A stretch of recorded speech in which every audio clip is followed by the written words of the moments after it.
Som den så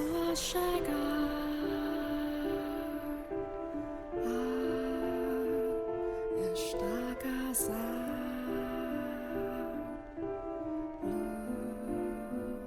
Luz, você odia. Luz que eu gostei. Mas você é meu sol mais brilhante. Depois, pelo at não faz medo nada.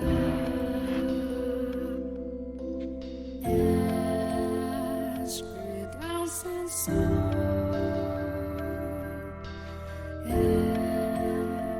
Como a pressão.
Só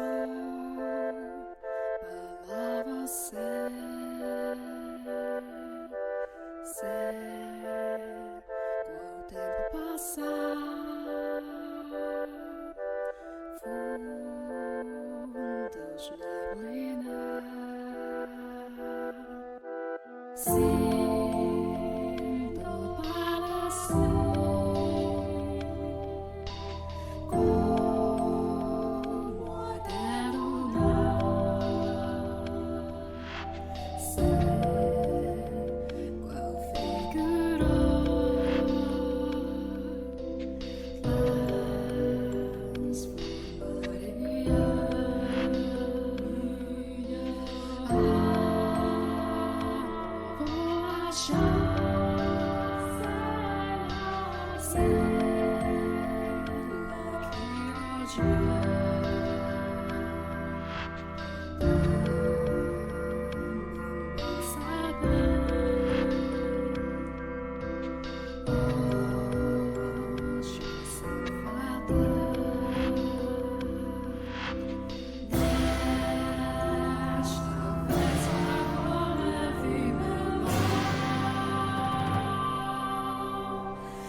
Estou contando os dias que nós passamos.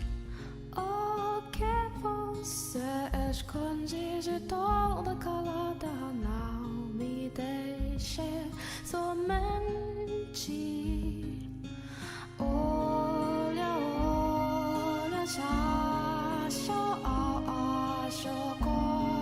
que você mostra-me toda gelada. Palavras fez-me ficar pelas. Não me deixe instante. Eu só tenho medo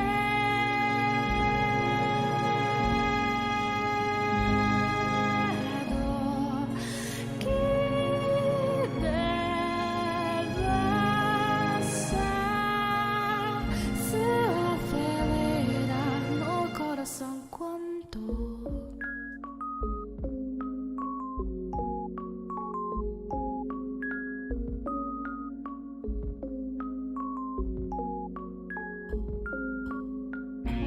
eu estou contando a voz você falou. Pouco conversação, toda desafinada. Eu não gostei de você. Olha, olha, acho que você mostra-me toda forma como fica lento. Hoje eu consento lado, não me fez confusa. Eu só tenho desejo que sabe o seu sofrimento e carinho. Avisa-me deste peso quanto.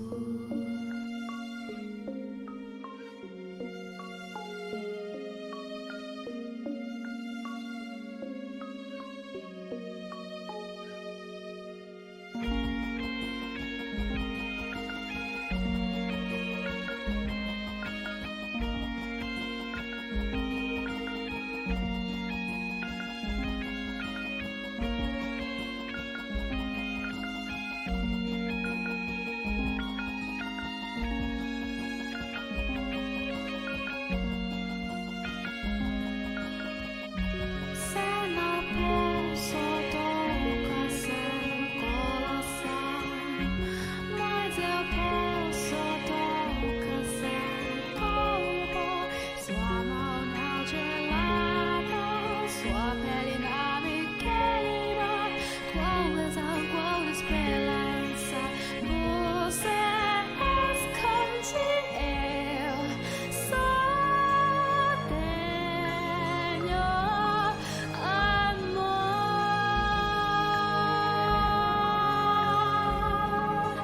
que não fica ao lado de você. Deste momento me dá uma plação.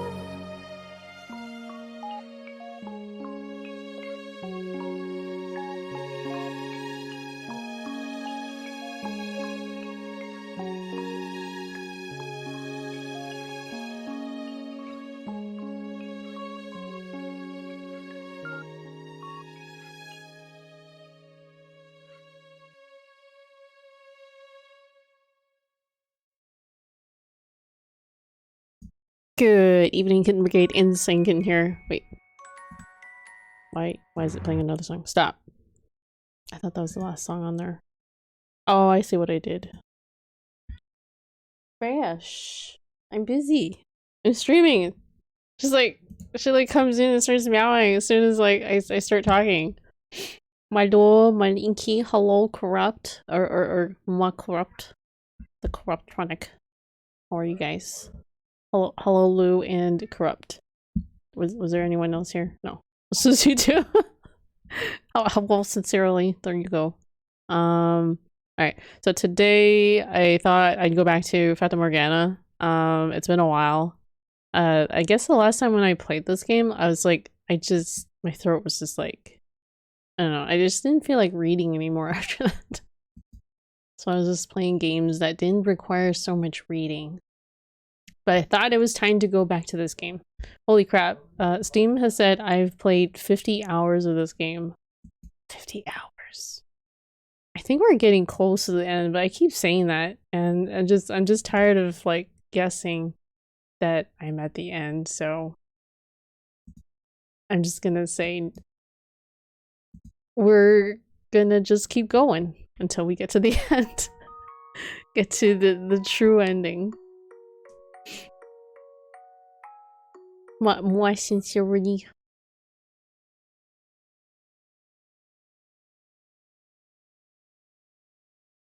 50 hours and still only halfway. It was like that for Chaos Child, but I was like trying to explore all the different storylines, so I spent like 90 hours, I think. I think there was like 90 hours. Or I don't know if that was the Steam time, or if that was the total stream time that I spent streaming the game. But hello everyone. I almost didn't stream today because I was just like, my tummy is just like acting up. It's, I think, something I ate at dinner. I had duck and I was like really rich. So it just feels like it's like a lump in my stomach, and my husband's also kind of experiencing the same thing. So we both think it's the duck, but oh well. What can you do? The slave? Yes. Why does game logo look so much like Steins Gate logo? Are they made by the same people? No, not at all. Really? Does it really look like the same?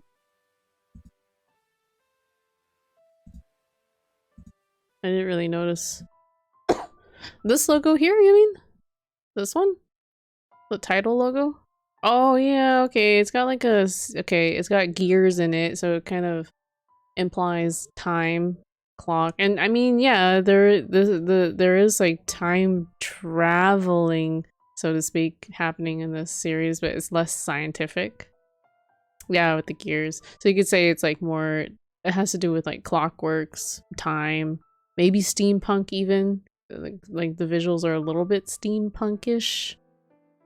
I thought that as well because of the gears. Yeah, you're right. I think Steins Gate had something similar. Like, there seems to always be like gears involved when it's like time traveling-ish series. I think that's just, I don't know, gears represent like clocks. There's that association with clocks. Even though it's like more like old school clocks.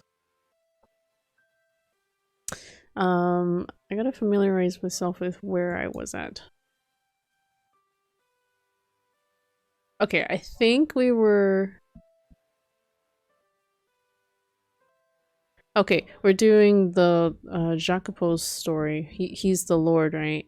And I think we found out that he was actually one of the slaves, and then he somehow became a lord or something? Or was he a lord and then he pretended like he was a slave? I can't remember. Do you guys remember? I had to go back and read it because it was some kind of weird twist. Because like, it looks like he was the slave that helped out Morgana when we see him, and he's actually the lord that imprisoned her, right? Very Japanese, lol. Wait, what's very Japanese? The title? The gears and stuff? I can't remember like what it was that what was the twist with Jacopo. And also this music is really quiet. Super quiet.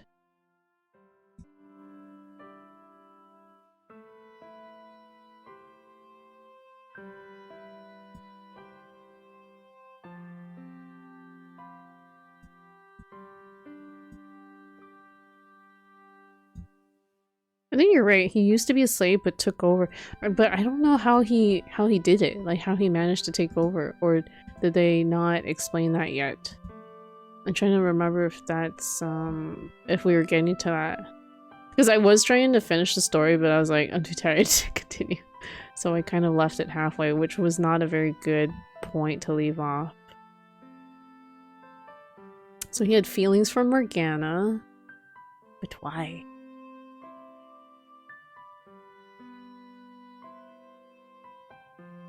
Morgana was 12, I was 22. That wasn't normal. is a thing for kids. Hello Rokarut. How are you doing? Welcome to the stream. Also, thank you for that follow. Appreciate it. We are playing a visual novel today. You're good? I'm good. Yeah, I thought we would return to my visual novel playthrough of The House in Fata Morgana. I can't remember what was going on in the story, so I'm just kind of skimming through quickly to see what was going on. I was partly responsible for inciting the riot. I wasn't actually a slave. Okay, I think he was actually a noble person, but he passes himself off as a slave. That's what. So that makes more sense, because like, how would you even take over in power if you didn't have the power in the first place? I haven't heard of this VN, but I've only seen a couple. Ah, okay. Yeah, VNs are kind of like a very niche kind of game, especially on Twitch, I would think. You don't really see a lot of people stream visual novels, because a lot of it is just reading. Mostly reading. Been wanting to try Hirashi no Naku Koro ni. Yes, that's a classic series. I've only ever played the first one or two games for that one, but I've always meant to go back and do all of them. Yes, Umineko. I don't know if Umineko is connected to the Higurashi series. I thought it was, but maybe it's not. I know it's like the same people, so. But anyways. Not long after I arrived at the brothel and made my way to the back room, Maria and a handful of other unoccupied girls showed up. Morgana, who was supposed to be the guest of honor, was even more reticent as usual. The prostitutes chatted amongst themselves about work in unabashedly graphic detail, trading info on which customers were good and which customers were bad, all the while Morgana looking incredibly uncomfortable. Wait, what the hell is that background noise? Is that supposed to sound like that?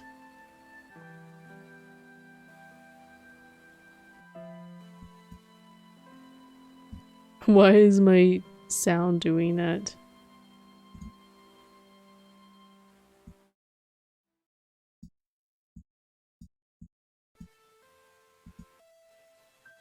The audio sounds broken. Hold on.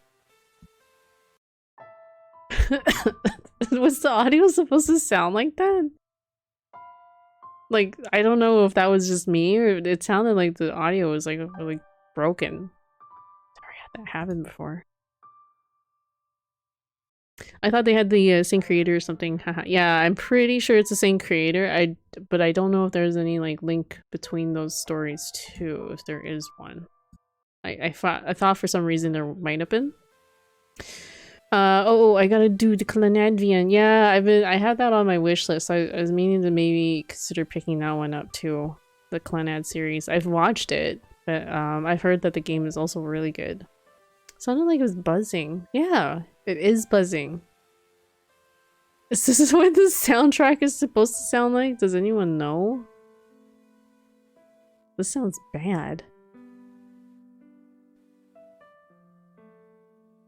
The piano sounds fine, but like the the other sound effect was like all distorted, so I'm wondering, I'm kind of curious if that's how the soundtrack is. Because they do some like distortion in some of the soundtracks, but never that, you know, sort of extreme. Maybe it's, okay, yeah, it's possible. It might be ambience. They do like some distortion in some of the tracks, so maybe I just never noticed it because I had it like set lower. I'm quite enjoying being read to. Yeah, I like being read to too. I can't hear it, but I also have a BG noise in my own going on. Oh, okay. I have headphones on and I can I guess I'm more sensitive to hearing like distortion if it does pop up in things. Okay, this part of the music sounds fine. Okay, whatever. Back to where we were going. Oops. While Morgana was looking incredibly uncomfortable. You guys think you could maybe change the subject? Like, we have anything else to talk about? Making the birthday girl want to hide in a corner defeats the whole purpose, don't you think? Oh no, don't mind me. I don't have anything I want to talk about, Morgana said almost in a whisper, her head downturned. At least eat something then. The cookies are barely sweetened and dry as rocks, but they're edible. Jacobo, you little bitch. You got some stones to shit-talk my cookies to my face. Stop it, Maria. Stop throwing things at me. The other girls cackled as Maria and I bickered. Hoping it might have elicited a reaction from Morgana as well, I snuck a glance over at her, but she remained expressionless. Anyways, I'm gonna play some video games myself, but I'll leave the stream up. Thanks. I appreciate the lurk, Roku, and have a good gaming session. Thanks for stopping by to say hi. You are right about one thing, though. This is Morgana's day. So, let's change the subject, Maria said as she said with a little laugh, having hurled everything within arm's reach at me. Like I said, I don't have anything to talk about. Sure you do. You just have to look a little harder. Not saying you have to reminisce for us. It could be anything. Let's see. Here's an idea. Are there any guys you got your eyes on? I spewed my tea all over the table. There is. And then I started choking. What? Seriously? Holy shit. Who is it? Tell me, who's the lucky guy? God. Oh, wait, oh, she's saying God. God. Everyone fell silent.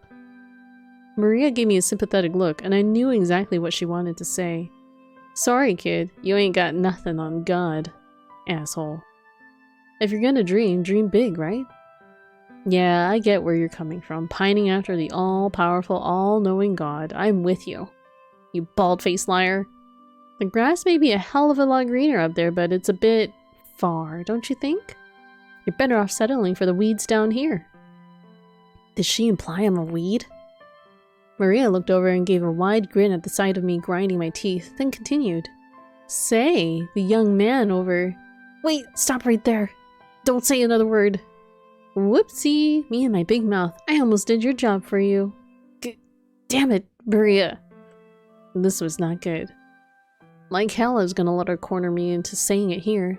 I stole a glance at Morgana, but her gaze was locked on her knees. I couldn't see what, if any, kind of reaction she was having. Morgana, what she was trying to say is that I have to go. What? I have to go to the bathroom. Sure.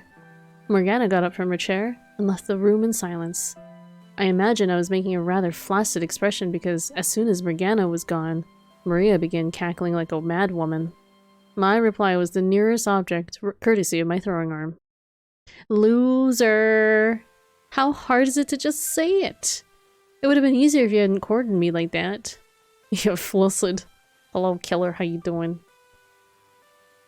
You think I believe you would have done it without a little nudge? I would have, eventually. Eventually ain't gonna cut it. Now's the right time. And don't worry, me and the girls won't make fun of you for getting your rocks off to little girls. What? Whoa. Working hard at work? That's good. It's always good to work hard at work rather than be hardly working at all.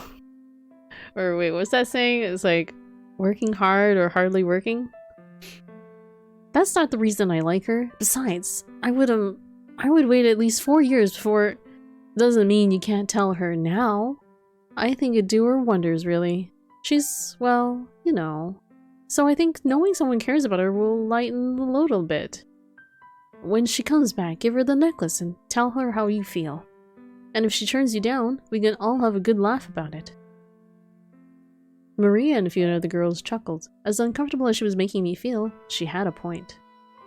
Regardless of whether Morgana reciprocated my feelings or not, there was a good chance that just putting them out there would help in breaking down the walls she had built in her heart. And maybe one day, I would actually be able to see her smile. I'll do it. I'll tell her. It didn't matter if I came out looking like a loser. It didn't matter if Morgana wasn't interested in me that way. What mattered was that she knew someone accepted her, regardless of her appearance or the things she had been through. And if by some chance there really was loyal blood or royal blood flowing through my veins, then I could make good on my promise to show her the world. I could put an end to her life of poverty and abuse, replace it with one of comfort and wealth. I could buy her even better medicine, something that could actually heal her face. If I truly were royalty, I could do so much more for her. Makes it sound like I want to be some kind of fairy tale hero or something. But honestly, I wouldn't have minded that. If I was going to make her happy to wipe away all her past misfortune, why couldn't I make it a little dramatic? It wasn't usually my style, but in this case, I wouldn't have objected to a storybook ending. This, though. No. This wasn't the kind of story I was hoping for. Wait, so if he had feelings for Morgana, how did he get to this point? How did he get to this point? Or was that a false story? Hold on.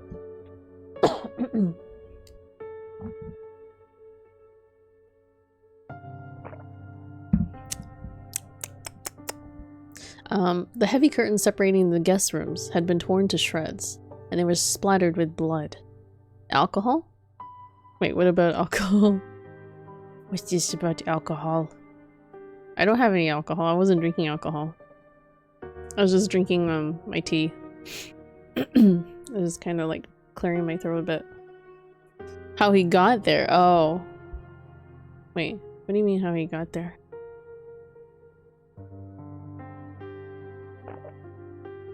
Did I ask how he got there? Oh, okay, right. I guess that's what I said. Just keep reading. Lol. A man, apparently caught without enough time to defend himself, lay splayed out naked on the bed, his empty eyes fixed on the ceiling. The whole area reeked of blood. All I could do was stare stupefied at the carnage. What the hell? Why? How could this happen? My dumbfounded muttering went unanswered, though. The few who were still alive could no better make sense of the incomprehensible massacre than me. The sudden, arbitrary upheaval of our world. The inexplicable, inescapable reality. Shortly after Morgana stepped out, I heard a woman scream from in front of the brothel. Next, a man shouting. At first I assumed it was one of the customers losing his temper over something. But the tone of the scream seemed somehow off for something like that. It wasn't long before the noise had escalated to alarming levels, so I dashed toward the source of the shouting. A good dozen men, bandits, or maybe thieves, they seemed more organized, had raided the brothel. They slaughtered all the customers, stripping them of any valuables, and they tied up the girls, killing any who resisted. The first thought that rose to my panicked mind was that I needed to find Morgana. I needed to get her out of here no matter what. I couldn't let her birthday turn into a tragedy. She'd already been through enough, and I had to make sure she didn't suffer any further. I had to make her life into something good. Kitten food poisoning? No! Don't jinx it. I don't think it's food poisoning. I don't know.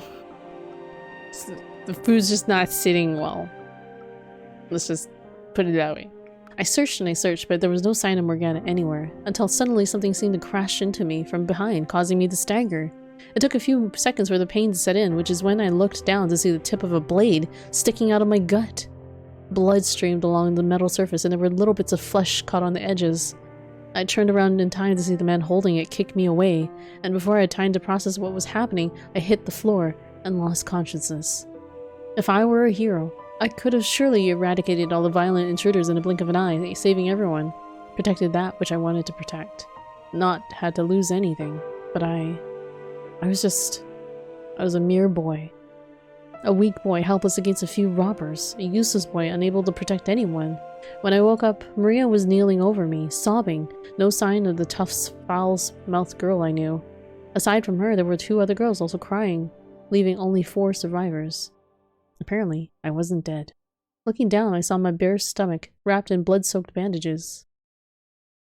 The brothel lay in ruins, a bloody pile of torn bedding, clothes, and bodies. I made my way back to the front, and all I could do was stare stupefied at the carnage. Wait. It's like, repeating. Okay. What the hell? Why? How could this happen? My dumbfounded muttering went unanswered, though. Maria stood beside me, quietly rubbing her trembling arms. Where's Morgana? I couldn't find her. Why not? I'm sorry. I looked everywhere, but I couldn't find her. I'm so sorry.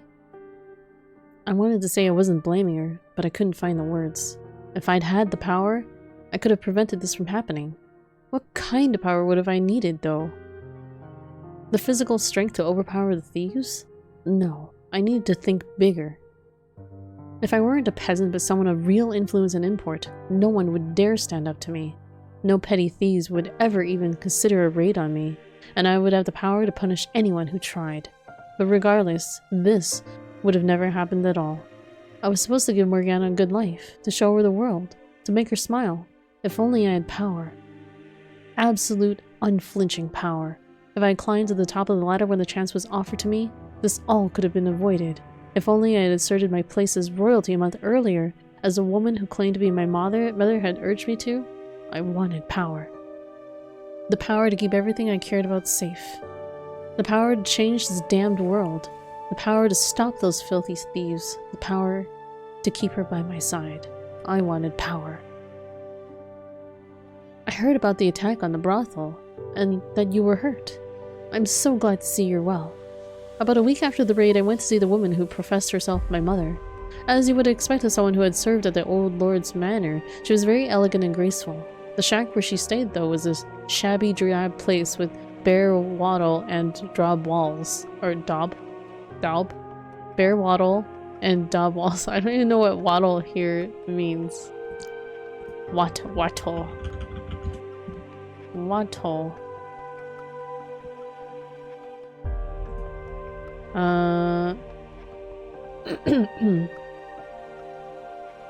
Construction? Wattle and daub, a building technique using woven wooden supports packed with clay or mud. Okay. Interesting. Wattle is flour? No, there's other definitions. But yes, I see that there are other definitions like plants, animals, stuff. But in this particular definition usage, it's probably the construction. Used for, or wait, hold on. Woven strips of wood forming panels used for fencing or for walling. Oh, it's probably that too. That's probably what it is. You were concerned about my safety? Of course. Show me a mother who is not always concerned about her child's safety, says the woman I'd never seen until a month ago. Physical distance has no bearing on a mother's love, she said with a soft smile. Age had clearly begun taking its toll on her, but I could see hints of her former beauty. If you had gone to speak with the Lord and revealed your lineage when I first came to see you, you would never have been in that kind of danger. There is still time. Go to the Lord's manor. Show him. I'm not really your son, am I? The woman fell silent for a moment, observing me. I could see the resemblance between us, yes. And I had no memories of my mother. It would be nice if she were to show back up someday. But it just wasn't likely. This whole thing felt extremely contrived. Discussions will progress much smoother if we both know what the other wants out of this arrangement. Start by telling me who you really are. Were you actually a maidservant for the previous lord? Wattle and Daub was the name of my band in high school. Really? Was that like what you meant to use? A building technique using woven wooden supports? Or are you just joking?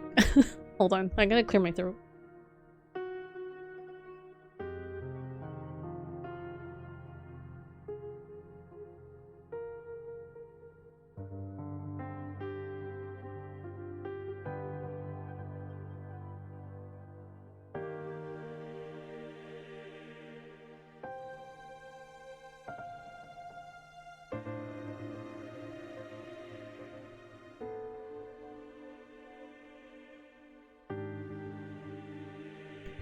Okay, I think it's kind of clear. Feels really flummy today. Just kidding. I figured as much. She gave me a nod, then walked over to a grimy shelf and retrieved a ring that looked very much out of place. It was made of gold, engraved with an elaborate insignia. Look at this. It's the Barnier farm family crest. The previous lord gave me the ring as a gift, and I've kept it ever since, even after our relationship was discovered and I was chased out. God. What is with my throat today? Lol, I was gonna ask so of your some song names. Ask so of your song names or some names. Isn't song names correct? Oh, for some of your song names. Okay, gotcha. There we go. There we go. English. I didn't sell it because I knew I was with child. They will have no choice but to acknowledge you as a legitimate heir if you show them this ring. Why did you wait so long to come find me then? I was afraid they might kill you if I brought you in as a baby. Why were we separated? Misfortune. One day bandits came and kidnapped you. Presumably they were hired by the Barnier estate because they didn't want your existence coming to light. I consider it a miracle that you're still alive. I can only imagine the stern look on my face as I listened to the woman speak. Part of me did indeed want to take everything she said as true.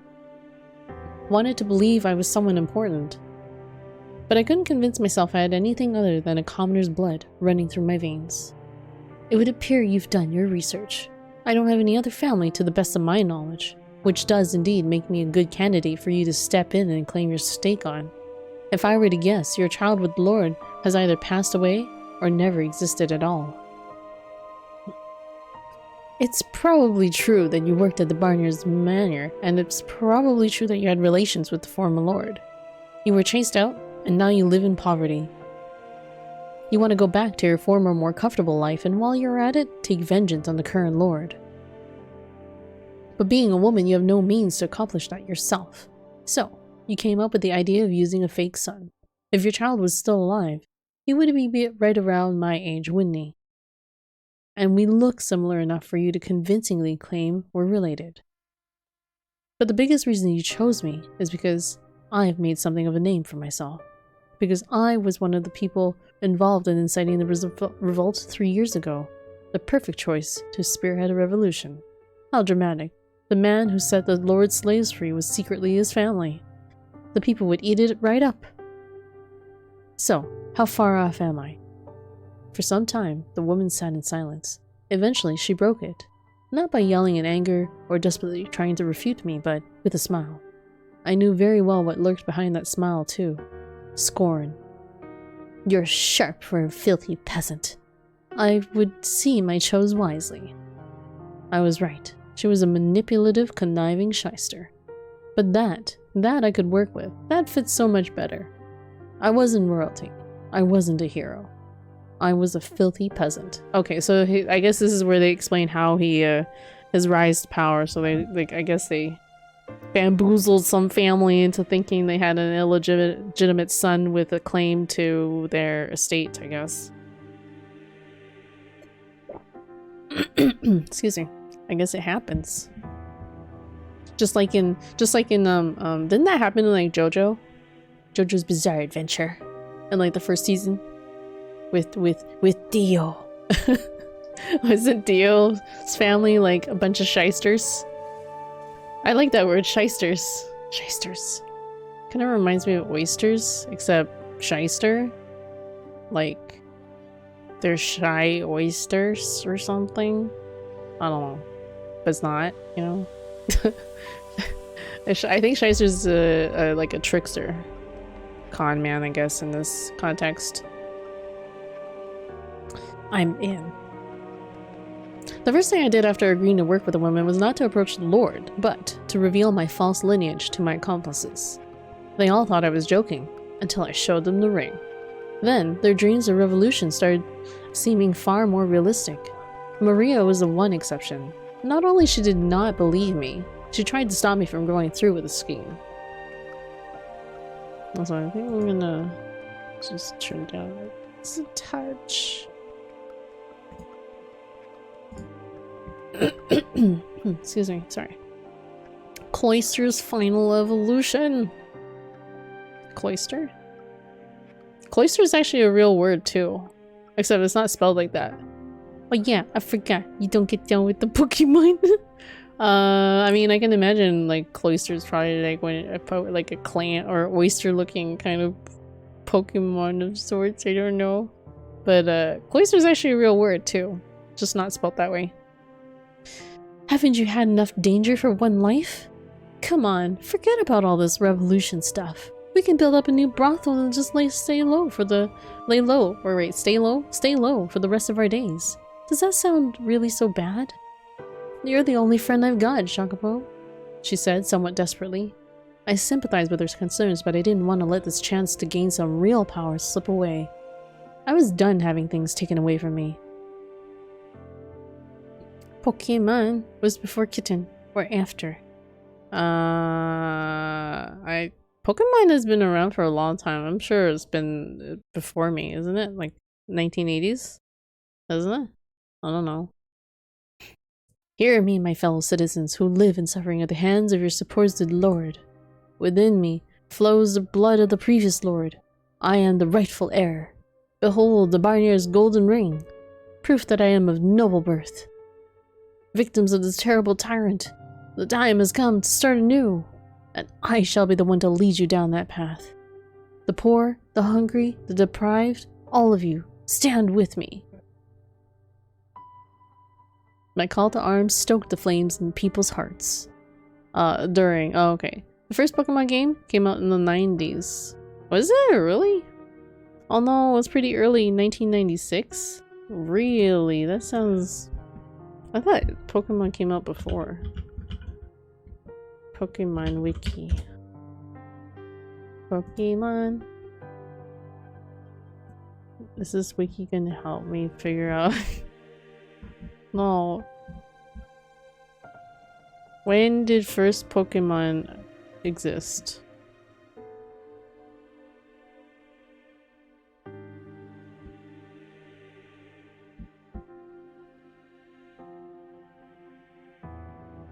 The franchise was created by Satoshi Tajiri in 1995. And it began as like a video game, which I knew. Okay, I guess 1995 is the earliest.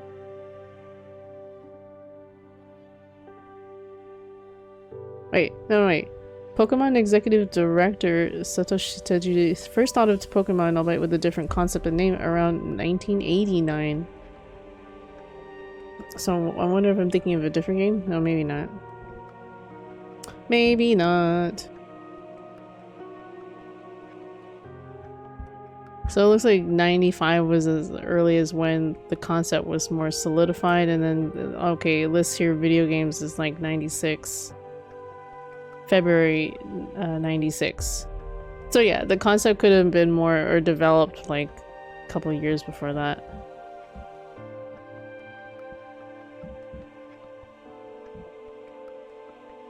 I don't know why I have in my mind much earlier than 96.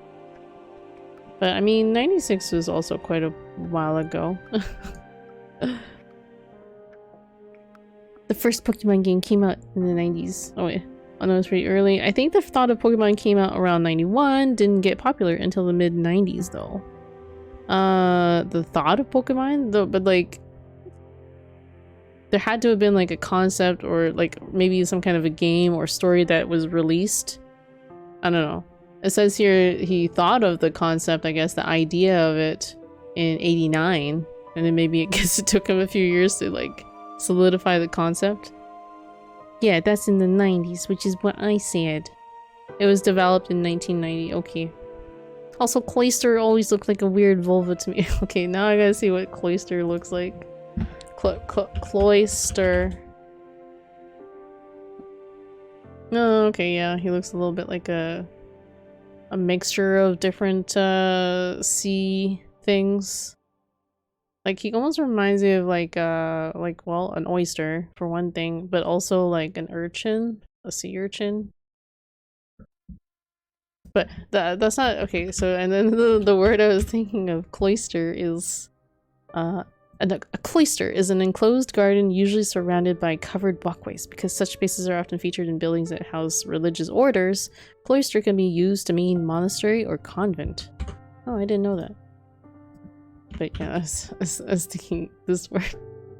Cloister. And hello, Retro Ray. How you doing, man? Anyways, where am I? Oh yeah, he was calling people. His call to arms. I'm doing okay. My voice just is a little bit on the fritz. Well, not my voice, but my throat. See, it keeps like getting all phlegmy as I keep reading here. So, but I will see how long I can hold up.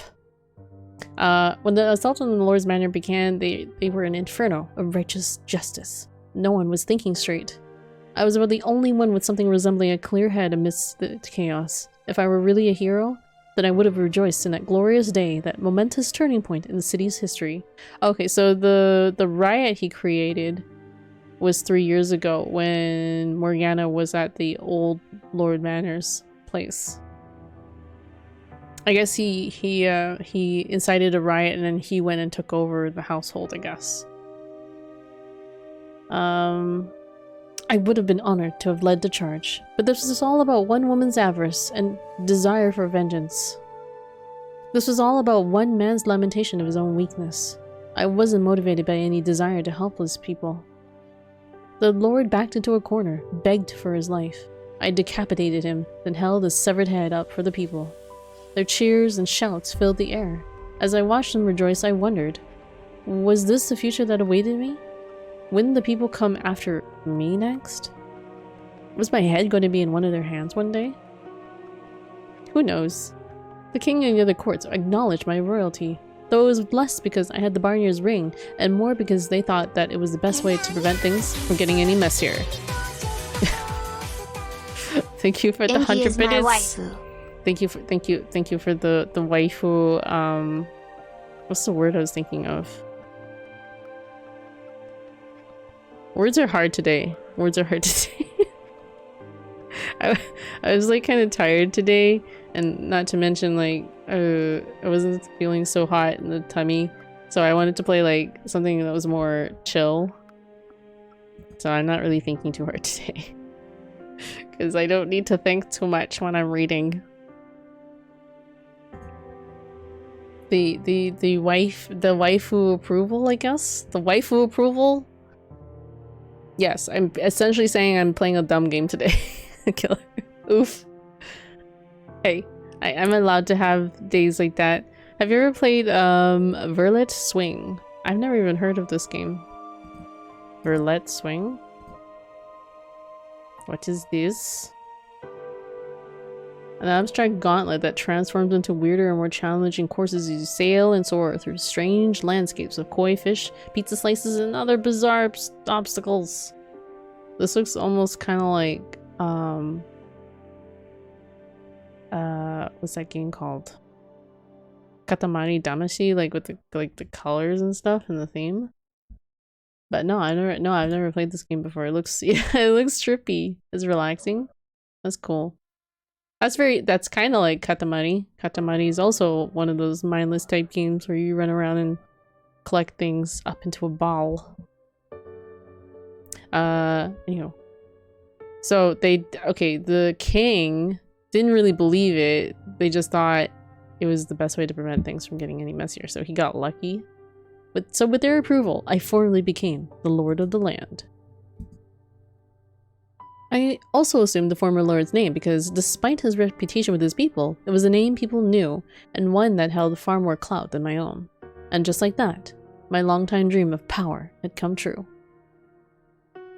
So, okay, I guess it's easy to see why, in Morgana's story, she thought it was the same lord because he shared the same name, that's why. I'm a big fan of the Katamari games, yeah. Those who wouldn't want to roll the because who wouldn't want to roll the whole world into a ball? Yeah, exactly. Another game that like reminds me of kind of like the kind of weirdness of like Katamari is what is that? What's that game? The Donut Hill? I streamed it one time. Donut County, where you control a hole. You control a hole and you eat up the world, and the hole gets bigger. So it's like kind of similar concept to Count the Money, except kind of not. Anyhow, that said, simply becoming the Lord didn't mean everything had fallen neatly into place. Many of the noble families, local noble families, accused me of acquiring my rank illegitimately. They waited, fangs bared, for me to slip up. They even tried to set me up on more than one occasion. I couldn't trust anyone. On top of that, if I took too long making the improvements I had promised the people, they would start saying I was just as much of a tyrant as the previous lord. There was only so much I could do at once, though, especially with my hands so full fending off the vulturous nobles. Exhaustion soon began to set in. This wasn't the world I was looking for, the one I wanted to show Morgana. Donut County is one of the games I 100%ed, along with Carrion and Apex. I meant to 100% Carrion, but I never went back. I think I'm just missing like maybe 2 or 3 achievements for that one. Donut County was so easy to like 100%. That game only took like I think 4 hours to 100%. It was kind of sadly too short for my liking. Oh, Carrion, lol, I haven't played it. Oh, okay. Carrion is a very interesting reverse horror game. A reverse Lovecraftian horror type game. So you get to play the horror itself. It's pretty cool actually. I watched a live stream it. Oh, okay. Yeah, I streamed that game and I finished it. Although I missed a couple of the achievements, so I'd have to go back and play it. So I think the reason why I didn't go on 100% it was because I would probably have to go and play through like completely again. But anyhow, it was the day after Draining Day of Betrayal. Wait, it was day after Draining Day of Betrayal. I'm trying to understand the sentence. Okay. It was a day after Draining Day of Betrayal, constantly having to look over my shoulder, fighting to meet unrealistic expectations. I was starting to lose sight of who I was as a person. That's kind of an awkward sentence, by the way. Because I think they were trying to say day after day of betrayal. I think that's translation error or something. Maybe. In reading through this like visual novel, they've rarely had any mistakes. This is probably like the first time I've seen something look really awkward in the writing. Training? Wait, what do you mean by training? It was day after Training Day of Betrayal? No. No, I think what they were trying to say is that the days are draining on them and like he's exhausted. This is just a very awkward sentence. I see what they were trying to say though. Day after draining day of a lot of betrayal. Yeah, like that's what they're trying to say. Day after day of draining betrayal. Maybe that would have made more sense. I don't know. It's just an awkward sentence. Yeah. Oh, yeah. No, it's just a badly written sentence, but it's definitely not a translation thing. They've done actually a really good job with like localization with translating it over to English in this one. Missing A? Day after draining day of betrayal. Like, where would you put the A? I don't know. Draining is used as an adjective for day. Yes. This is one unit here.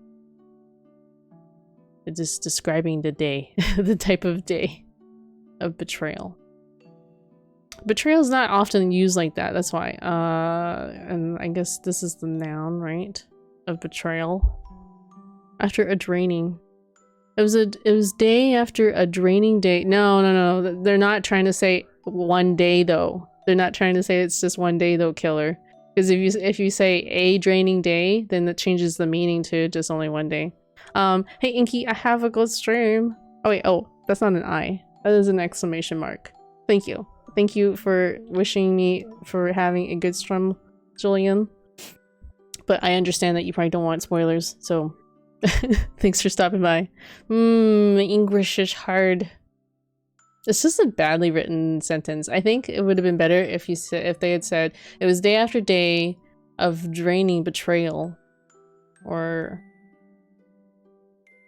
I don't know. It was day after day of betrayals. It's just awkward. English muffins are good though. They can be, yeah. Anyhow, I was starting to lose sight of who I was as a person. I couldn't let anyone see me looking weak. They would see it as an opportunity to take advantage of me, to manipulate me. It kind of makes sense. So seriously, trying to stick up for the sentence. Hard English muffins. Like English muffins that have been left out to turn stale after like a day. It makes sense the more you look at it. Does it now? Well, I was trying to figure out how to read it. It was day after draining day of betrayal, constantly having to look over my shoulder, fighting to meet unrealistic expectations. Okay, there we go. I think that sounded better.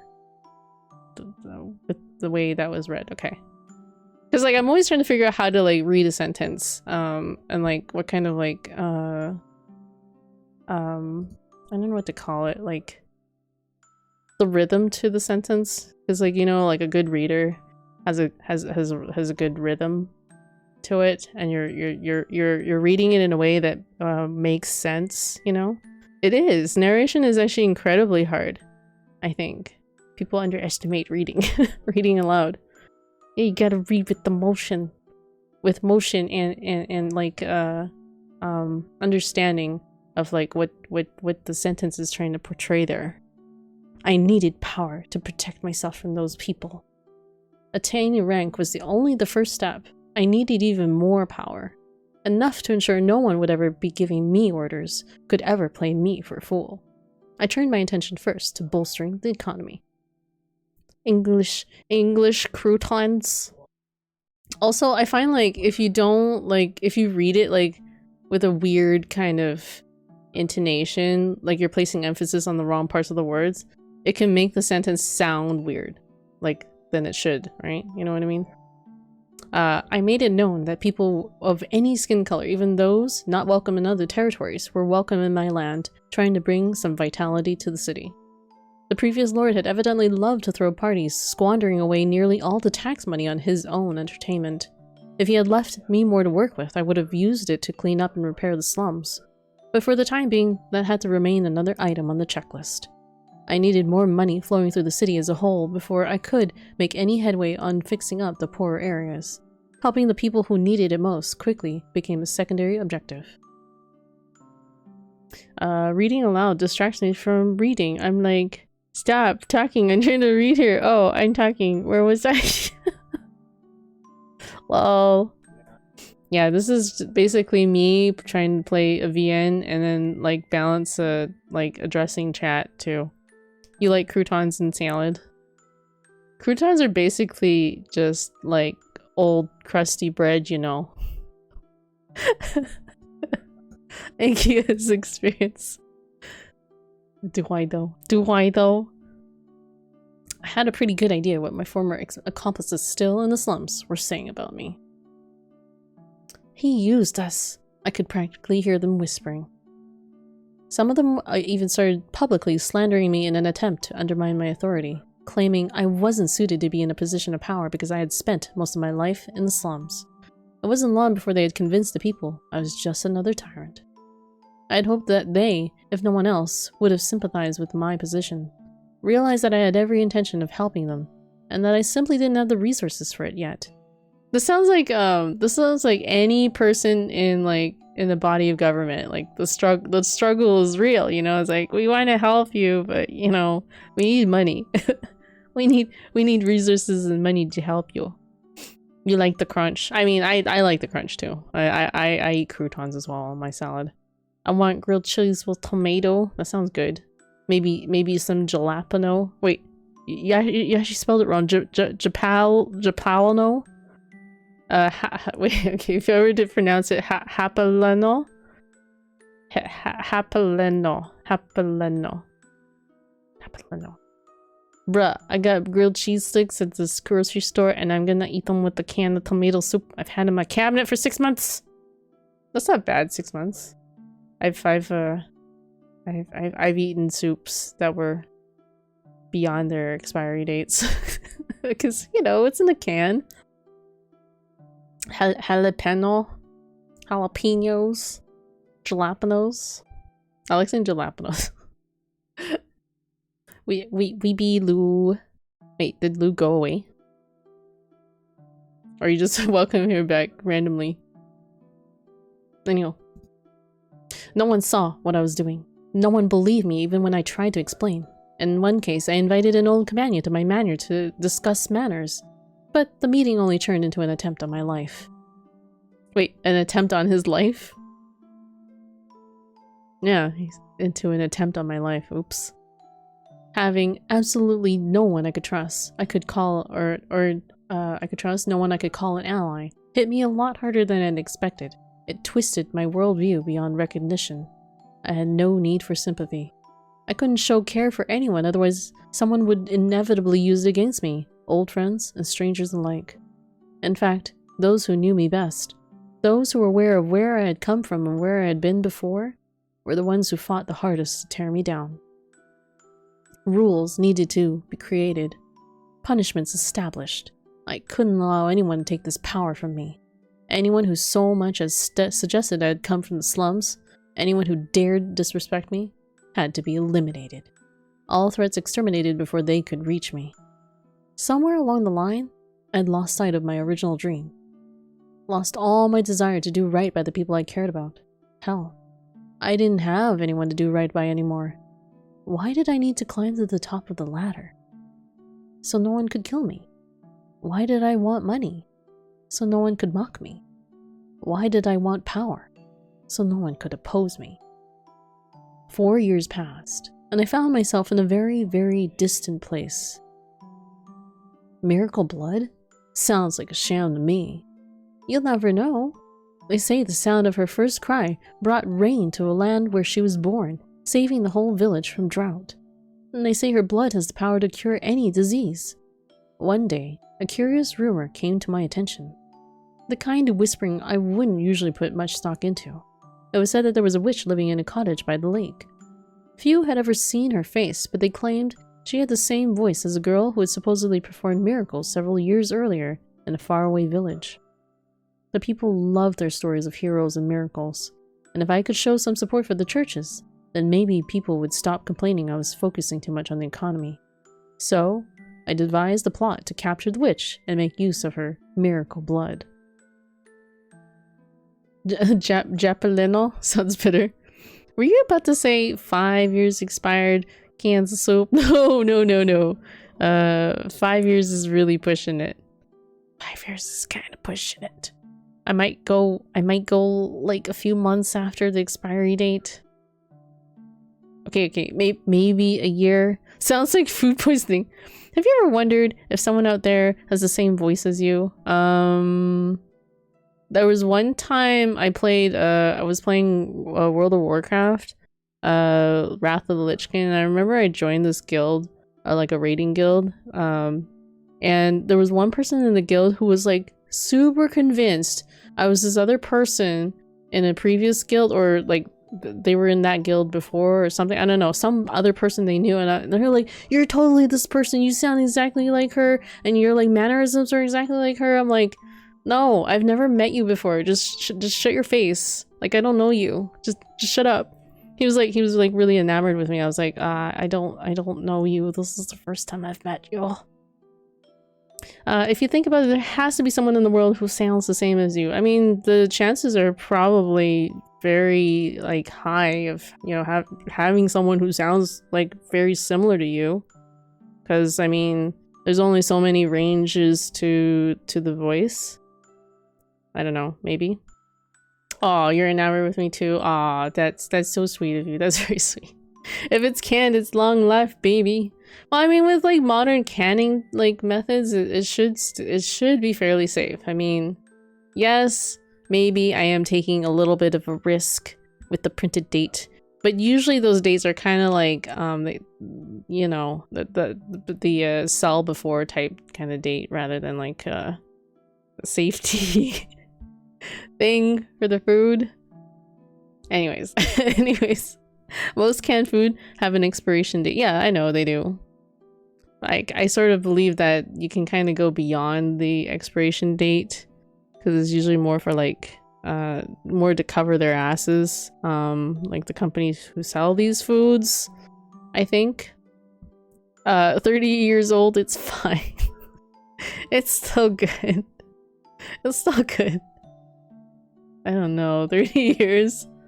I think it would depend. I think it would depend on what kind of food for that kind of age. For example, I made spaghetti a few weeks ago and I used a can of diced tomatoes that was a few months expired and it ruined my sauce. Everyone said it tasted off. Okay. I have actually heard with tomato, that it's a bad idea to buy canned ones just because tomato, like the juices in them are so acidic that they kind of will eat away at the can. So generally you want to avoid tomatoes in cans.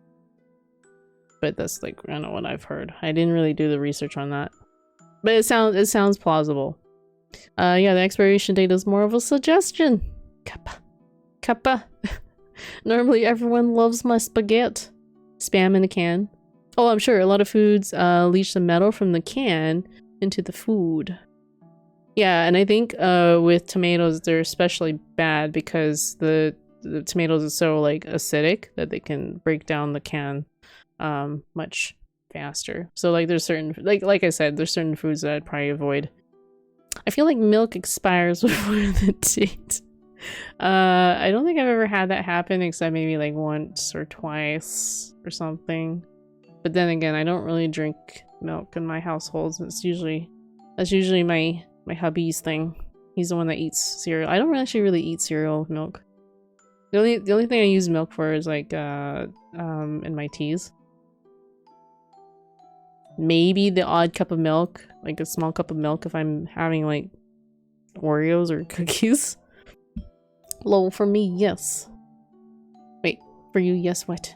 I don't think that I've ever managed to hold onto a gallon of milk until its expiration date. I drink it weeks before it expires. Canned Coke versus bottled Coke tastes different. That I would believe, because I mean, like, that's metal versus, you know, plastic, so. Metal versus plastic. If I could, I try to go with, like, glass variants. Like, glass jars. Still burns my nose the same. That, carbonation. Metal tastes better? Do you think so? That aluminum? Bottled soda trumps the canned soda? Really? I don't know, I'm more leery of like plastics. I'm more leery of plastics than anything. I would rank like plastics, metals, and then glass. In like order of like worst to best, I guess. Anyhow. I would establish a new church, have it run by a nun the city had been fawning over for some time. They called her the Saintess. There, I would take the witch's blood and call it a miracle medicine, distributing it in exchange for tithes, which the people would certainly come for in droves, and the blood somehow did happen to have special powers, then that would make the scheme that much more effective. I'll worry about the veracity of the rumors later. Right now, all I want is for you to capture her and bring her to me. I was too busy to handle capturing the witch myself, so I went and found someone to handle it for me. He was a former slave who had, several years back, massacred an entire carriage of slaves and the slave traders transporting them. Obviously not an upstanding citizen, but there was little doubt he would have any trouble apprehending a single witch. The biggest reason I chose him, though, was because he was enamored with the nun. I honestly thought it was rather hilarious, a murderer falling in love with a nun. I'd been expecting the man to object, but he agreed almost without hesitation. There was a mansion on the outskirts of the city which the previous lord had built for himself and had gone unused since his death. It was there I decided to keep the witch, and it was there I decided to establish the church. The nun would have ample space there to provide temporary shelter to the sick and needy. I thought with what little remained of my conscience that I was doing the right thing. If one which, probably an old woman at that, was all it cost to accomplish such good, then a worthy sacrifice it was. In an ideal world, it wouldn't matter, young or old. A human being was an unacceptable price for anything. But this was far from an ideal world, so I decided that taking what little remained of this woman's life was the best. No, the only acceptable course of action. She would probably despise me for it, but I would gladly accept her hatred in exchange for the benefits her blood would bring the city. It's our responsibility to offer a helping hand to the sick and the poor, to pray for the abandoned souls. Morgana's words from years back popped into my head. Oh no, and he was doing this like based on her words. Isn't that ironic? Isn't that ironic that he ends up enslaving the girl that he was in love with years before? PEI best Coke in Canada, Prince Edward Island? Really? It's so random. Like, to go over to Prince Edward Island for Coke. 100% glass Coke is best. Glass bottles trumps plastic bottles, yeah. Although they're more expensive, it tends to be. Corrupt Chronic buys bottled Monster. Wait, is there bottled Monster? Is there bottled Monster? The other day I went and bought a couple cans of Monster. I got Sunrise and oh no wait, I thought I bought the purple stuff. I think I bought the blue stuff. I wanted to try the blue stuff. I read about a guy who claimed he found a dead rat in a can of Monster once. They denied it, and the court proved that in fact a rat would decompose in a can of Monster within a few hours. So, he couldn't have found one like he said. I meant dissolve, not decompose. Gross. I would believe that though, because I guess Monster is pretty acidic, right? Those energy drinks are pretty high in acidity. That's not really reassuring. They proved that the rat would dissolve in a can of Monster within a few hours. Okay. Oh, that's good. I've always been paranoid about finding a rat in my can. So it's okay because it's dissolved into the can. So it has been broken down into bits and pieces of rat, and rather than being a whole rat in your can. Is that more reassuring, Corrupt? It scared me. Now I can't drink Monster anymore. No plastics in PA. Oh, okay. I didn't know that. That's interesting. Is that do they ban like plastics at all, like use at all? If it decomposes rat in hours, probably does a number when it's inside your body. It probably doesn't. I just talked about getting some. That's my point. If it dissolves a rat carcass in a few hours, imagine what it's doing to your stomach lining. Go. Yeah, biodegradable. Corrupt is okay with this. Corrupt is okay with this as long as he can't see no stinking rat floating in his drink. It's just like kind of blended in with the drink. It's fine, right? It's fine. What you don't know doesn't hurt you. Yep. Or I guess you could also think of it as the Monster is what's that word? Pure what's purifying? No. Rat adds flavor. It just adds that distinct flavor. Gross. Purify. I can't think of the word. It's not purify that I'm thinking of. It's like similar to purify. Rat flavored Monster. I mean, you know, it kind of goes. Have strict recycling there. Costs too much to ship garbage off the island. Okay, that's interesting. So it's cheaper for them to just, you know, make it less garbage friendly, I guess. Wait, isn't glass like kind of hard to recycle though? I don't know. I find like glass here is like harder to recycle. But yeah. Enjoy your lurk, Retro Rai. Thanks for hanging out while you did. Glass everything. Okay. I guess it's I guess it's easier for them because they keep like plastics out. So all they have to do is just worry about the glass, you know, being redistributed on the island. Can you turn glass back into sand? I mean, I suppose you could grind it up. You could grind it up and it turns into powdered glass. But no, I don't think you can sincerely turn glass back into sand. It's washed and reused. Oh, okay. That's kind of cool.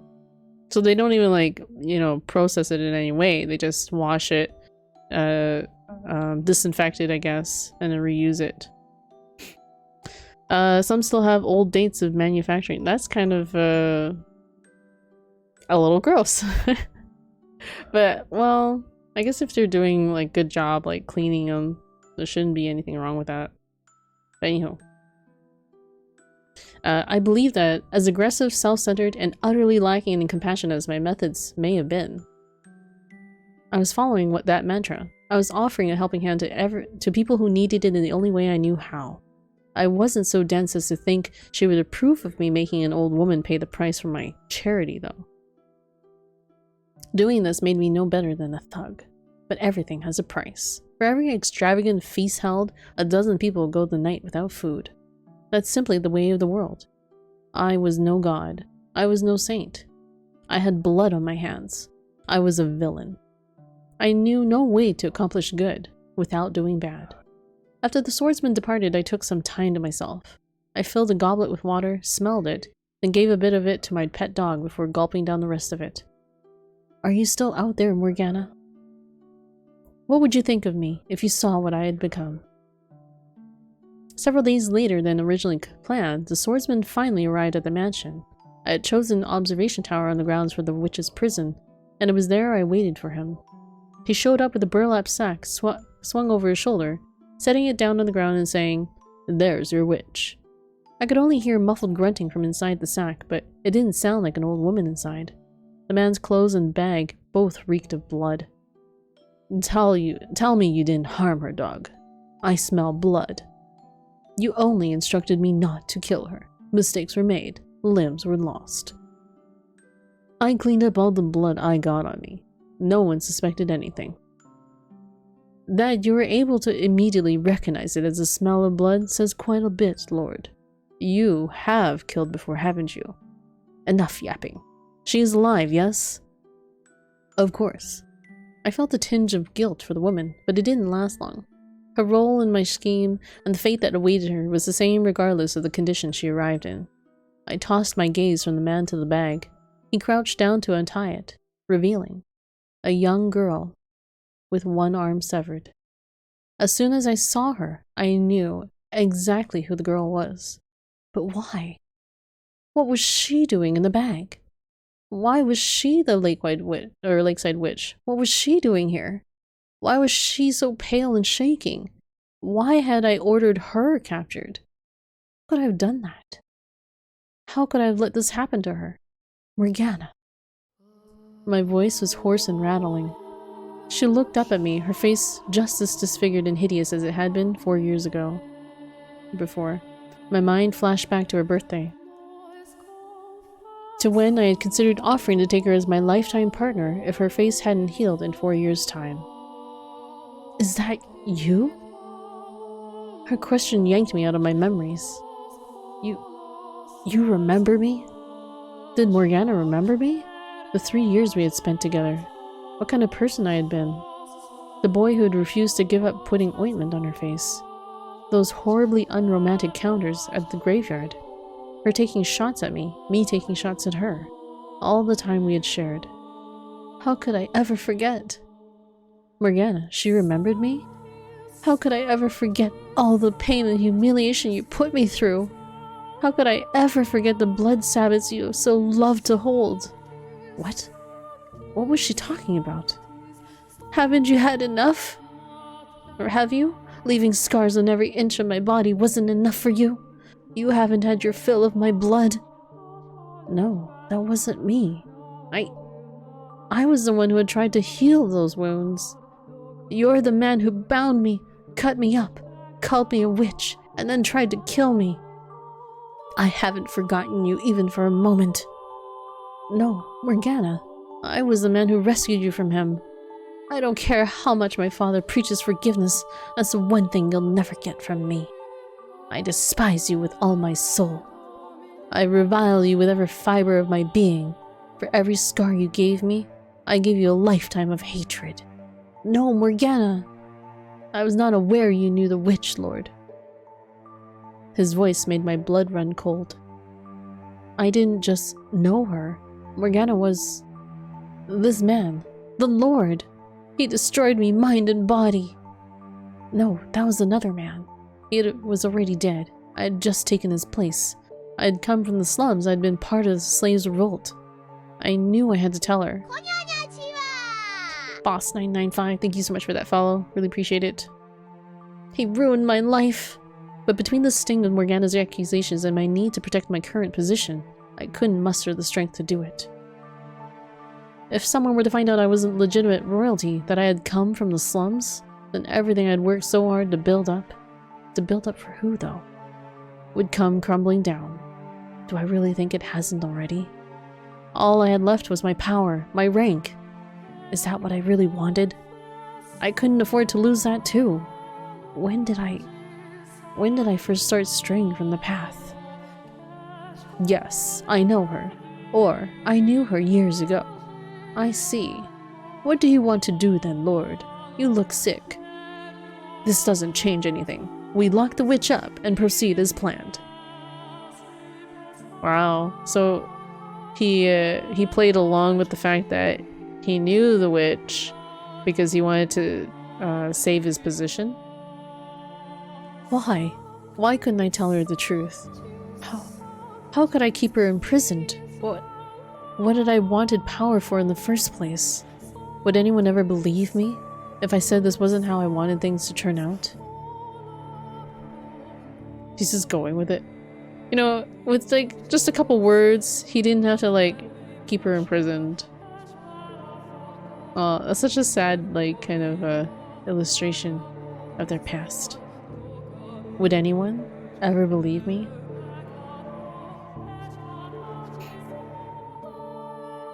What I don't understand is Morgana thought, for some reason, after seeing him, was that he was actually the old lord who had tortured her. So, like, I don't honestly know why she thought that. Did she look at him?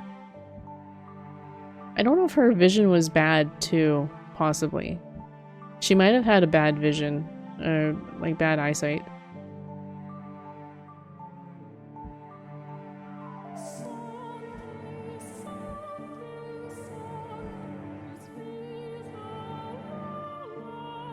Yeah, it doesn't really quite say if she like looked straight at him or what. I'm assuming she was looking at him, but just didn't quite really know what she was looking at, I guess. Before me floats a man, twisted and writhing in pain. Although whether what I'm looking at could be said to resemble a human is a difficult question. It's a hazy, indistinct shape, on the precipice of being consumed by darkness everlasting.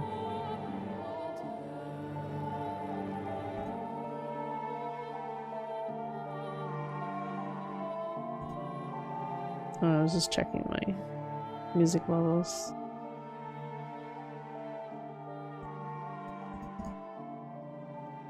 I know very well what I'm looking at. The moments before a man's soul shatters. Did I do the same thing to him that Morgana did to me? Was it I who summoned the darkness? Who laid his past bare?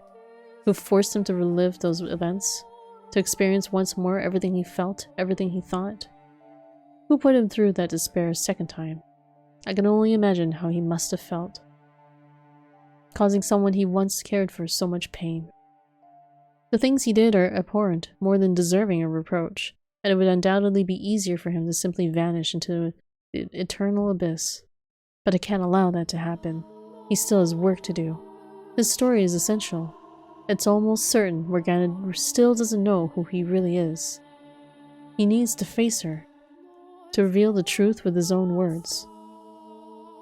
That's the only way we're going to get her to have a change of heart. Oh, yeah, I wasn't sure who was talking here, but I think we switched to Michelle. It's kind of confusing. Okay, I think here is where it switched over. Now the text, I think, is Michelle. Michelle. Yeah. Maybe the circumstances a lord now and being kidnapped. Who else could it be, you know? You know? I'm sure that he probably doesn't look anything like the old lord, but who knows?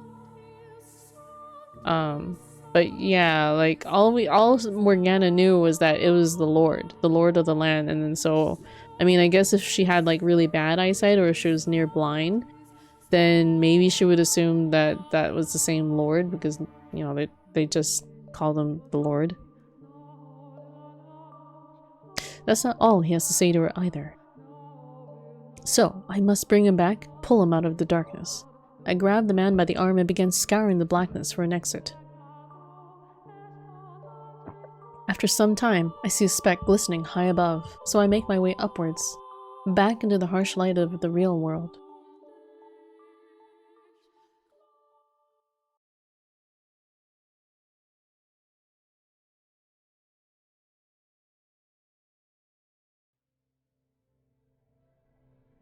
The darkness parts, and we re-emerge in the dining hall. The man is still straddling me, dagger held above his head, just as he had been before our trek into his past. His eyes are open wide and his hand is trembling. A few moments later, his fingers go slack, and the blade slips from his grasp, piercing the wood floor by my face. Hey, what was that about? I swear I saw some kind of black cloud or something. What happened, you two? Neither of you saw any of that? Saw what? If you didn't see anything, then don't worry about it. The necklace. That must have been the key to unlocking his memories. Like when I touched the mirror in the mansion. I have no idea why certain objects show me different memories, but I got what I needed, I think. I'm fairly certain the white-haired girl is Morgana now. The things Jacopo did to her and felt for her behind the third door have much in common with him and Morgana in this life. Why did you dig that up? How the hell did you do that? Why did you show me my former self? Why did you make me watch that? Why didn't you tell her? Whoops. Had you only opened your mouth and told Morgana the truth, told her you weren't the previous lord, told her who you really were, ugh, things could have turned out differently. Turned out differently how? Knowing would have only worsened her pain. Yes, you're exactly right. The man who once saved her life is now the source of all her misery. How would Ed, knowing that, do anything but cause her more despair? The least you could have done then was let her go free. I had already put money into setting up the church here. Her arm had been cut off. There was no turning back. You can't go back from that. You could have, yes. You could have stopped then and there. Don't act like you know anything. You couldn't possibly comprehend the weight on my shoulders, you dirty peasant. Wow, he's like, he rose from the slums and now he's calling everyone peasants. You're right. I can't, and I'll be damned if I want to. To hell with understanding the feelings of a man who could so easily lose sight of what mattered most for a little power. Grr. Money, power, that's not what you really wanted to hold dear. So why couldn't you let go of that? Why did you have to go and let what mattered most slip through your fingers? Had you done anything, it would have had to come to this, or it wouldn't have had to come to this. I couldn't have people knowing where I came from. I needed wealth, rank. No, you didn't need any of that. Don't you have any idea how much Morgana treasured her time with you and Maria? Do you know how she described that period as one of the brightest chapters of her life? Those 3 years she spent at the brothel until it was attacked. She said that was where she learned how to build or find joy in life. Enough! She would never say any of that. Why do you refuse to believe me? She never opened up to anybody. That's all just your fantasy. What you want to see in her. You're trying to convince me of something that was never there. No, I think he's right, Lord. I believe she did feel that way. The day I killed that carriage full of slaves, 4 years ago, this girl you're talking about, she was there. What? That can't... And she said this to me before I began my massacre. I'm sad because I didn't get the chance to show my gratitude to people very dear to me. She was crying as she did. So that's who she was talking about. It was you. There's no way. When exactly did the brothel attack 4 years ago take place? 4 years ago? It was the winter. I see. Winter 4 years ago is when I met the girl too. That reminds me. She mentioned something unpleasant happening to her 4 years ago during one of our conversations. That she was forced to part ways with people who taught her that humans are capable of kindness. She was talking about you.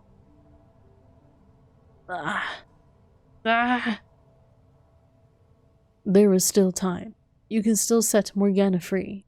You can still reveal your true self to her. She was likely in shock that day, not seeing or thinking straight. She still thinks you're someone else. Hearing you were the Lord, it set off something inside her, preventing her from seeing who you really were. Her time in the previous Lord's captivity left scars even deeper than she knew. So all it took was that one word. And in her eyes, you became him. Which isn't to say you haven't caused her much pain yourself, but I still believe your truth is the key to allaying her hatred. It will change her perception of the world. I'm certain of it. So please, release Morgana and spill your heart for her.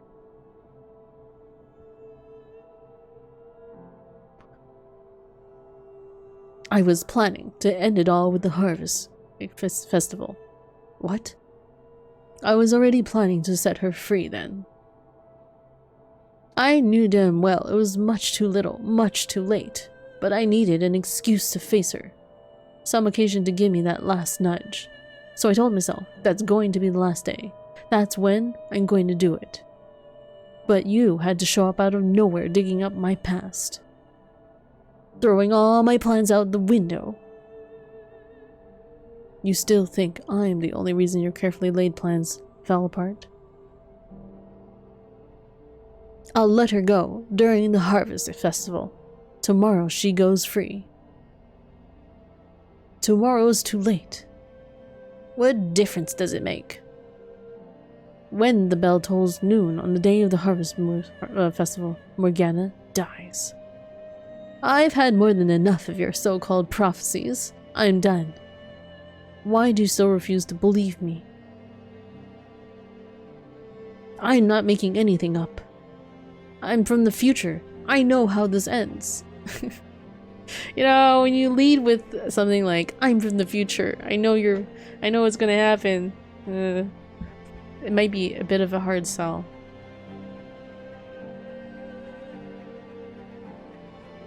Having an occasion and a plan can certainly make it easier to take action, but you can't just wait for the right occasion for everything. Sometimes if you don't act on something, as soon as you've decided to do it, you'll miss your chance.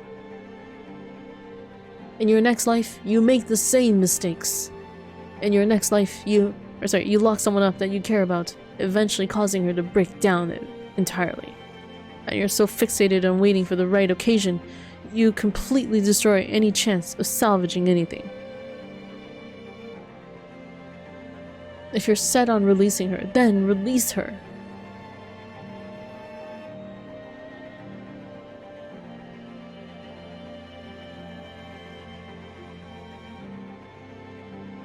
Jacobo! Stop being so damn fixated on your occasions already. Enough. Damn you. Damn you. You're right. You don't have to tell me I'm being a fool.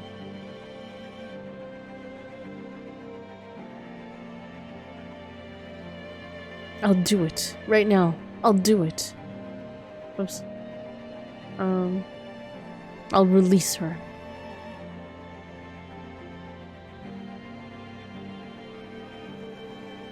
Thank you for making up your mind. I didn't make the lock require 3 keys, because the weight was too much to bear alone.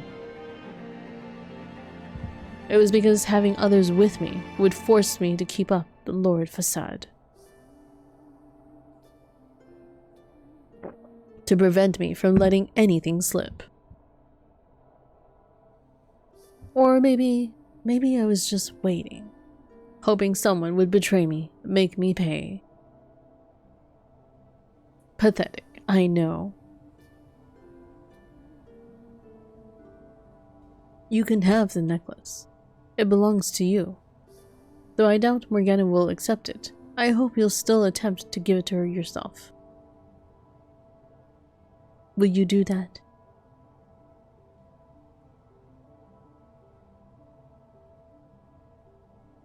Where did you get that anyway?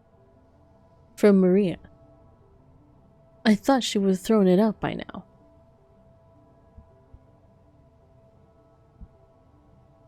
I assume she doesn't think very highly of me. Be honest with me. She was planning to kill you. Ah, maybe that would have been for the best. To her, I am nothing but a power-hungry traitor.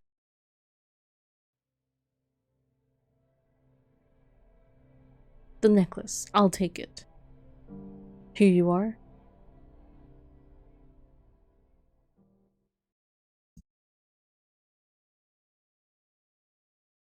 When he takes the necklace, Jacopo looks as though he's on the verge of tears. Whether from the pressure of not wanting to lose face or simply because he's no longer able to, he doesn't actually shed any though. The other two just stand and watch him quietly. Neither of them saw the vision of his past, but they don't pry either. Our exchange was probably sufficient to give them an idea of what happened, even if they don't know the details. Clutching the necklace in one hand, Jacopo takes up the head of the procession to the observation tower. And while it lasts but for a brief moment, I see an image of the young man he used to be and his slightly slouched shoulders.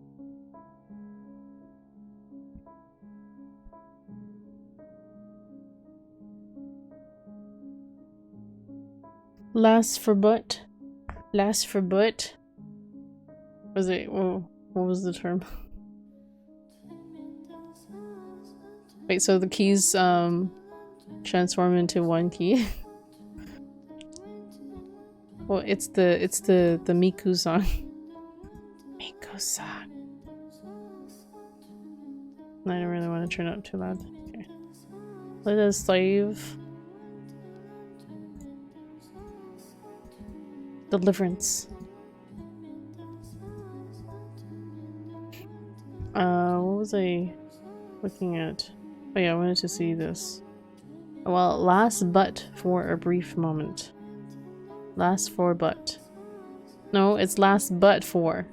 Last but for. I was like, wait, last for but. What? Last for but. Last but for a brief moment. This is correct. It's not an error if that's what you're thinking it is. They each insert and turn their individual keys. The lock disengaging and the door giving a deep groan as it swings open.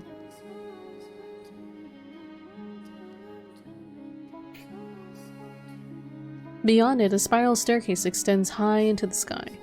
Every time I've climbed these stairs, it's always been a solemn affair. And now is no different. I've succeeded though. I've got them all here, ready to set her free before she's supposed to die. I have changed the past. Giselle.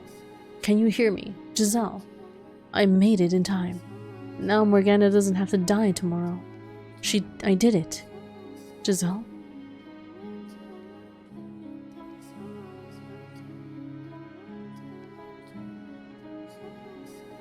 Wait.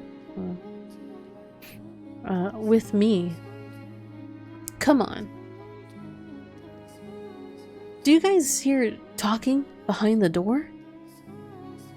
Is there someone else in there with her? There couldn't be. It's only Morgana. Stay with me, please. Come on, you can't give up now. Oh, be quiet. As if you have any idea what I'm going through. Of course I do, No. Standing before the door at the top of the stairs, a chill runs down my spine. Before I have time to consider what might have caused it, my body moves on its own. I shove my way past the other men and push open the door.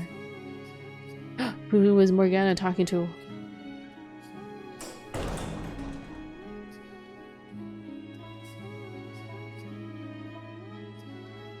I know. I'll come up with something pleasant to take your mind off things. I'll come up with a story. A story? How about this? A dove flies in through the window up above, a piece of parchment tied to its leg.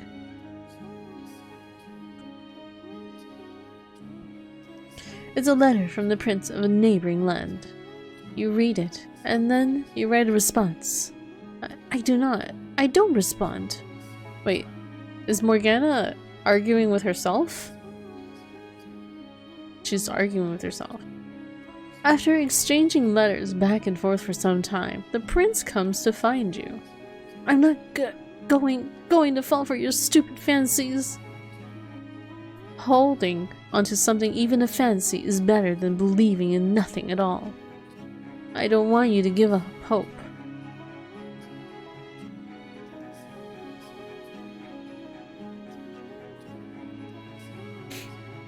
But baseless hope only breeds despair. Not that you would know that. Besides, if Annie is going to come for me, I don't want it to be a prince. I insist. There's only one person I want to see. We're all stunned to silence at the scene unfolding beyond the door. Or at the scene unfolding beyond the door. Morgana is having a conversation with herself. This does answer the question of who the white-haired witch is and where she came from. But I can't. This is just... No one should have to go through this.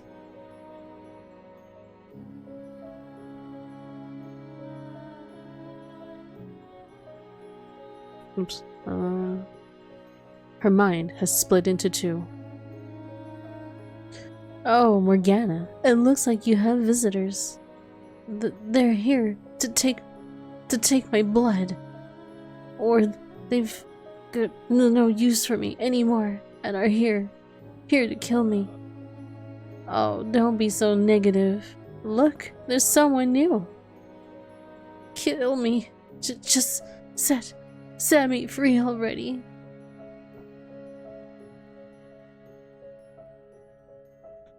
Morgana, you know what my wish is. So you know what my wish is. Kill me.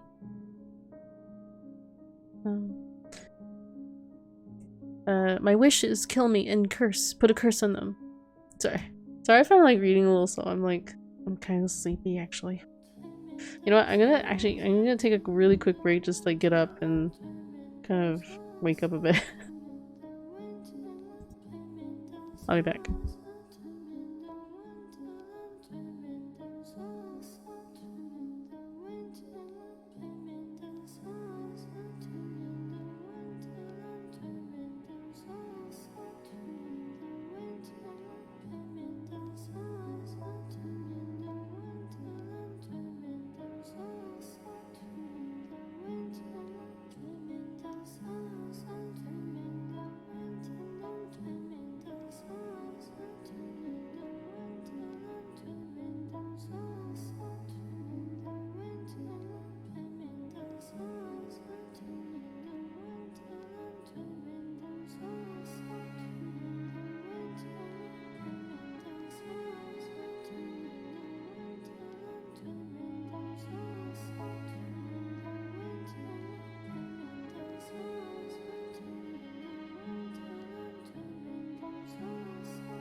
Okay. I got up, walked around a little bit, had a cookie, pet some cats. Hopefully that should keep me awake for a little longer. And no monsters at this hour. My god, if I drank a monster now, and even if I only drank like probably like maybe not even half the can, that'd probably keep me up like all night until morning. This is confusing because it's like I don't know which Morgana is which. Which Morgana is which?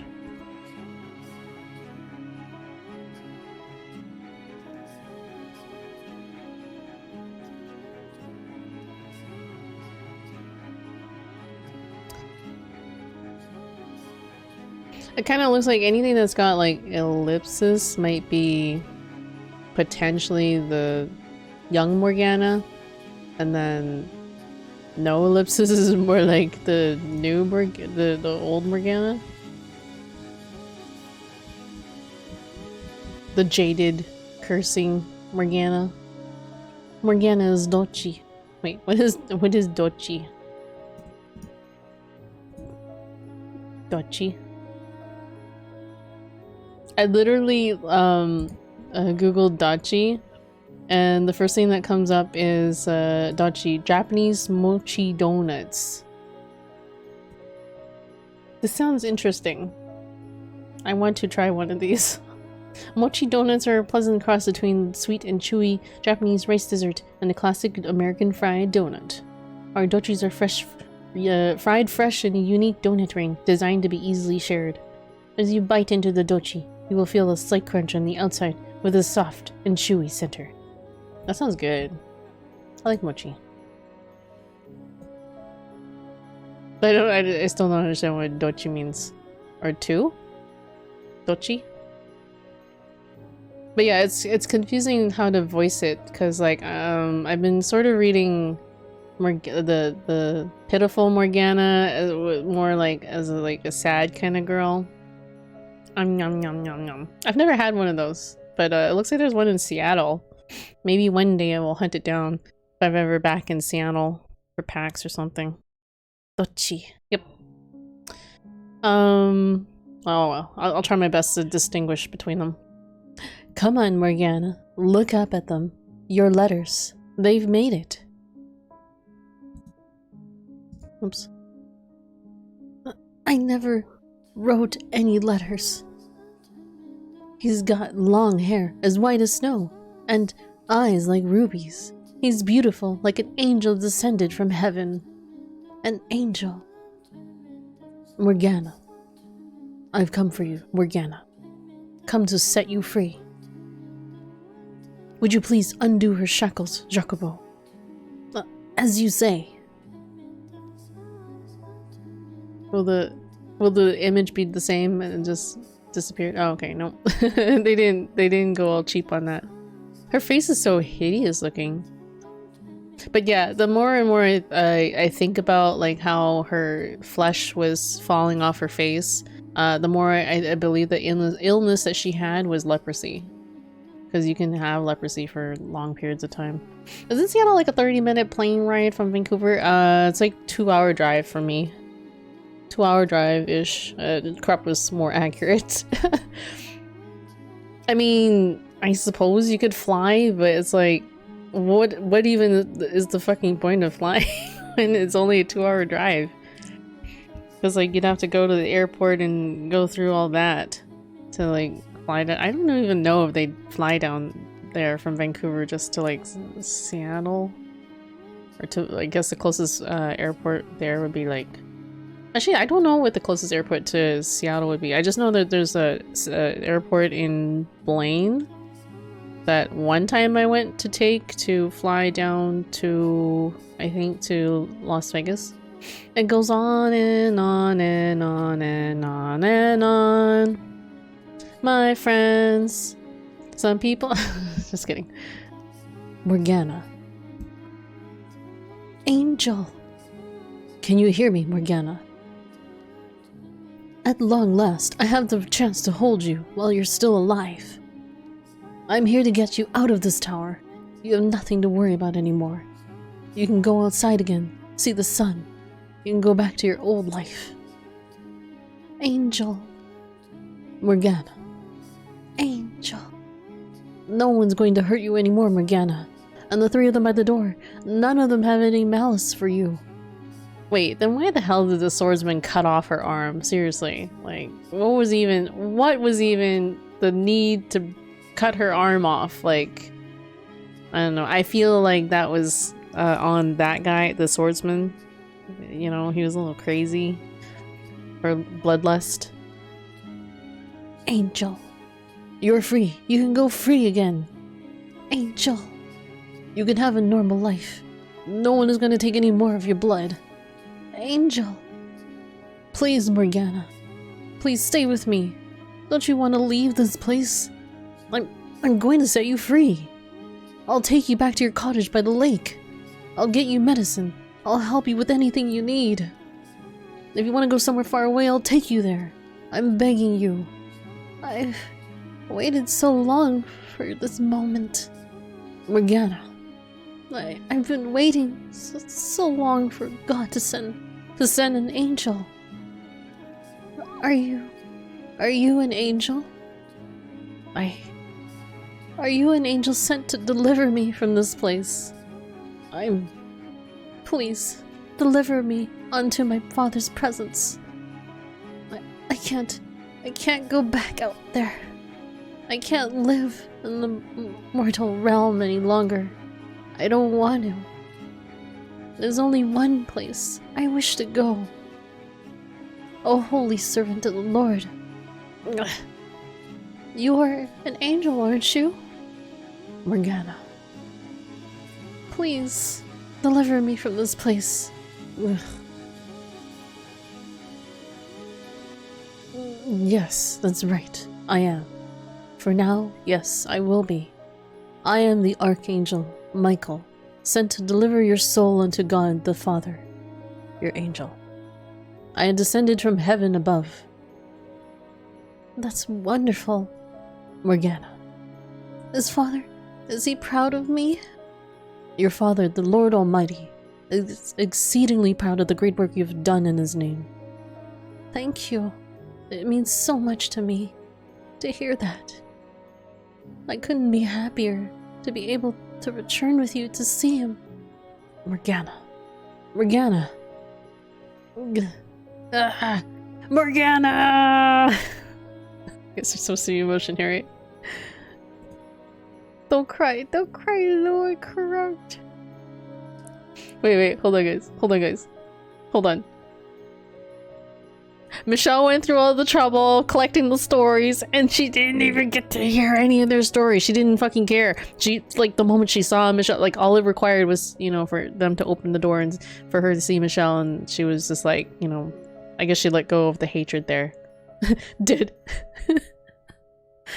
Her body goes limp in my arms as the last of her life slips away.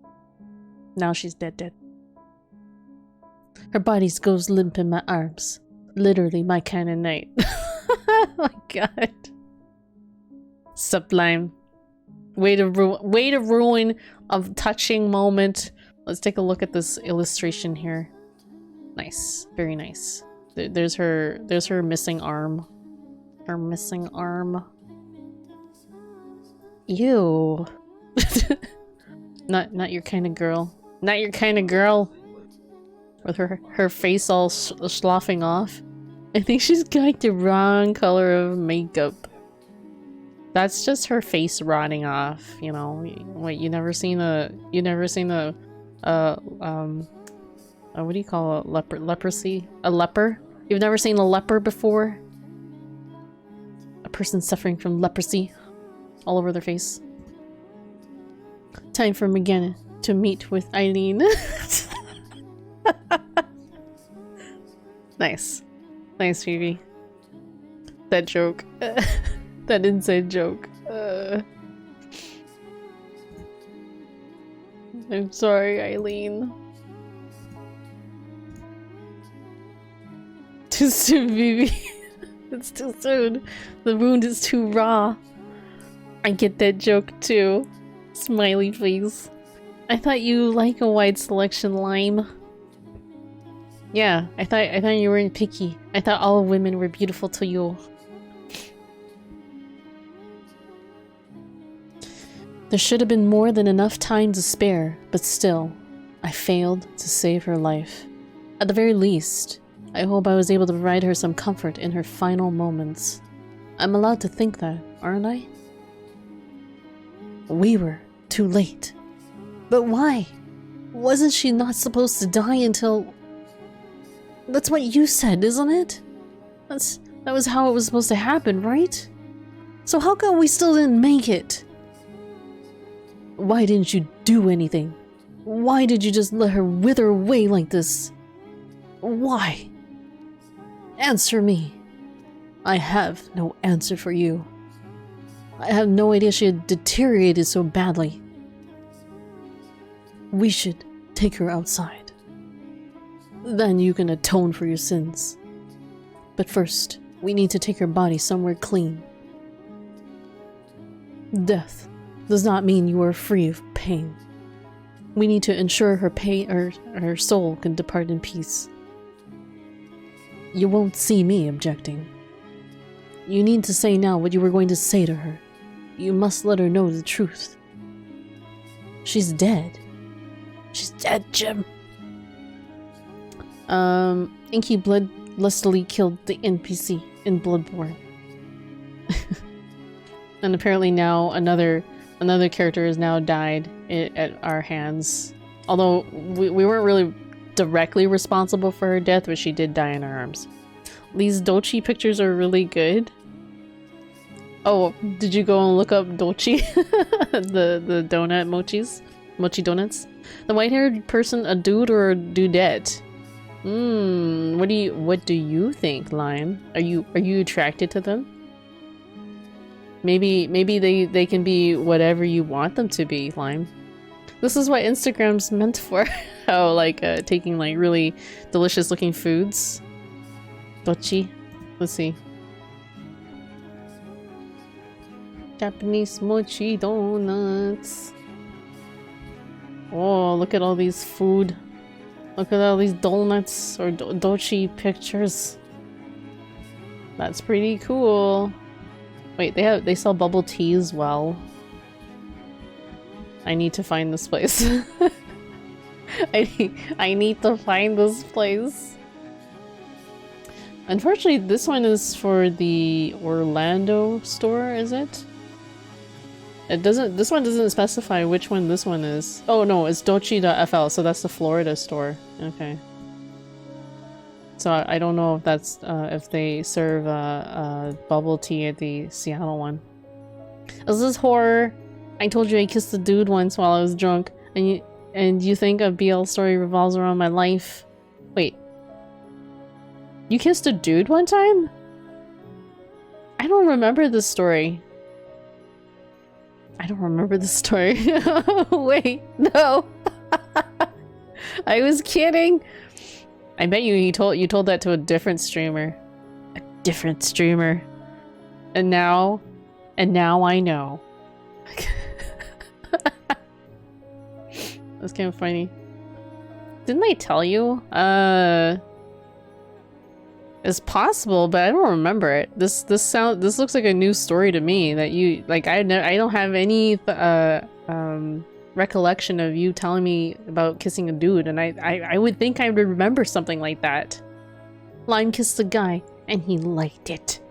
Vivi's happy. Vivi would totally be shipping this. Vivi ships this. Nothing wrong with that, Lime. I'm sure a lot of girls here would be more than a-okay with that. More than a-okay. I don't remember 2019. Wait, you don't remember 2019, or you're saying you may have told me in 2019? Wait, did you know me in 2019? Yeah, that's possible. It's possible you could have known me in 2019. I kissed him at a gay bar because the bartender who wore nothing but thongs told me that he would treat me to a free shot for a kiss. Okay, I definitely have not heard this story. So you were a bitch. What? What? Are you saying this to Lime, Vivi? So you basically kissed a guy to get a free shot. Tequila expensive, like $19. Holy crap. You could buy a bottle of like cheap tequila at the store. A whole bottle for $19 probably, right? Not the top shelf stuff, but you know. Oh yeah, you're right.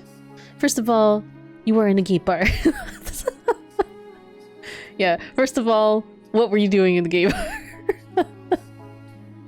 And I like how you I like how Lime described the bartender was wearing nothing but thongs. He was nothing but a thong. Nothing but a thong. This is what Lime noticed. And also the guy who was giving away free shots for kisses. I was gay bar hopping with my female friends who wanted someone to come with them. Oh my god. Being gay when drunk.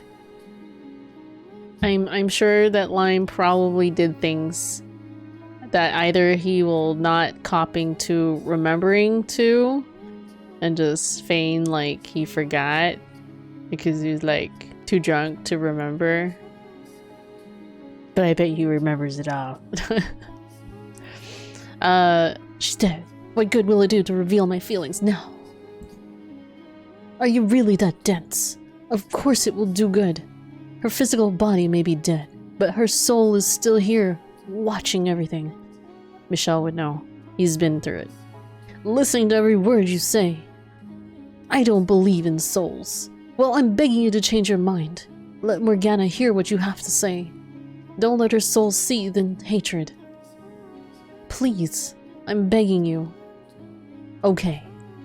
Morgana, I am not the lord you knew.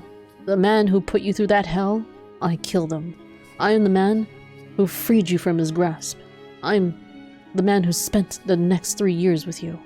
We were poor, and food was scarce, let alone good food. But those were the happy times. Just about every day I'd come to rub ointment on your face. I'd tell you to look at me, and you'd reluctantly turn my way. I used to think a lot about the face you'd make when you finally gave in. And then there was Maria. I can only imagine how obnoxious you thought the two of us were when we were in the same room together. You sitting off alone, while me and Maria go at it, not making a peep. Me always trying to sneak glances at you. There's so much I never managed to tell you, and I hate myself for being too weak to put any of it into words. I could apologize, but I doubt you'd forgive me. And I don't want you to either. I just want you to know that this isn't how I wanted things to turn out. What I wanted more than anything was to show you the world. But instead, all I managed to show you was the inside of a cold, dark tower. Not the beautiful, unimaginably wide world outside these walls, but a tiny, filthy corner of it. I did this to you. I took everything from you, when I should have given you everything. However much you hate me, I deserve every last bit of it, and more. I was ready to pay with my life if that's what you wanted. I was ready to do absolutely anything. This wasn't how I wanted things to turn out. I waited too long to bring myself to take action. Morgana, the man there, he told me you said the 3 years you were with me and Maria were the brightest days of your life. Well, they were for me too. I loved you. That's everything. Did any of what he just said make it through to you, Morgana? I pray with all my heart about that him opening up will have even the tiniest effect on how you feel. Morgana, I also want to apologize for everything I did to hurt you. I feel terrible about it, I really do. And yeah, I know that's not enough to make up for what I've done. So I want to make amends, whatever it takes. If you want to give me, or if you want me to give you my life right now, I will. Or if you want me to spend the rest of my days paying for my sins, I can do that too. I am an irredeemable monster and a killer. I take pleasure in hurting people. You were right to be afraid of me. I am genuinely sorry for what I did to you, though. I never wanted to see you dead. Sorry, I can't come up with anything better to say. How about, sorry, I fucking sliced off your arm for no reason. I'm sure that slicing off her arm probably was not, you know, conducive to lengthening her life. You know. Am I missing something here? I also had to put my card in between his butt cheeks for another shot, but that's another story. Singing, do you remember the time when Lime kissed a guy? I don't know what kind of song that would be. Feels like he's been holding her for like an hour. It's just in cradle her. This will be my new AFK screen. Michelle holding Morgana forevermore. Forevermore. Baby, it was like a little smooch, no tongue. So it's not like a real kiss if there was no tongue, you know. Oh, her name is Michelle. So a girl. No, it's Michelle. Michelle, the masculine version of Michelle. So they both are pronounced the same way, Michelle and Michelle. No French. I mean, you might pronounce it Mikel, but I think that's like Russian. Russian might pronounce it Mikel or something like that. I don't know. I'm sure I am butchering some language by saying that. Any Frenchers in chat? No French? Oh, I meant... What do you mean? Oh, lined in French kiss. Oh, okay. Yeah, because... Oh, that was funny because when you said no French... I think Michelle is a French kind of a masculine name. That tune kind of sounded like American Pie by Don McLean. Wait, what I sang? I don't remember how I sang it. American Pie. Like, my, what's this American Pie? Wait, like you're saying that you could use that to sing the line that Vivi came up with? Wait, let's see. Does that fit? Do you remember the time when Lime kissed a guy? We have the male Michelle, but it's very different pronunciation. Yeah, I'd imagine in German it'd be very different. No, Roxanne. No, I didn't. He was a pretty good kisser though, not gonna lie. He had like really like plump lips. Plump pillowy lips that were soft. Let's bring her outside. Would you carry her body, please? You should be the one to carry her. You're far better suited to do the job. My right arm is no condition to be picking anything up. Yeah, I mean, the swordsman almost like sliced his arm off, I think, if we remember that. I'll help you lift her then. You said it was my words she needed to hear most, but ultimately, it was you who saved her. And me, who made that necessary. She wanted to be delivered to God by the hands of an angel, so the angel here should carry her. I can't. It wouldn't be right. Please, would you do it for her? Very well. It sounded like Jacobo was looking for an excuse not to, like, do any work there. Remember the Time by Michael Jackson? I don't think I've ever heard this song before.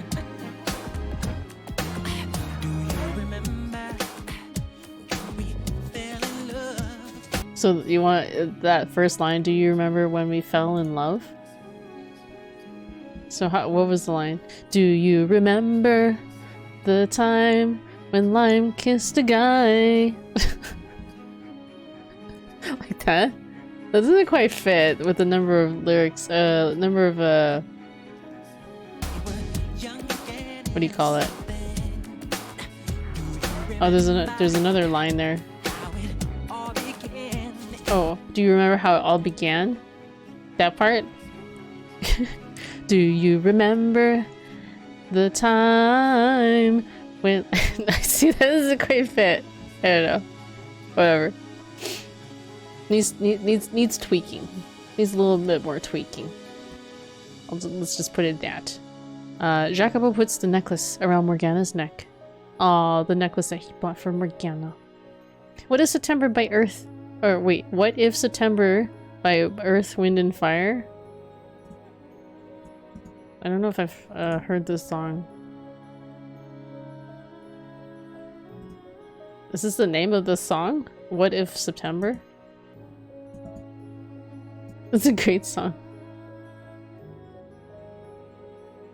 Oh wait, it's just called September?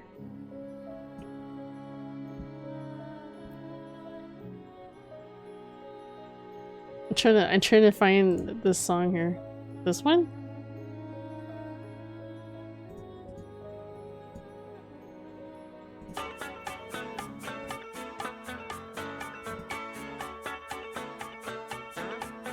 Wait, are we looking for like ways to fit that like line into a song? Oh yeah, I know this song. I don't know the title of the remember the first night of September. Okay, so would that fit?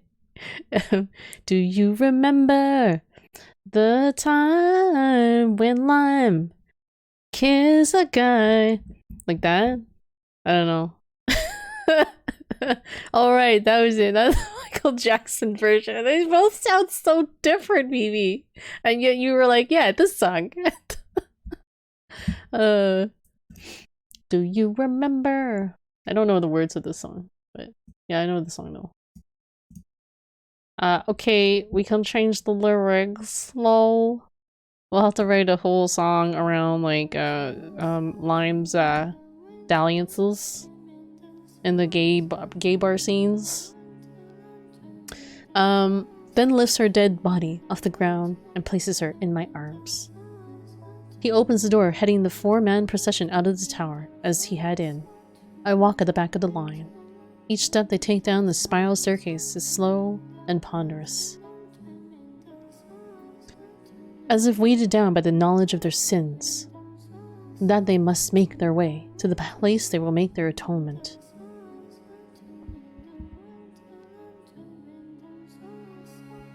I wasn't able to prevent Morgana's death, but I was able to uncover the truth.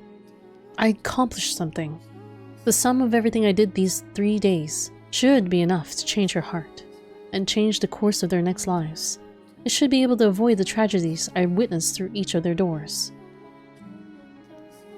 I only had the music in my head, but not the name or interpret. Oh, okay.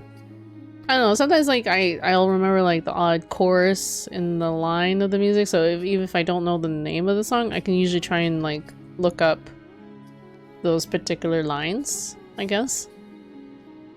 But yeah. I guess if you don't remember enough about like what even the chorus or some lyrics from the song, then yeah, it makes it hard to identify. When we step through the door and people see Morgana's body, we'll be made to pay for our sins. Ultimately, I'm the one responsible, so the two of you are welcome to stay behind. I'm coming with you. A girl died because of the things I did. I can't just pretend I didn't have anything to do with me, or it didn't have anything to do with me. No, I don't want to. I never had any intention of fleeing. You may have been the one running the operation, but I did just as many terrible things as you. Well then. Say, Michelle? Yes? I figure this is probably my last chance to say it, so thank you for convincing me to hand over my key. For giving me the courage to open my eyes. You always had the courage within you, Mel. You simply needed a little help finding it. It wasn't my strength, it wasn't my strength that allowed you to take action, but your own. Haha, you sure know how to make someone feel better about themselves. I'd like to be a little stronger next time around, if there really is a next life. I'd like to be strong enough to face whatever comes my way, to not run away or try to ignore it. I have no doubt you will be. The trials you're made to face are great, and very few of them are of your own making. Yours is a tragedy of circumstance, of feelings kept secret and good intentions gone wrong. If you can face the problem when it arises rather than look away, I'm certain you can find your way to a better future. You mean, in my next life? I do. I'll trust you, know what you're talking about then, and burn your advice into my soul. Don't look away. Please do. I'm glad to have met you. If there is a next life, I'd like it if we could be friends. Just so you know, you'll never convince me to go on walks around a lake or take naps out in the sun. What? Well, that makes you sound like a very gloomy, unpleasant person to be around. Just joking. Thank you. You're welcome. You know, you kept telling me you weren't an angel, but you actually are, aren't you? I promise you I am a regular man. You told Morgana you were an angel.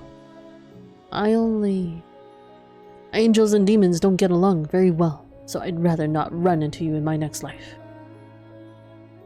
I appreciate what you did here, though. I'll do my best to be more human next time. Please do. If I repeat to myself what you told me, that what I need most is restraint as I make my departure from this world, then maybe I won't forget it, even if I do lose my memories. Burn it into my soul. I rather like that. I think I'll follow the boy's lead there. That would be best. And I'll be praying that even if you aren't capable of love, you'll be able to live a peaceful life with a good woman who loves you. That you'll be able to make her happy by doing so. I still think she'd be better off never knowing me. Whether you want her to or not, she's almost certainly going to meet you and fall in love with you. You know, now that I think about it, she's not as normal as I first thought. She's a peculiar woman. I can't say I disagree. Well, I guess this is goodbye then. That it is. That was like an awkward exchange. I guess this is goodbye.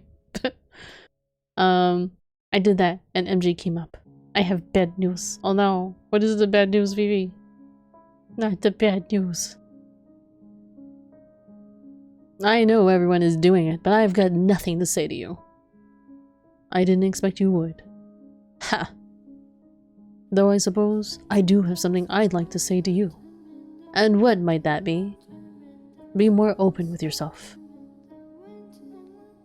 If you had only put your feelings into words, things would have turned out differently in both this life and your next. Coming from you, a man who looks even more closed off than me, that rubs me very much the wrong way. Do I really look that closed off? In more ways than one, yeah. There is only 25% left of the new cake. Oh no! I mean, the new cake kind of lasted a couple days, hasn't it? I guess you'll just have to bake a new cake, Vivi. I guess you'll just have to bake a new cake once that cake is gone. That part of me is deeply ingrained. You telling me to open up won't magically disentangle my personality and make it be. I don't think you're as twisted as you believe you are. I'll consider it if this next life nonsense you're selling is true. Please do. Lord have mercy, one hell of a man certainly busted his way into my life. The last thing I expected was for an outsider to be the one to get us to open that door. Impressive work for one man. It was not only my doing. I had help from a number of people. And it was you, Giselle, who did the most in getting me here. I'm not as big a man as the three of you make me out to be. Before this, I'd lost so much. I felt utterly powerless. I was on the verge of abandoning all hope.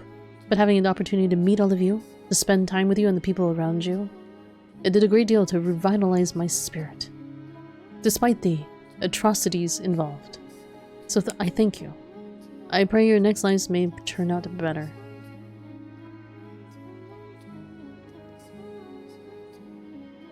I suppose we should get going then. Off to pay for our crimes. To relieve her soul of some of its pain, and I suppose to make sure their next lives go a little better. Let's. Oh, you baked it like 18 hours ago, or was it like yesterday? That's quite a bit of cake that's gone missing. That's like a quarter of piece of cake gone every 6 hours. I mathed that. He places a hand on the large door, then takes a step forward. Guys, are we actually almost gonna finish this game in this stream? I didn't imagine this day would ever come. The door lets out a heavy groan, and moonlight slips through the widening crack. It's all over now. Quick maths. I did it. I changed the past. This game has an ending? We're going through the times, I think. What? What? The hell? What I see beyond the door is not the nighttime courtyard. The sun hangs high in the sky, shining down on the blood-soaked grass. Why? What's going on? That's when I notice. The weight of Morgana's body is gone from my arms. And then... out in the courtyard. Mel! Nellie! I see a flaxen-haired girl vomit blood and fall to the ground. A young man kneels over her and takes his own life. No! They are dead and dying townsfolk all around the nun. The swordsman is skewered as he scrambles to reach her. And at the door just to my back, Jacobo. The lord lies unmoving, slumped against a wooden frame in the pool of blood. How can this be? We were all just talking not a minute ago. How the hell did we go from that to this? Why? Why, damn it? I changed the past, did I not? I steered them away from this outcome. I changed. Oh. That's what this is? As much as I don't want to believe it, it makes sense.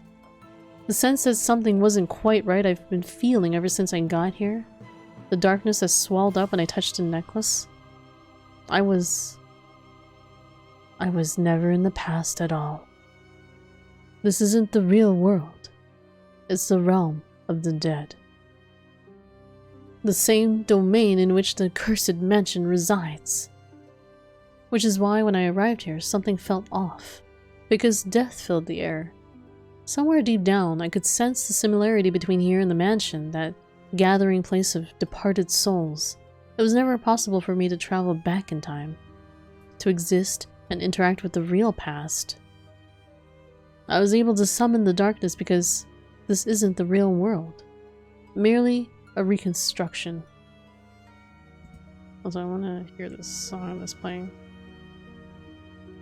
Plot number 5210. No, there will now be stories of changes timelines. Okay. The changed timelines will now generate new stories. Merely a reconstruction.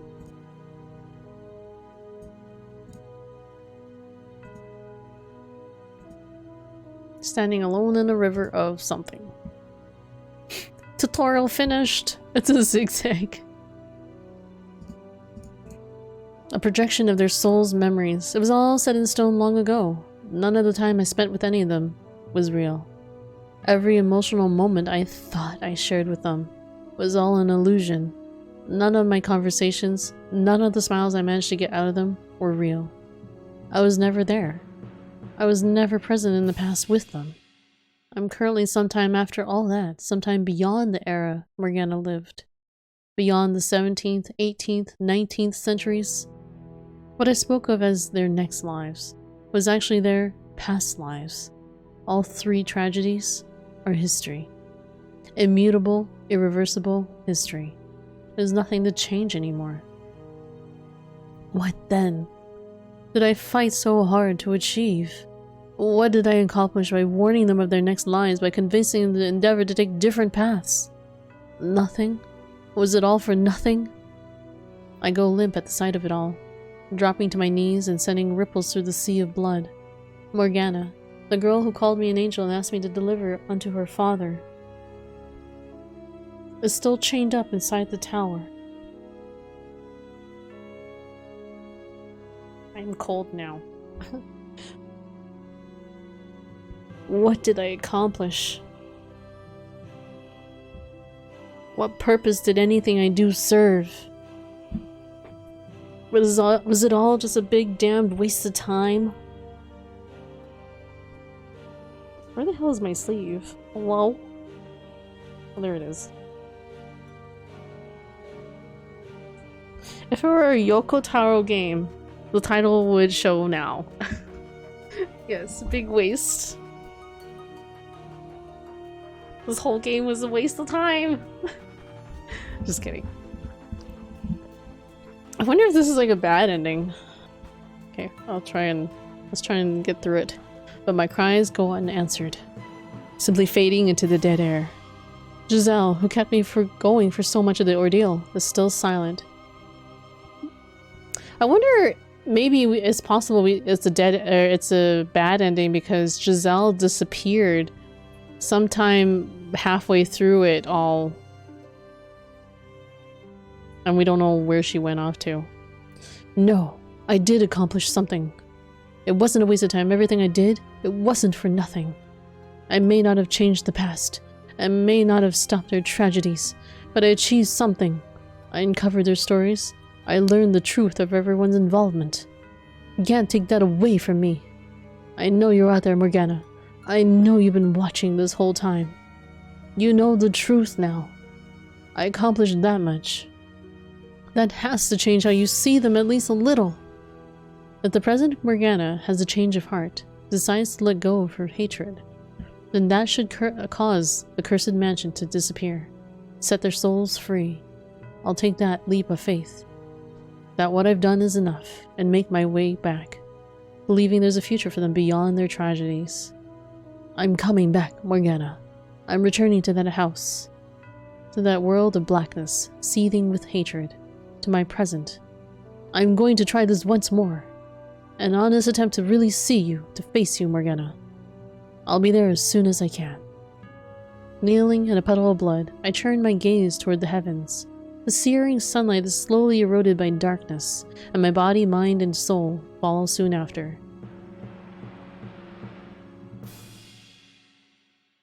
Not a wasting you was able to make 20 streams out of it, lol. What stream is this? This is...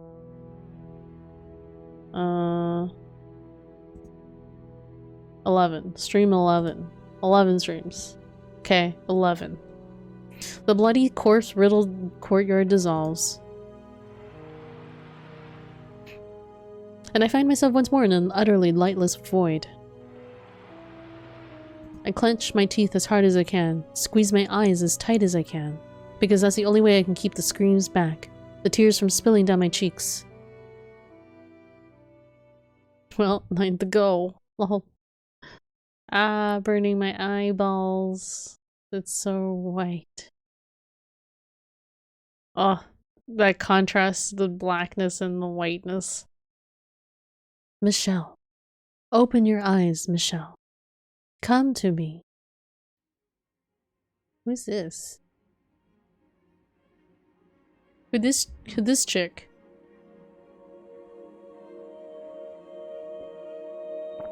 What? Is this the white hair girl? Oh, it's a white hair girl. I couldn't tell if it was a white hair girl because they shaded with like green, so I was confused about that. Is that Arthur? No. It's the white haired girl. Oh, what voice do I do for white haired girl? We meet at last. What? Why is the white haired girl here?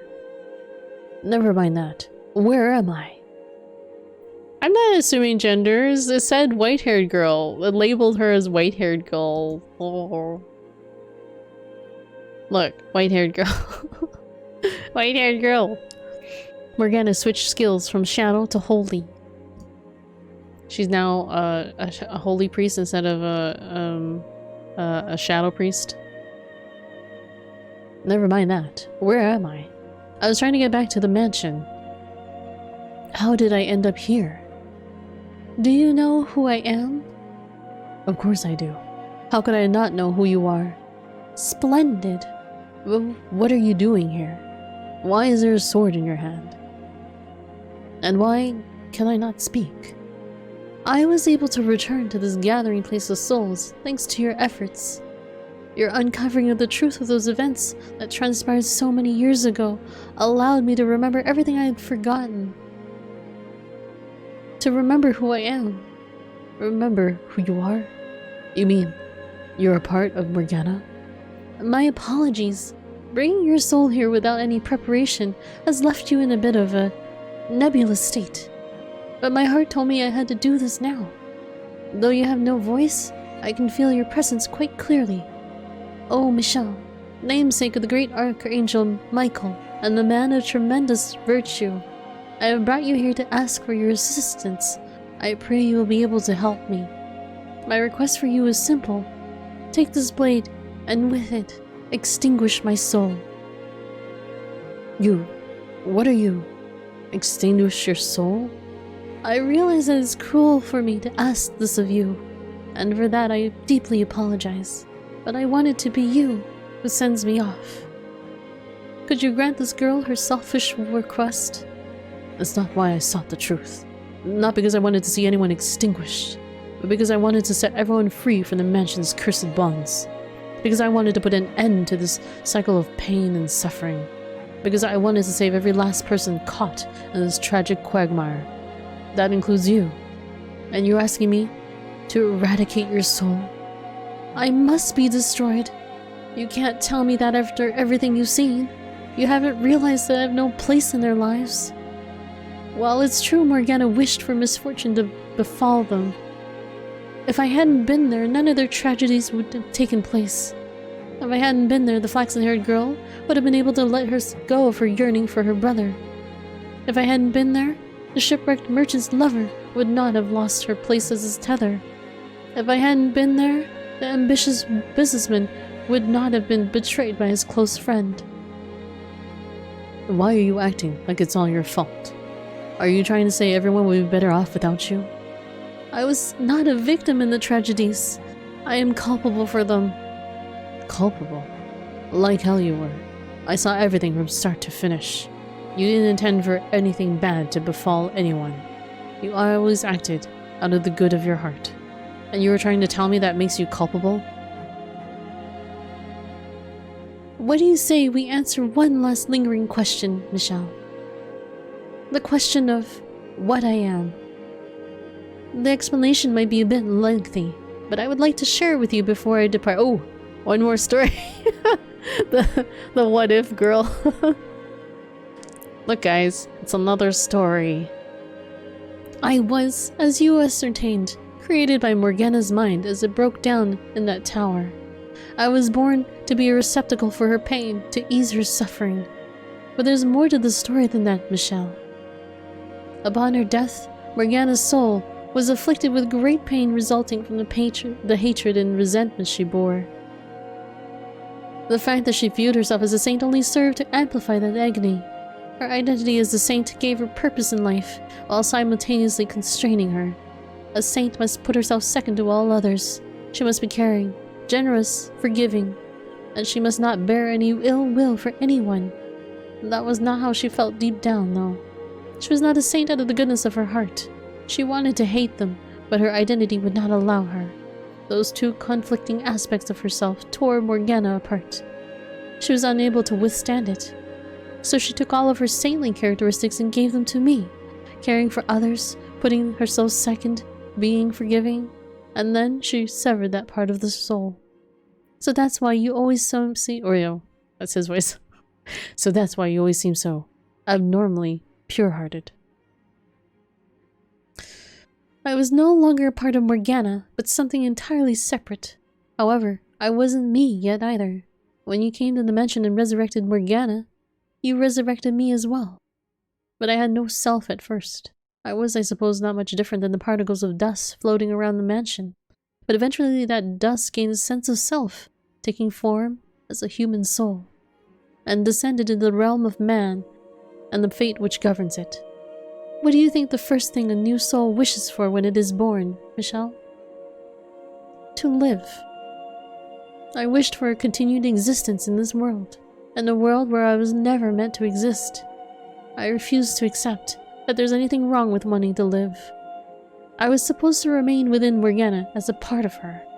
I was never meant to be a soul of my own. To become one was to turn against the laws of the universe. I wished to live, and Morgana wished to curse the three men's soul. Though we sought after completely separate things, because we were once two parts of a whole, each of our wishes were shaped by the others. In order for an incomplete soul like mine to survive, it needs something to bind itself to the world, something strong enough to prevent the universe from correcting the anomaly. And so, the wish of that anomaly gave birth to yet another anomaly, a house that sat outside the currents of time, one that could transcend the mortal realm at various times and places. And it was this house that served as a tether for my soul. You mean it wasn't Morgana's power that created the mansion, but your own wish? And why did it have to be that house that bound me to the world? Because that was where she lingered, the girl from which I was formed. Which meant that my wish had the consequence of granting Morgana's with it. The house, having attained perpetuity, served as a place for those reconstructed by Morgana's curse to return to. Furthermore, my connection with her had another consequence. I was the one most affected by her wish. As much as I might have wanted to do good for them to be happy, my fate was dictated by her wish. In that position, my merely showing affection for anyone was damnable. Falling in love was an act of villainy. My very presence malevolent. Don't say that. I was the true witch, the true demon child. Stop talking, please. It should never have been possible for me to have a life at all. Please, stop. The universe must be returned to its proper state, Michelle. Don't talk about yourself like that. I must be erased, and Morgana's soul restored to its original form. But why? I do not belong here. I never belonged here. What's so wrong with wanting to live? The defect must be repaired. You're not a defect. Damn it. Why couldn't I be able to get a word in now, just at least? The restoration will not be instantaneous. It took many, many years for me to be found, and it will take just as long, if not longer, for the process to be reversed. But her soul will eventually return to its proper state. And perhaps, when her soul is restored, Morgana won't be a human. Perhaps she will be a butterfly resting upon the lip of a flower. Perhaps she will be that flower. Perhaps she will be the breeze in which that flower sways. But whatever form she takes, I will be with her, whole and complete. With me gone, no more tragedies should take place. So please, take this sword and extinguish me.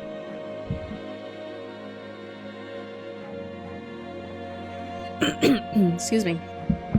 Put an end to this cycle of misery. I want you to be the one who does it. Excuse me. Please, kill me. I can't. There's only one choice there. You're asking too much of me. I wanted to save it, but I was worried, because usually when a single choice pops up there, it can be hesitation that is also counted as a choice. So I'm gonna lock this one, because that probably the save before it, I think. Yeah. Oops, not that one.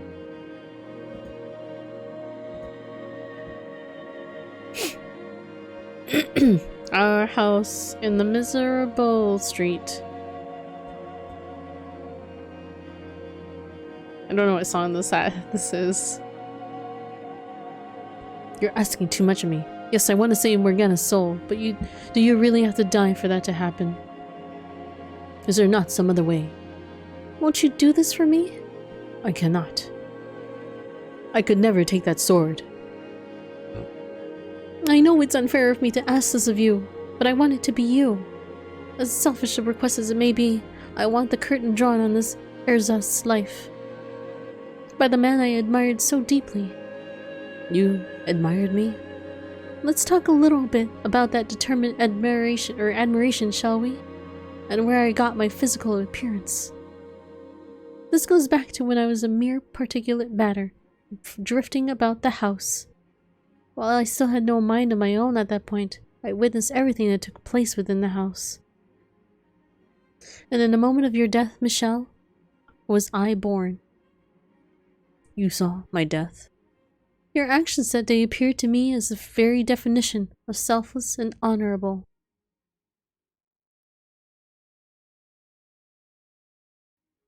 Your life bore many similarities with Morgana's.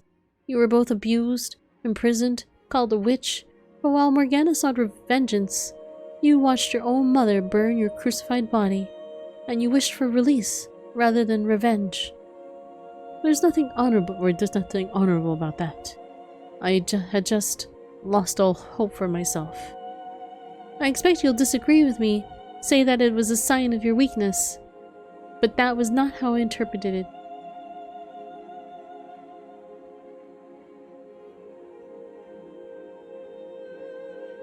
Self-sacrifice being one of the core characteristics Morgana gave to me, I was deeply moved. You didn't curse those who had wronged you in life, you chose your own destruction. And I admired that strength of spirit.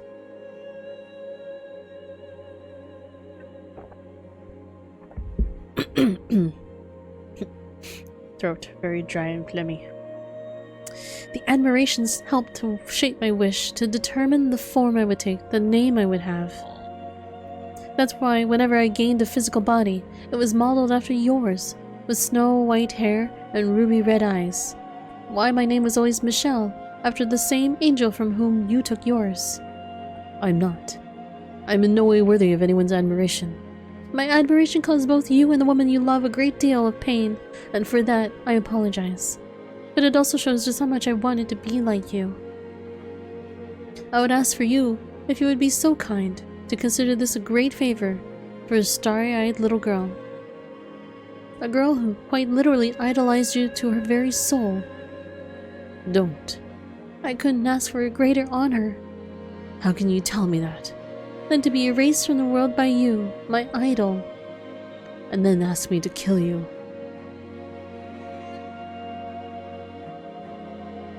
Please, Michelle, be the one to send me off. I can't do it. No matter how many times you ask. I can't kill someone who's told me they wanted to live. I know what that's like to wish for life. I don't know if you've realized it yet, Michelle, but this is the first time we've actually met. The story of the fourth door was Morgana's creation, which means that until now, we've never been in the same place while both aware of the other's presence. As far as you should be concerned, I'm a complete stranger, yet still you hesitate. I'm glad that you're reluctant, but you've shown me enough sympathy. I don't consider you a stranger at all. Indeed, this is the first time we formally met, but I've watched you go through so much. I've seen you live 3 different lives. I've seen the impact you had on the people behind all 3 of those doors. You're in no way a stranger. With my erasure, Morgana's soul will eventually become whole again. Her curse and the eternal cycle of agony it brings, it will be no more. When I am gone, everything will return to its rightful place. I implore you to not hesitate any longer. Are there really no other options? Is killing you really the only way to make things right? To release everyone from this curse? I am delighted to have finally been able to meet you, the man after whom I modeled myself. I'm incapable of taking my own life, Michelle. God's teachings prohibit it, and as such, my identity as a man, or as a saint, prevents me from doing so. No, I don't want you to commit suicide. I want to find some way for you to live, to remain a part of this world. I know that by asking this of you I am causing you great heartache, and for that I offer you my sincerest apologies. But so long as I continue to exist in this world, Morgana can never truly have redemption. Tell me, who is it that you've been fighting so hard to save? That doesn't mean that I didn't want to save you too. I believed I could save everyone summoned to the mansion, that no one would have to suffer anymore. That there would be no more tragedies. Michelle, take the sword, please. Do you really want to sacrifice your save file, lol? Worry not, Michelle. Doing this will allow you to save everyone. You will cast off the darkness inhabiting this house. Set all its prisoners free. Give Morgana her salvation.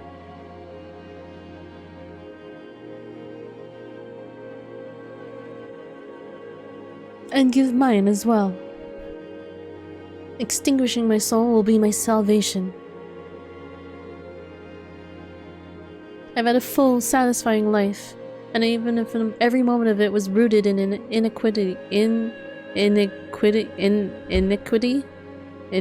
Is this a real word? Iniquity. Iniquity. Immoral or grossly unfair behavior. Okay. Interesting. I did not know this word. Iniquity. I've never seen this word before. Iniquity. That's cool. I learned a new word. Oh wait, where did the new... Did I close it? Oh, I closed it.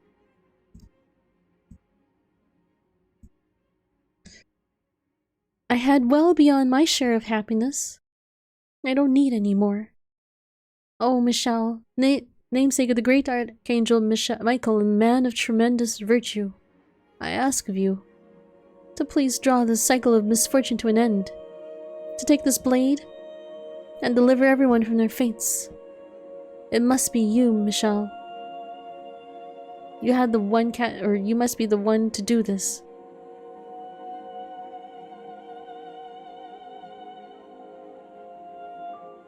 Oh, take the sword.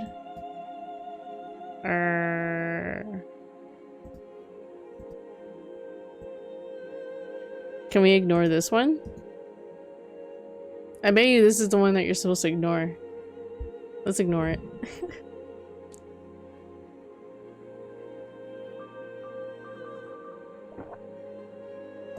I refuse. I reject the sword.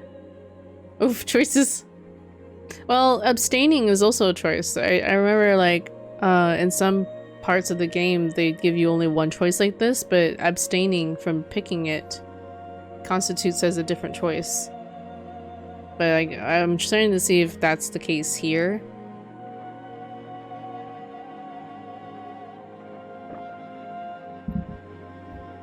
Oh, okay, never mind. It didn't take long for the other choices when you refrained from clicking on it. It didn't take long to kick in, so guess we have to take it.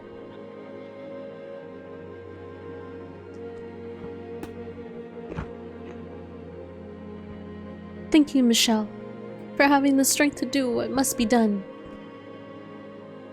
And I apologize for putting you in such a difficult position. Once my soul has been erased, I will be gone from this world forever. I will not return, not in this or any other form. I feel no woe in that knowledge, though. I welcome my destruction with the utmost of joy. However, if it wouldn't be too much to ask for you to keep just a little bit of me in the corner of your soul, Michelle, to remember me, to remember the life I lived, then would make it all worth a while.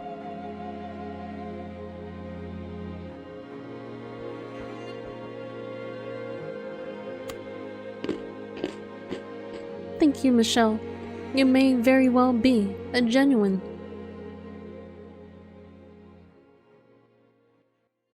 Genuine what? Did we kill her before we get to find out? The whiteness surrounding me evaporates, and I find myself back in the observation tower. I can still feel in my hand the impact of the sword piercing her breast. Ugh, damn it. Why? Why couldn't there have been some other way? Erasing the soul is not salvation. God damn it all. She deserved better. So much better than that. Gah. No, now is not the time to grieve. There is work to be done. A girl to whom I must offer the chance for salvation. I mustn't cry over the white-haired girl's death now. There are things I need to take care of first. Morgana. Morgana stands there, staring off absently into the distance. After some time, she slowly turns to face me. What exactly was all that about? Come on, say something. Answer me. Morgana. How? It doesn't make any sense. He and the Lord, they couldn't. There were two different lords. The one at the estate and the one who locked you in that tower. How? How was he doing there? Or what was he doing there? That's not... I didn't... The man I was trying to curse. It was the Lord who threw the blood sabbats. How did I... Are you saying I remember wrong? That's ridiculous. I won't hear it. I won't have it for a second. You were in a very tenuous condition, Morgana. More than even you realize. You can't assume everything you saw in that state of mind to be true. Why? Just why? That only makes it that much worse. Why would he do that? Why could he kill me? He said he would show me the world. I cried for him, and he turns out to be the one pulling the strings. You saw what led to this. You heard what he had to say for himself. Misunderstandings that went unresolved. That should have been cleared up immediately. What he did wrong? Indefensible, as far as I'm concerned.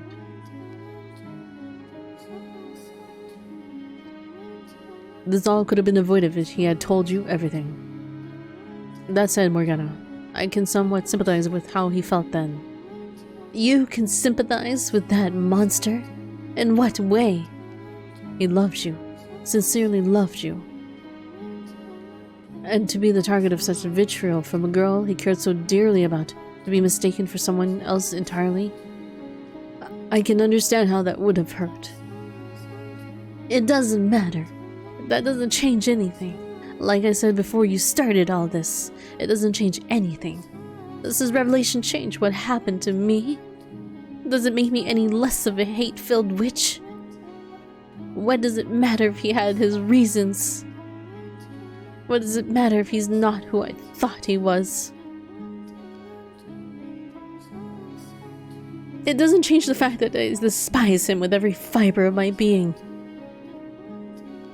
It's time to let go, Morgana. I met with the white-haired girl. I know her true nature. That's not me. You're right. I almost definitely say that you and the white-haired girl are one and the same, or I cannot definitively. However, I can say with certainty that she was a part of you.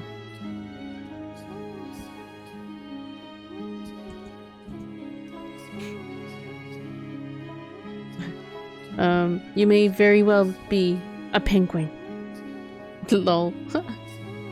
A creation of your broken spirit. The fact remains that she was closer to you than anyone else, in every sense of the word.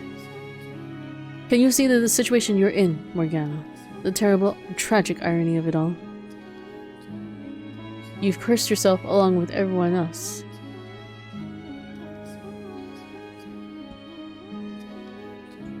Oops. Did I read that? Whatever. Do you think people in magic worlds trip on acid and then we think they've had a vision of world-altering consequence? Maybe. Possible. Why not?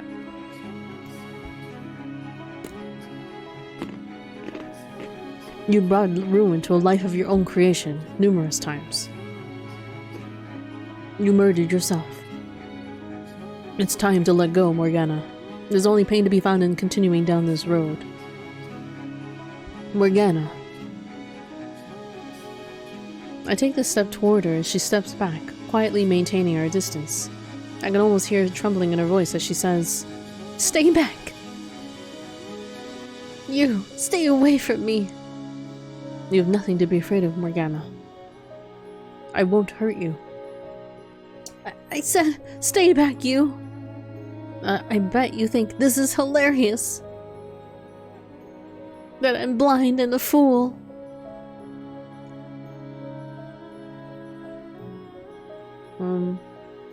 Yes, good on you, my dear. You've revealed my big secret. That I was a feeble-minded little girl with a poor memory. You've uncovered the truth of my death. Discovered the white-haired girl's true identity. Always presumed she was you. How foolish of me.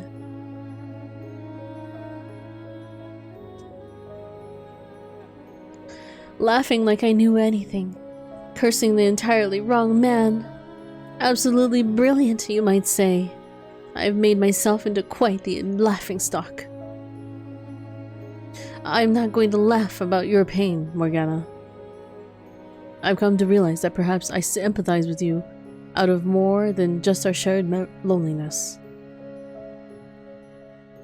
We are both yoked with unimaginable misfortune since our lived our lives in lamentation of our fates. I understand your pain. That boat has long since sailed. You're right, it has.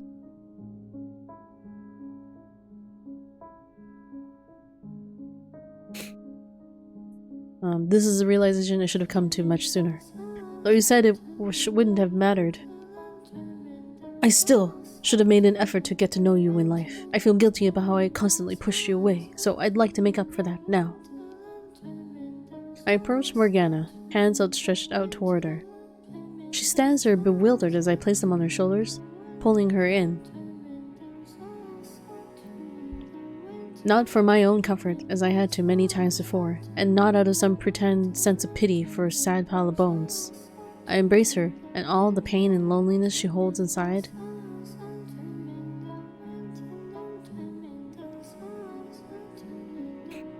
After her body gives off no warmth, and it is as weightless as a skeleton all those many years ago. She, like me, lost so much in life, but unlike me, she had no one there in her final moments. It's all right, Morgana. Everything's okay now. The tale behind the fourth door may have been a fabrication, but the creator's soul is always somewhere to be found in her creations.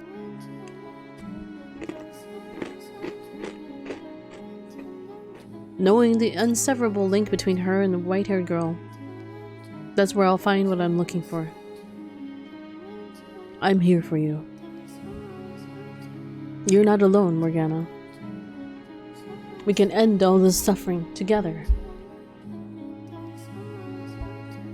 It's going to be okay. What's wrong with you? Have you completely lost it? Do I need to remind you of everything I've done? Of all the pain I've caused you? No reminders necessary. You did quite a number on me indeed. Then do you want me to tell you how we went from that to you holding me? You didn't do what you did out of a particular grudge against me. Of that much I was always certain.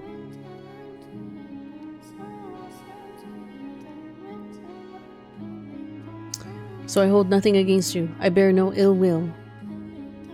Nor, I'm certain, does Giselle. You're much too forgiving. I imagine there's something about having experienced the kind of pain we have that makes it hard to harbor any ill will toward one of our kind. Shared trauma or not, you and that woman really are something. Good, because there are no words, or God, there are no words, for how much you would irritate me. The bite slowly drains from Morgana's voice, and in the quiet I think I hear a muffled attempt to hold back a whimper. I pull away slightly, putting a hand under her chin and lifting her head. Oops. She quickly averts her eyes but doesn't knock my hands away. As I reach them into her hood, gently setting them against her cheeks. I run my fingers across the exposed flesh, then slowly pull back the hood covering her face.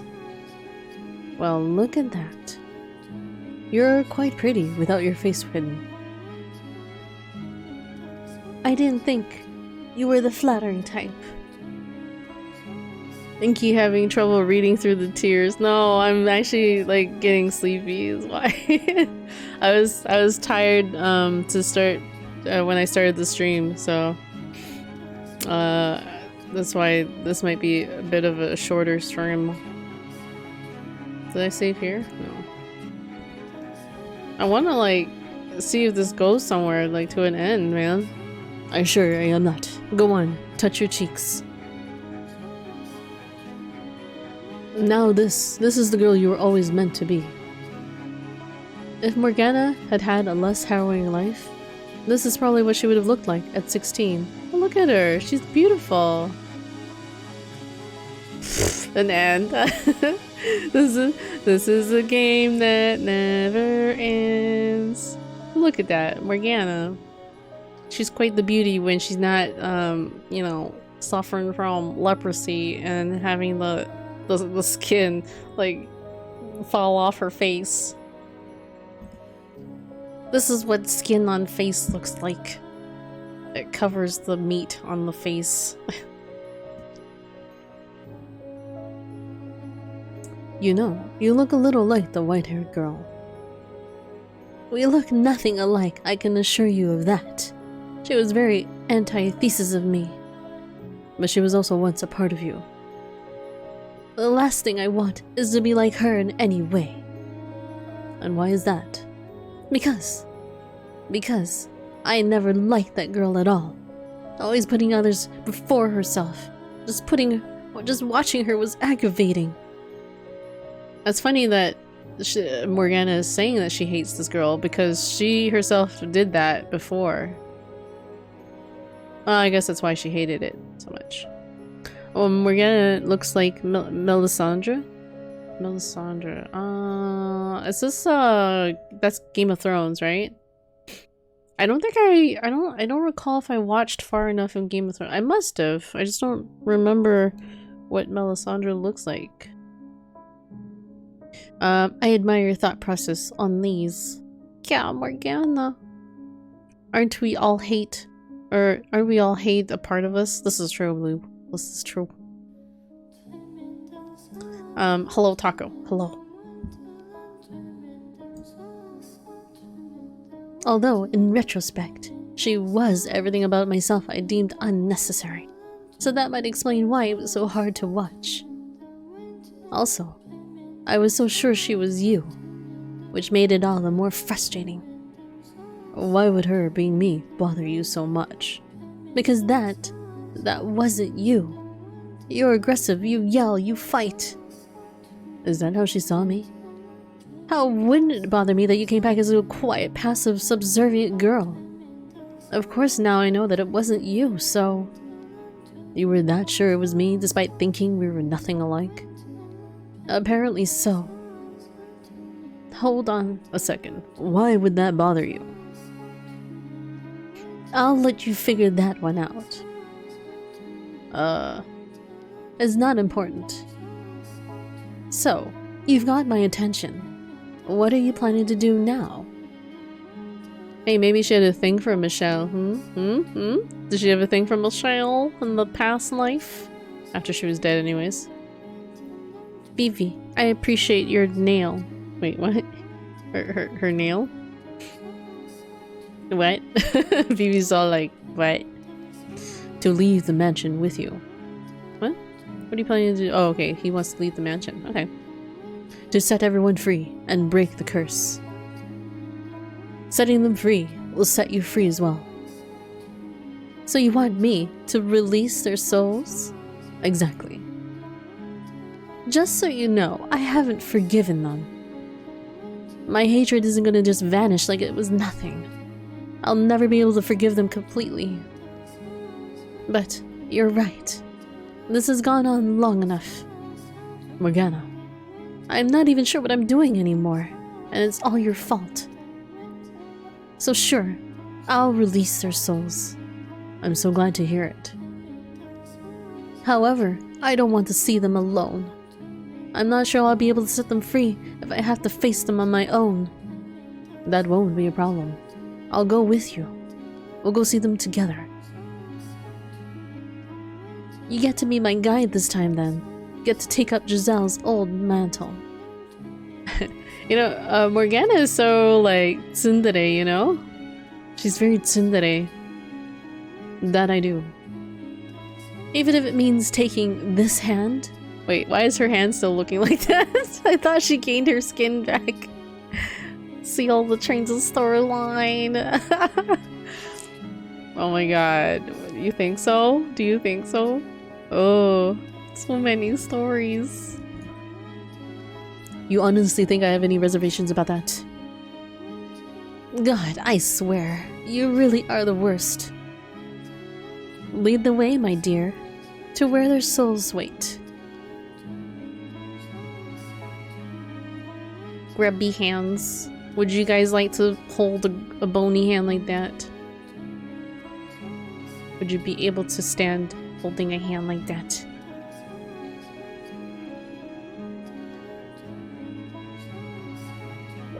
Hand in hand, we traveled the cursed mansion's corridors. The halls overflow with darkness, cut off from the sun and devoid of color. Despite having spent much time in this place, it's never stopped being depressingly gloomy.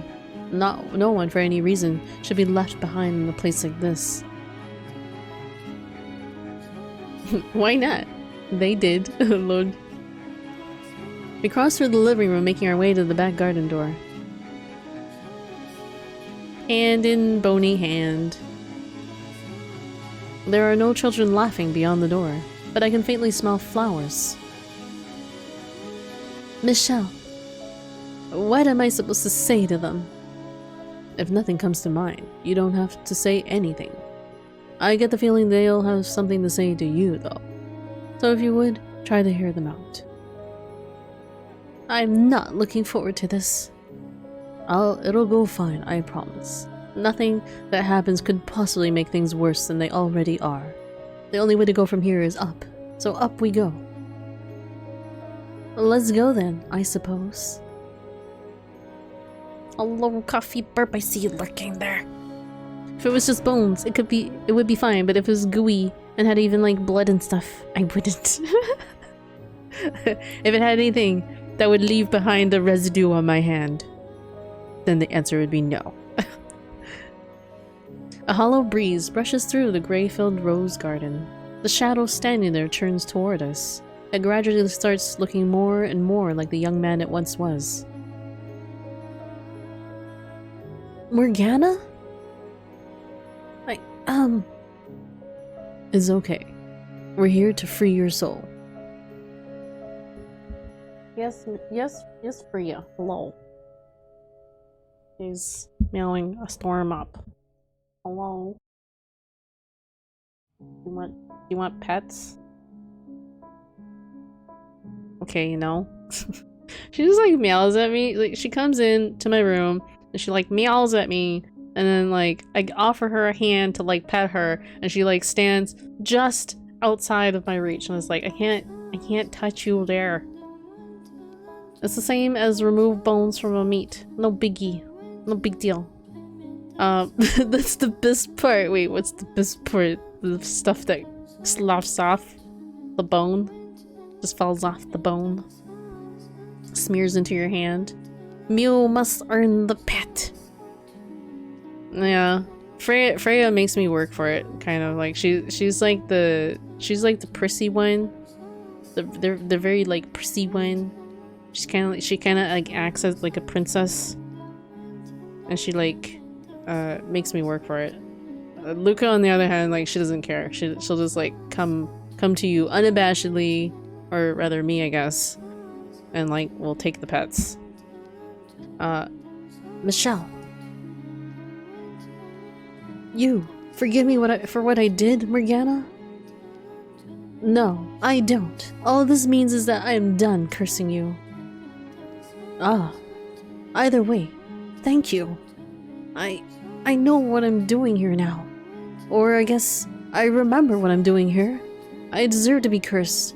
After everything I've done to you. It can't have been easy, that's for sure. I'm sorry for all the pain I've caused. What's done is done. I guess.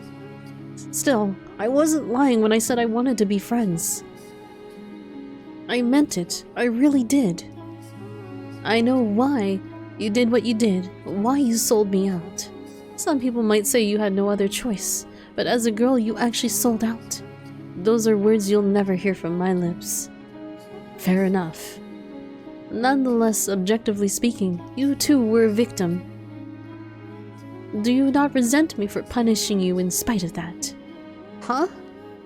I presume you're now able to recall everything, both your first life and the second one I subjected you to, when the house was called Rose Manor? Yeah. What happened then was a result of my wish. You have every right to despise me. The way I see it, with or without your curse, Nellie still would have had the same feelings for me. It was my fault for being too dense to realize she thought of me as more than a brother. Things would have turned out the way they did regardless. The white-haired girl was the spark that set her off, though, and it was because of me that she ended up at that mansion. My wish was to see your life utterly ruined, and in service of that desire, the white-haired girl was born into that era as your half-sister. So I disagree. My curse did play a significant role in your fate. Regardless, I don't feel like it would be right of me to blame you. Things turned out the way they did because I was weak and ran from the problem instead of facing it. Michelle wouldn't have had to get hurt either, if only I had more of a spine. I guess calling her Michelle is kind of confusing with Michelle here, huh? How should I refer to her then? Girl Michelle, maybe? Creativity is not your strong suit, is it? She wouldn't happen to be around, would she? She has departed from this world. Or perhaps it would be better to say, she's returned to her rightful place in it. The girl you knew as Michelle is gone forever. Ah, that's too bad. I was hoping I could apologize to her too. I believe you made your feelings quite clear. Not that she would hold it against you if you didn't apologize. That's simply her nature. Oh. Well, Morgana, I'm so sorry for everything. I'm going to free your soul from the bonds of this cursed mansion, after which it should return to its rightful place. Okay. But before that, I've got one last thing I'd like to say. To you, Michelle. To me. It was a little hazy, but I did get to kind of see what you were up to until just a little bit ago. If you hadn't done what you did for me, for Nellie, for Morgana, for everyone, I'm not sure I would have been able to work up the guts to apologize. I'm pretty sure I would have still been convinced I wasn't at fault. It may not have been real, but your effort wasn't in vain. Thank you. You're welcome. Well, I guess this is goodbye. Farewell, Mel, until our souls cross paths once more in the boundless sphere of fate. Goodbye, Morgana.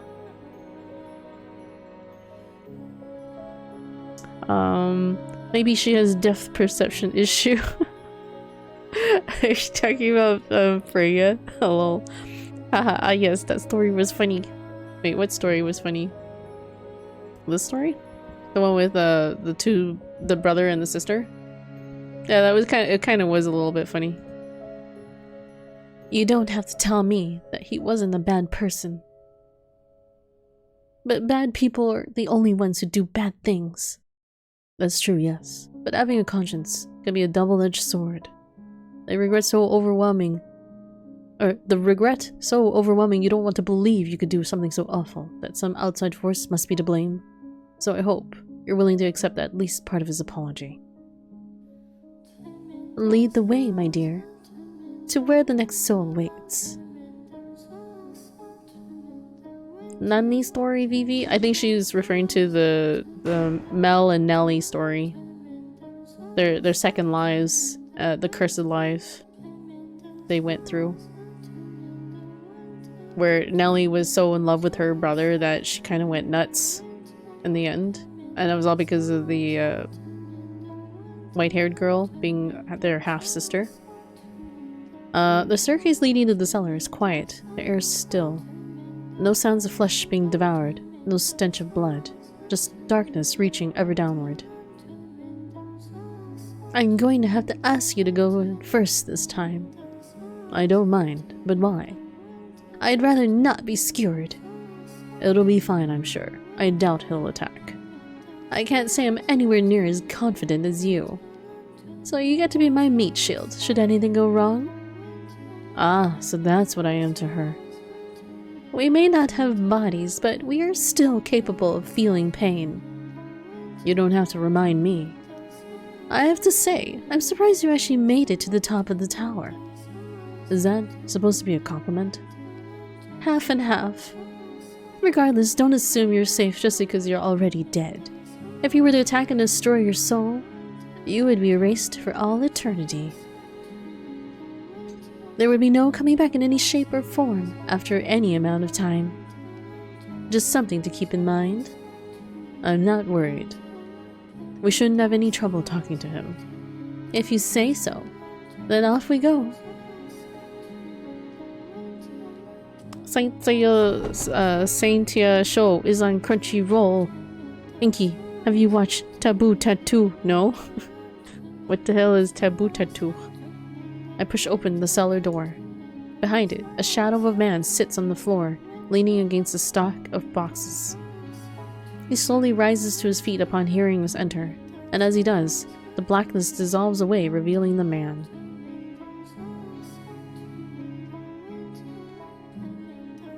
I almost didn't recognize you. Your face is not how I remember. It's back to normal. I see. So you weren't a witch. You were a pretty human girl. Wait, hold up. I take offense to this. I was like, why is it that the witch has to be like ugly with like sloughed off skin considered a witch? But like, why can't the witch also be like a pretty faced girl, you know? When Justice Akatsuka, aka Seigi, saves a man from some street punks, the man gives him a strange stone as a token of gratitude. The moment Seigi accepts it, a mysterious tattoo appears on his palm, and so the battle begins, framed by a web of conspiracies and centering around Justice Akatsuka, the boy who obtained the tattoo by complete chance. Witches get cursed from magic use. That's a common theme in fantasy stories. So you're saying like the visible signs of like being cursed might include something like her skin sloughing off her face, whereas having a beautiful face makes you human? You look a little like the blind girl. No, I do not. Not one bit. If anything, he looks far more like her than I. White hair, red eyes, they even have almost the same name. I think comparing her to a large, dour-looking man is a bit disrespectful. Don't pretend you look any more approachable. He's not even half the man you think he is. Was that really necessary, Morgana? He is a man. He's indisputably a man. No matter what reason you have to claim otherwise. Actually, can angels be male or female? Can you please cut it out with the angel thing already? So, what brings you two down here? We're here to free your soul. You're forgiving me? Absolutely not. However, I've decided that there's no point in punishing you any further. I see. You are in no uncertain terms one of the most evil men I have ever encountered. I can hardly argue with that. Should you so desire, I can eradicate you. Morgana, what are you— Let me finish, Michelle. Instead of letting your soul return, I can erase it. Your existence is a scar on the world. The allure of killing is too strong for you to resist. Even without my curse, you would bring pain and misfortune on others. You're right, and that would probably be for the best. The world would be better off without me. And I know that. I do. But I don't want to disappear. As you wish, then I will release your soul. Before I go, allow me to burn this into my soul. You must resist temptation if you are to blend in. So in my next life, I won't be a killer. I suppose it's worth trying. Do your best. I will. Farewell, Yukimasa. Until our souls cross paths once more in the boundless sphere of fate. Farewell, Morgana.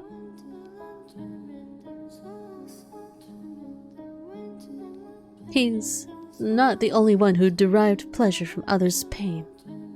Morgana. It's strange. Setting them free, I both feel like a weight's been lifted, and like I'm the greatest villain of them all. Perhaps by forgiving them, you can come to forgive yourself. But if I forgive them, what does that make everything I've done up to now? The first step toward moving on. Could you forgive those who wronged you then? The woman who tormented you? Your brother who made a mockery of you? Your eldest brother who took your life? Your mother who, unwilling to accept you, she burned you at the stake? The villagers who falsely accused you of being a witch? Your father who raped the woman you love? Could you forgive them? If they were willing to repent. And if they weren't, what if they showed up intent on causing you more pain? Then I suppose I'm not acting much better than any of them right now. Let's go. We have one more soul to free. Ooh, I wonder what's gonna happen with this last soul, the love of her life. Or supposedly who was the love of her life.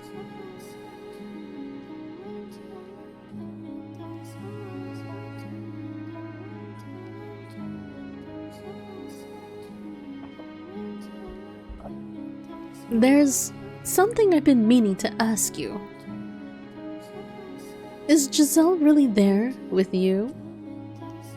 Because I can't sense her at all. If she were in the mansion, I would know, but I can't feel her presence anywhere.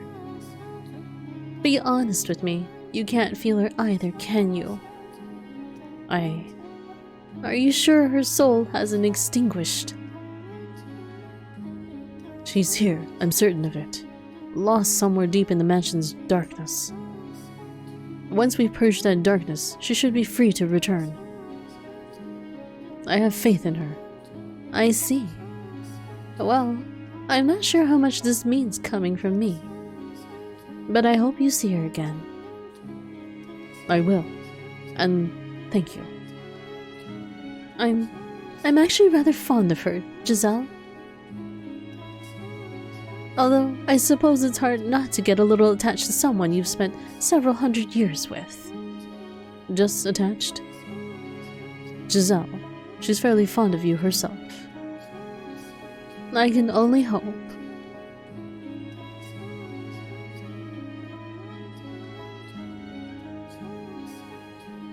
The smell of cigarette smoke seeps through the cracks in the den door. It's perfectly quiet behind it, however. No chatter or clacking of billiards balls. Morgana appears slightly reluctant to step through the door, or perhaps she's tense? Shall we? Her hand in mine, I push open the door.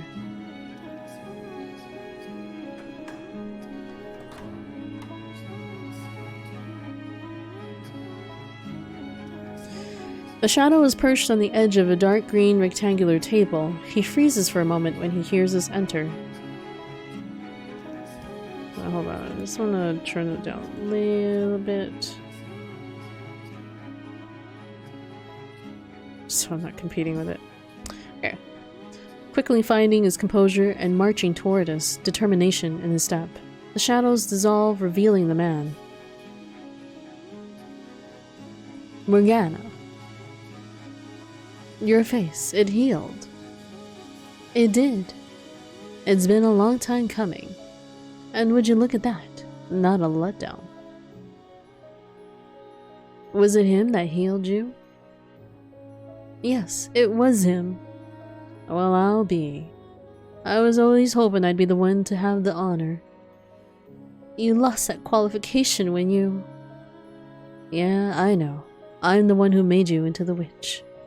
The one who killed you. I don't expect or deserve your forgiveness. I'd still like a chance to make amends, in any way you wish, even if it means being cursed for all eternity. I'm here to release your soul. Once that's done, that's it from me. No curses, no forgiveness, nothing. Huh. So you're cutting ties completely. Damn.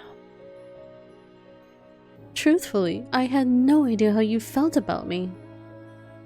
But that ship sailed long ago. Far, far too long ago. I know. Nothing can change how I feel about you. Not anymore. I bet. I'm going to release your soul now. Could you hold off on that a moment? I don't expect you to reciprocate or even accept. But if I don't put my feelings into words, I'll never get them through to you. I think that's how she put it anyway.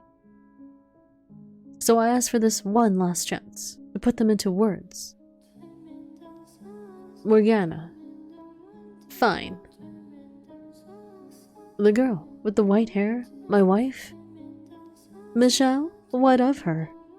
Something about that name always felt off to me. I could never shake the feeling that calling her that was somehow wrong. When I first saw that smile, I was dead certain she was what had always been missing from my life, that I had finally found what I had been searching for. And now, I know why. Because I felt you in her, the memories of you ingrained on my soul. You should know better than anyone that we're nothing alike. That girl wouldn't say anything remotely impolite even if you held a knife to her throat. You're right, you're nothing alike.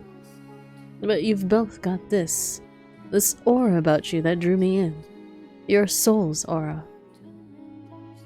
I loved you dearly, Morgana. I've got no right to ask anything of you, I know, but could you maybe smile for me? Just once is all I ask.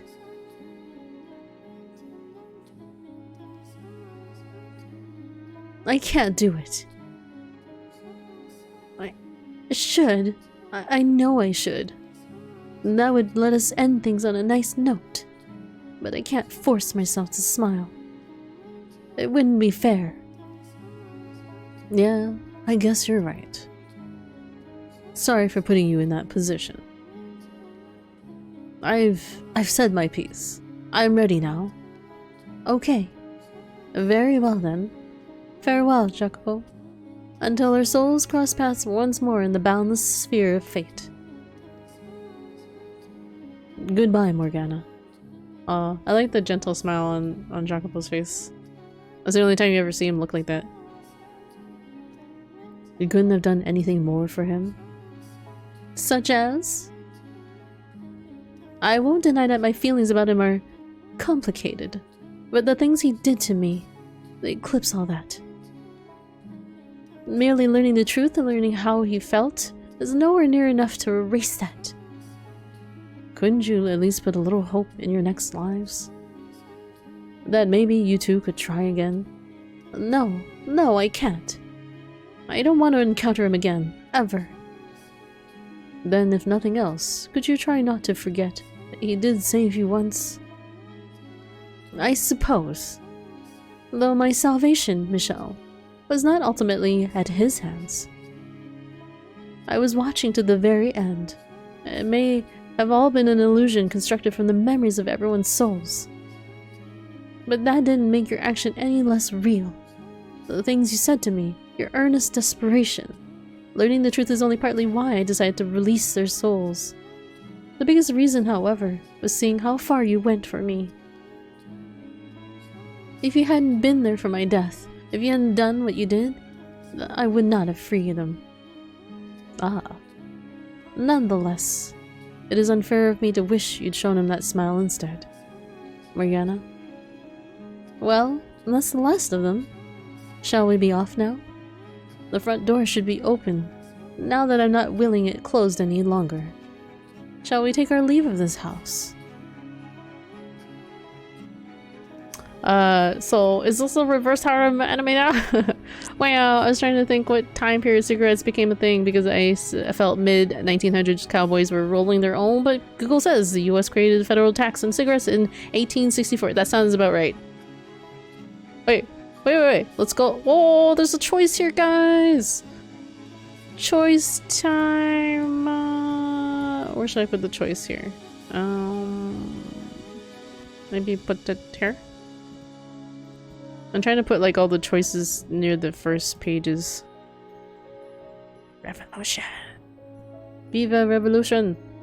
Okay, choice. Let's go. There's one more stop to make. I'm assuming one more stop to make, maybe? Maybe? But who? Wait, who else would there be? But yeah, Jacob's time I think was somewhere in the mid 1800s when like railroad tracks were being, you know, made and stuff like that. Bringing like the steampunky age in. The word cigarettes specifically. Oh, the word cigarettes. I see. Then I don't know. Okay, so I'm gonna go with one more stop to make. There's still one more soul that needs releasing. Be my guide. I forgot her name. Giselle? Giselle. But they don't know where Giselle is, so I don't know, like, how would he know where to go? Giselle, at this point, they don't know where she is, and he believes she's somewhere, like, embedded in the house. The darkness of the house, so...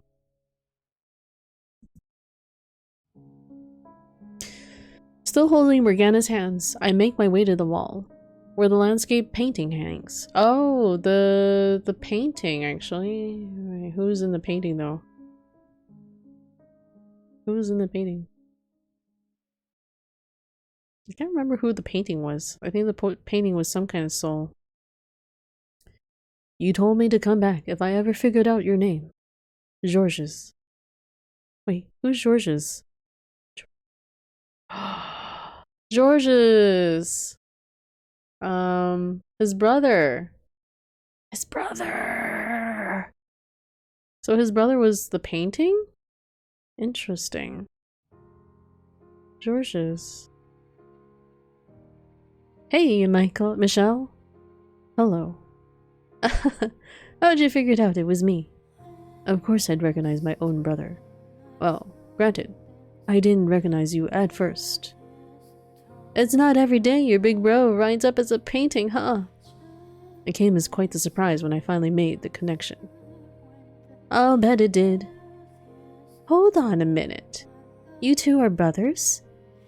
I assumed you knew. Oh, hello there. Quite the companion you got there, Michelle. So what brings you two to my little corner of the house? I've decided I'm going to extinguish the mansion. Oh, really? Well, isn't that something? You act like I just told you what I'm having for supper. This place is going to disappear. Forever. Well, yeah, sure, but what brought about this? I've lost interest in cursing them. Ah, well, now that's some good news. You seem to get along surprisingly well with her. Time out the hoo-ha and nobody else to talk to. We'll do that to you. Wait, time out the hoo-ha? Does he mean sex? Howdy, Captains. How was you? Hello, Harrison. I'm good. I'm doing good. I wish I was bro with a painting. You wish you had a bro who was a painting, a talking painting? Not that she ever gave me the time of day much. You expect me to stand here and listen to you yammer on for hours on end? The only thing you're good for is tossing rubbish into. Wait, so she was the one who put the master bedroom key in the painting? That she was. Just tossed her right on in, without even asking. Why would you get rid of the key to my room? I had no use for it. And being in that room always made me uncomfortable. It has this terrible warmth to it. I couldn't stand it. Ah. Sure glad she only tossed the key, though. Would have been bad if she had thrown me out with it. I didn't see the need. I did find it rather curious there was a soul here I hadn't summoned, but you were ultimately harmless. So, I simply pretended you weren't there. So she ignored him for hundreds of years? I understand now what you meant, Michelle, when you said this world didn't belong only to me. Your brother was able to find his way here, because it's a place deeply bound to your soul. I'm no expert on none of the spiritual stuff. All I know is, One day, I was just here. Here and full of regret. So if I had to guess, I'd say I probably ended up here because I wanted to be somewhere I could feel you, Michelle. Georges, would you be so kind as to let me apologize? I know quite well how sorry you are, and you've already apologized once besides. I went years not seeing you, not hearing from you, not having any idea what you thought of me. So when I got that painting, it was a huge blow to me emotionally. But talking to you again has reminded me what kind of person you really are, Georges. You didn't mean to hurt me. Nope. Honestly, I had no idea what I was doing. Mom said paint it, so I painted it. And when she told me she'd send it off to you, I didn't really think anything of it. It never even crossed my mind to think about how you felt out there, all alone, the kind of pain you were going through just because of the way you were born. When you were not the one on the receiving end, it's easy to be completely blind to your own actions. It's never even occurred to me that we essentially exiled you, Michelle. Not till it was all over. Really, all I can say is, sorry you got stuck with such a dope for a brother. All I had to do was think about it for 2 seconds, and I would have realized what we were doing. And you know, at the time I thought, what's the matter if you're a guy or girl? You're still you. But I was wrong. It's not that simple. I can only imagine someone coming up to me one day saying, no, you're actually a girl. And everyone I care about suddenly not wanting to do with me. What a drag that'd be. I'm real sorry, bro. It's okay, Georges. I forgive you. Thanks. I wanted so badly to see you and Didier again, Georges. And while I didn't get that chance in life, I'm still glad to have the opportunity to talk to you now. To hear the things you never got to say. It pains me to see you reduced to this form. But knowing that it's a result of overwhelming regret, that you were just that desperate to find me again, it warms my heart. What on earth was that? Me trying my damnedest not to burst into tears. I don't think it worked very well, though. Does the canvas look wet? Could you feel it for me? I think I'll pass. Not feeling enough for any brotherly love. Honestly, I'm relieved to see you're still the same Georges I always knew. The fifth Edward? The fifth Edward? Thank you so much for that follow. Really appreciate it. What have I met? You read him like Gladys? Wow, I can't unhear that. Well, because Georges, I was trying to find a voice for him where he's like kind of whimsical. So I tried to like give him a voice where he's just like kind of not uncaring, but like kind of just carefree, you know? Because he looks like a happy-go-lucky kind of person. Like if you recall his portrait that they drew for him, he looked very like just smiley all the time and just happy-go-lucky artist. So that was kind of the voice. It's not meant to be like Gladys, I guess. Wait, oh shit! What did I say? Haha, changing ain't really my thing after all. I suppose it isn't. This doesn't sit right with me. What? Why not? You're letting him off the hook far too easily, Michelle. I know very well just how much pain that painting caused you. It might as well have been what resurrected me. I've moved past that, though. Make him pay for what he did. Scribble on him. Do what? Scrawl your anger all over that ridiculous painting. But I'm not angry. Now that's a damn fine idea if I ever heard one. You most definitely need to make me pay, Michelle. Georges? Go on, hit me with everything you got. Scribble away. Even if I wanted to, I have nothing to draw with. Just use your finger, and I'll trace it out for you. Come on, what are you waiting for? He really wants me to draw on him, doesn't he? He more than deserves it, Michelle. Bring it on, Michelle. This conversation got bizarre fast. Okay. I'll draw on you. Oh, that's so cute! Look at the drawing he made! It's like a little family. It's like a family of stick figures. This is not an anger-induced drawing. And there's like a little cat there. Yeah, it's a cat. Aw. I think that's supposed to be older brother. I don't know. I can't. Wait, I think this is him. George's, maybe.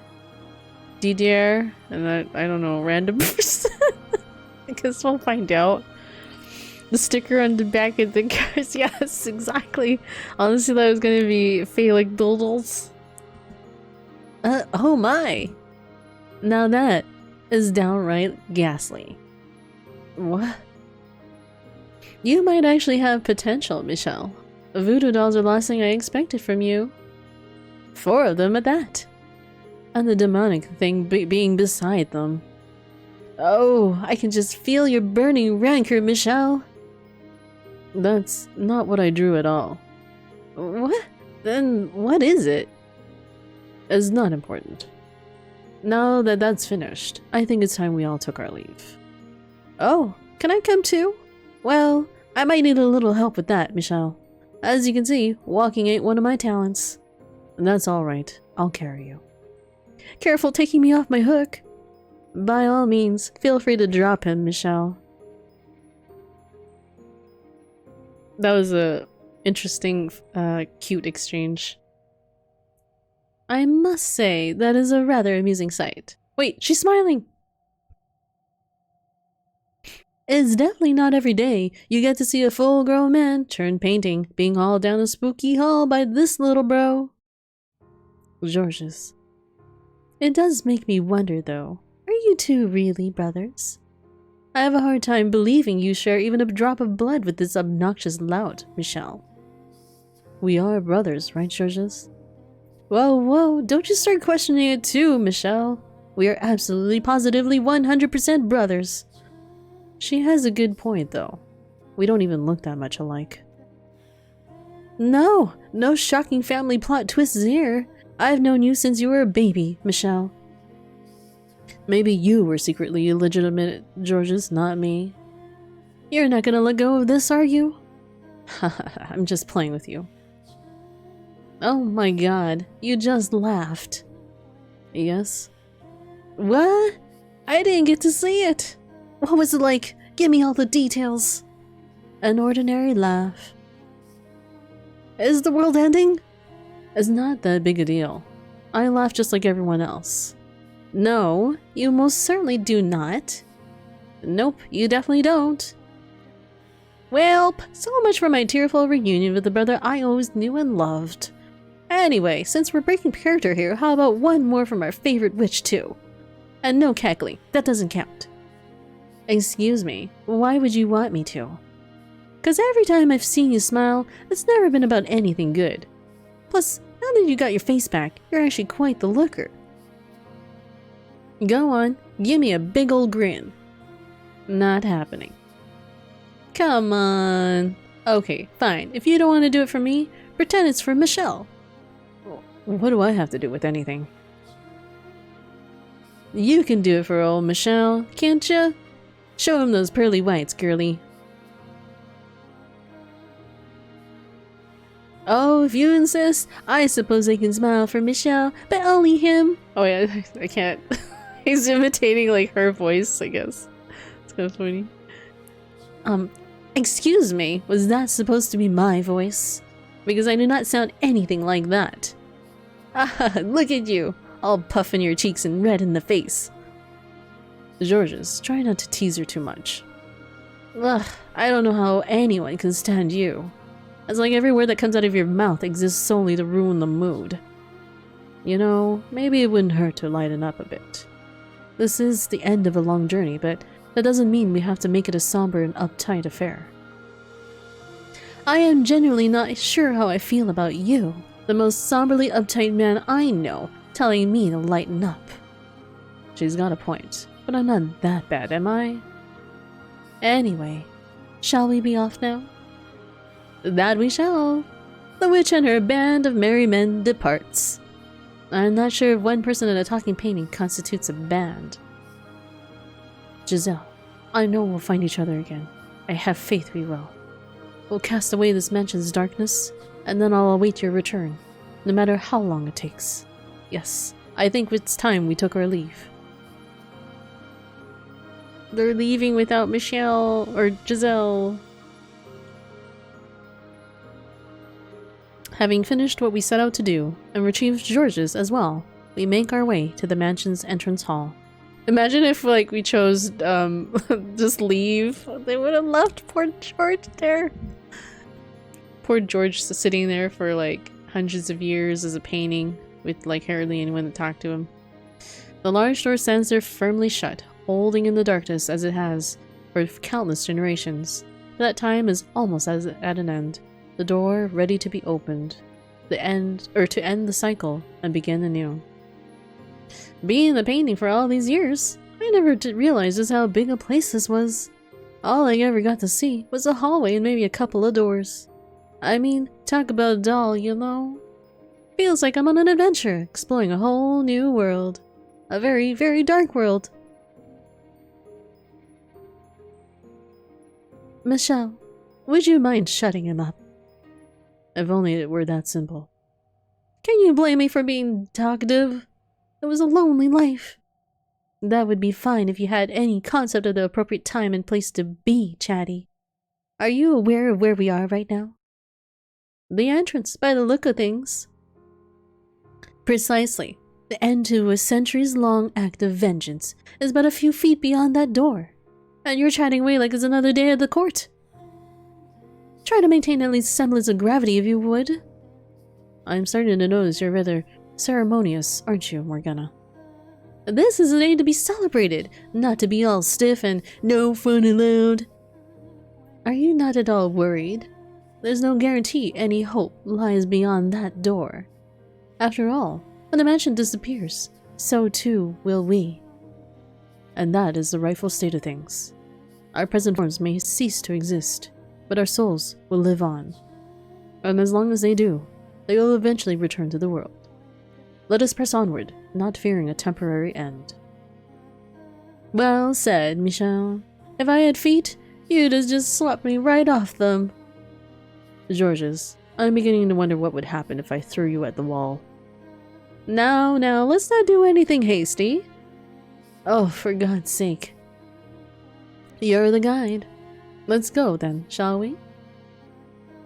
Morgana's right. There's a severe lack of gravity to the affair. But thanks to George's lackadaisical nature, whatever fear I had is gone as well. His ever-playful interactions bring me back to when I was alive. To when it was me and my two brothers. Fond memories of the times we had together, but the admiration I had for them, of me chasing after them. Nothing could possibly replace those days, and I'm glad I had a chance to reflect on them, if briefly, before the end. I take a few steps forward, stopping just in front of the door, and Morgana steps up beside me. I envision the light that lies beyond it, radiant and white, waiting to rip through the darkness, the light we seek, that we've long sought. I take in a deep breath. I look up at the door, place my hand on its hard surface, and push it open, welcoming the future it holds.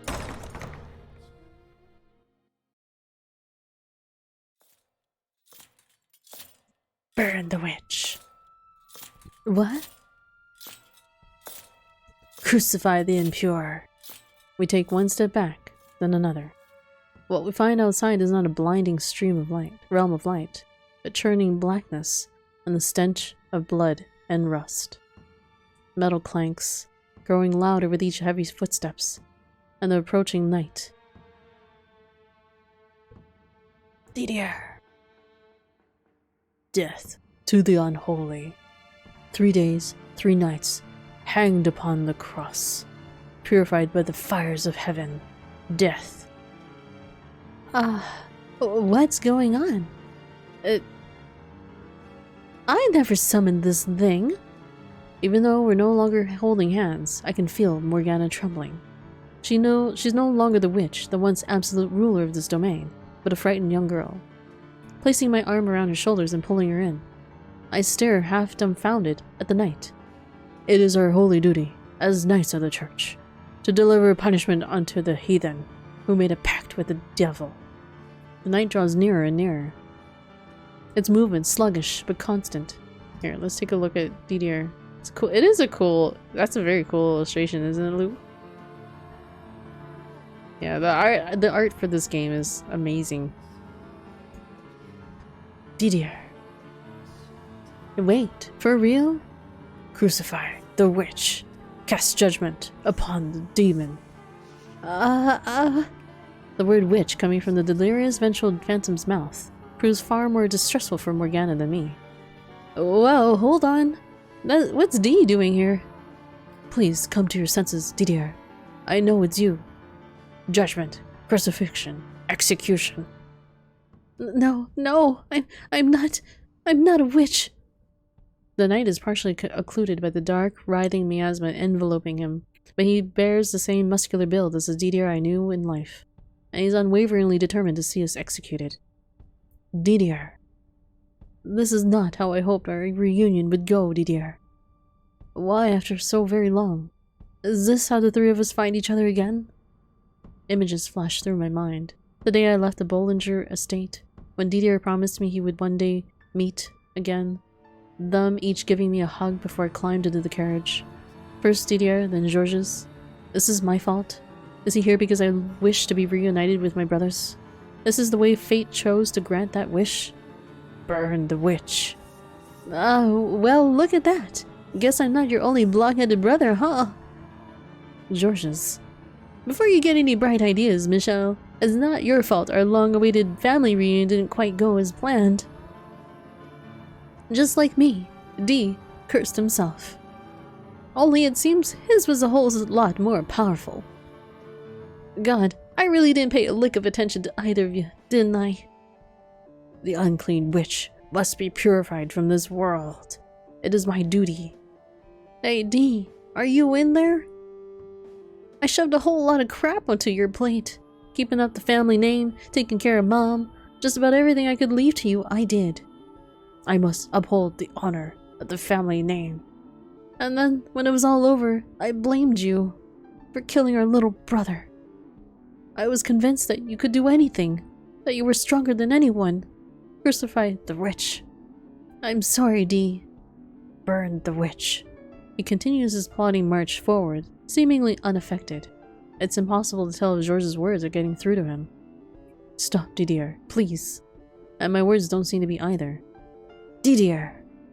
He's closing in on us and we're running out of space to retreat. Alright, D, if that's how it's gotta be, but just this once, okay? The knight takes another heavy, merciless step toward us. The exit's right there, but we're backed up against the wall. The end was almost within our grasp, yet it seems so hopelessly far away now. Hey, Didier, don't do this. I know you don't actually want to hurt anyone. Didier! The knight raises his sword, thrusting it forward with a sharp whoosh. Death! Did he stab the painting? He bites his finger and transforms into the armored titan. Lol. Yeah, I like it. The picture clearly says that I should eat the rest of the cake. Wait, what picture? This picture? The picture of Didier? But then, breaking free from my grasp, the painting leaps into the air. Oh my god. The painting was able to fly from his grasp and save his life. George. George. Or George's, not George. I want to find... Where did I leave off those saves here? Ah, fuck it. I'll just do it here. No. Wait, yeah, these are like recent. Here, whatever. Good enough. Nom. So if you didn't save him, would this have been a bad end? I think so, potentially, but I don't know. Let's see. But I mean, the fact that we find out that it's Georges, right? And then we get to talk to Georges implies that, yeah, it's sort of a better ending. The more characters we can, set free. I'm really sorry. You got stuck with a pair of dolts for brothers. Georges! Next second, my eldest brother's blade pierces Georges. Georges! His form wavers momentarily before fading into the darkness, his voice lingering behind. Don't worry about me, Michel. I got my share of redemption already. I know we can be a bit of a pain, but do it for D what you did for me, would ya? Now go on, call out to him. Second a big old breath, and call out to my brother with everything you got. George's.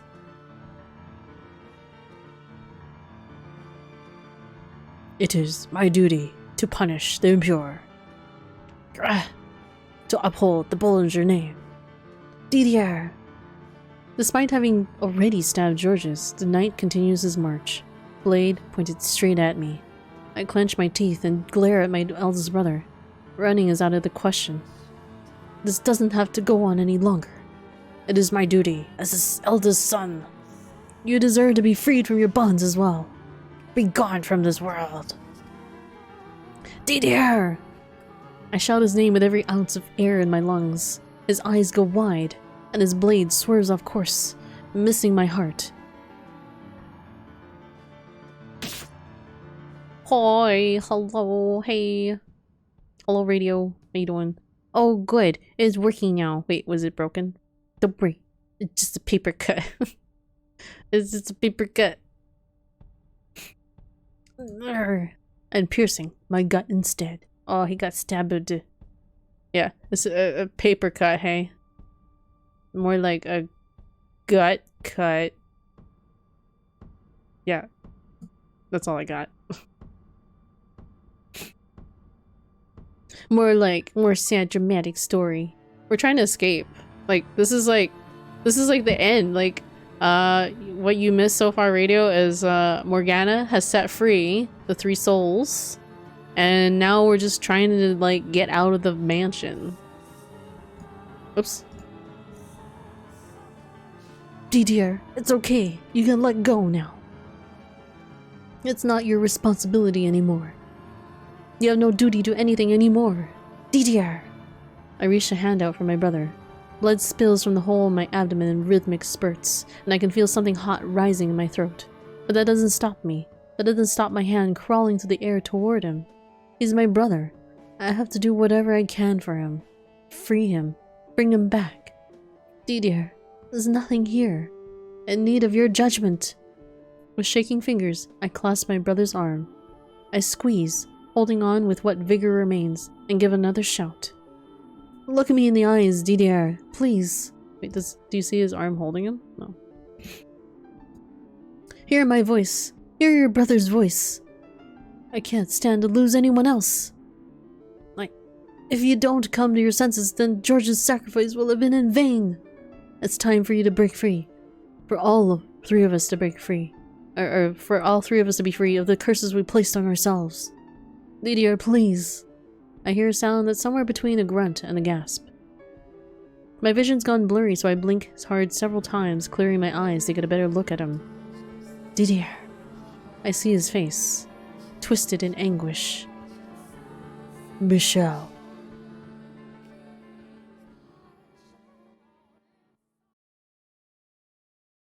Didier. Oh, thank goodness. You heard my voice. Did I do this to you, Michel? It's nothing. I've made the same terrible mistake once more. Didier, I caused you harm, attempted to take your life. It's all right, Didier. Michel, release yourself from the chains that bind you. But those aren't your duties anymore. You don't have to protect the family name or uphold the order's standards. You can do as you wish. Punish me for my wrongdoing, please, Michel. Punish me. Didier, cast judgment upon me. It's all in the past. Judgment is not necessary for anyone. That doesn't change what I did. I killed you. I hanged you from a cross. I must be made to pay for my sins. Punish me, Michel. I implore you. Didier, I think I know now why you never removed your helm that day. Why you remained silent for the whole ordeal. Michel, you were crying, weren't you? Weeping for me. Your tears are atonement enough for me. Michel, you bore a great deal of responsibility in life. As the Bollinger's firstborn, you were obligated to protect the family's honor. And as a knight of the church, You were tasked with the duty of my execution. You had no other choice. I sincerely believe there was nothing else you could have done. I bear no grudge against you, no resentment for the decisions you were forced to make. And I certainly don't curse you. Let's just forget it all. It's long over and done. Still, it was a mistake I never should have made. I took the life of the purest soul I know. There's no honor in that. Didier, I put protecting the family name above protecting my actual family. You trusted me. You believed in me to the very end, and I killed you. I knew what I was doing. I knew you weren't cursed. I knew you weren't a witch.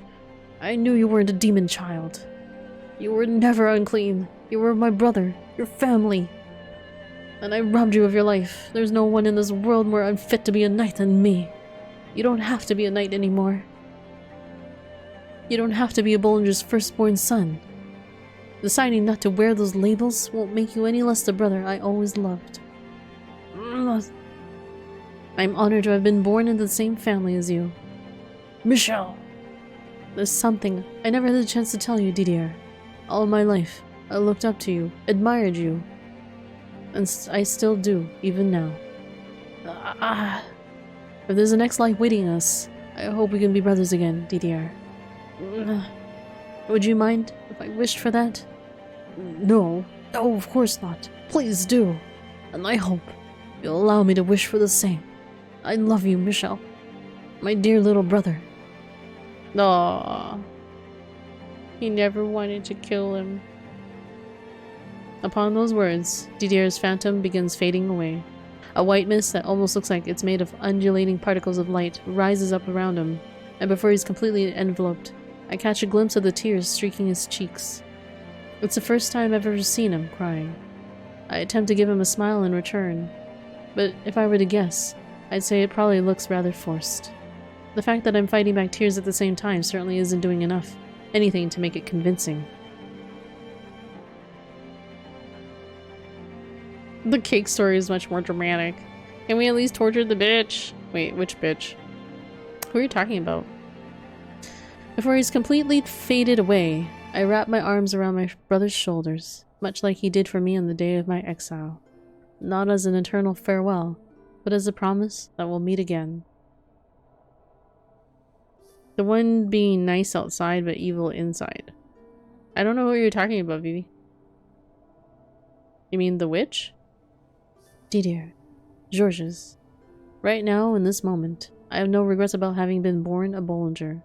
All I have is great pride. So I pray that one day, that married them on and fucked the okay,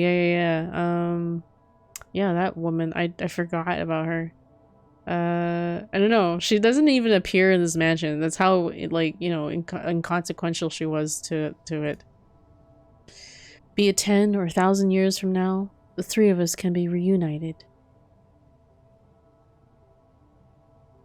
I've got a number of things going through my mind right now. Morgana, I'm just not sure how to put any of it into words. Don't worry, those words say everything.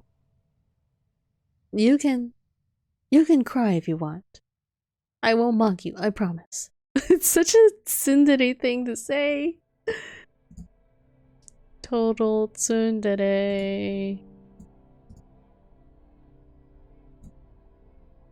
No, I won't cry. I'll save my tears for our reunion. Oh, that painting. It didn't have to get itself destroyed. It'll be fine, I'm sure. I have faith. And as you know quite well, wishes do come true. Would you mind giving me a hand, Morgana? I'm going to need a little help getting back up. After a moment's pause, she hesitantly extends her fleshless hand. I clasp the bones, and with her aid pulled myself to my feet. Oops. Blood spurts from my gut as I do. There's not much in the way of pain, strangely, only creeping exhaustion. Ooh, Morgana, cutie patootie, two cutie patooties. Yeah, she got her skin back. I feel like my legs will give out if I so much as give them the chance. Leaning on Morgana, we make our way to the entrance. I need a massive update. Last time I was here, Morgana was destroyed. Yeah, I don't know. I've been streaming for about 4 hours, so you missed like about 4 hours of story exposition here. You're not going to disappear, are you? Don't worry, Morgana. I won't disappear. Alright. Let's open the door. Together. Bring light into this world of darkness. Move forward. Start anew, brighter. Let's... I take in a deep breath. Look up at the door. My eyes on the future. It's time to open the door. Not to an ending, but the door to a new beginning.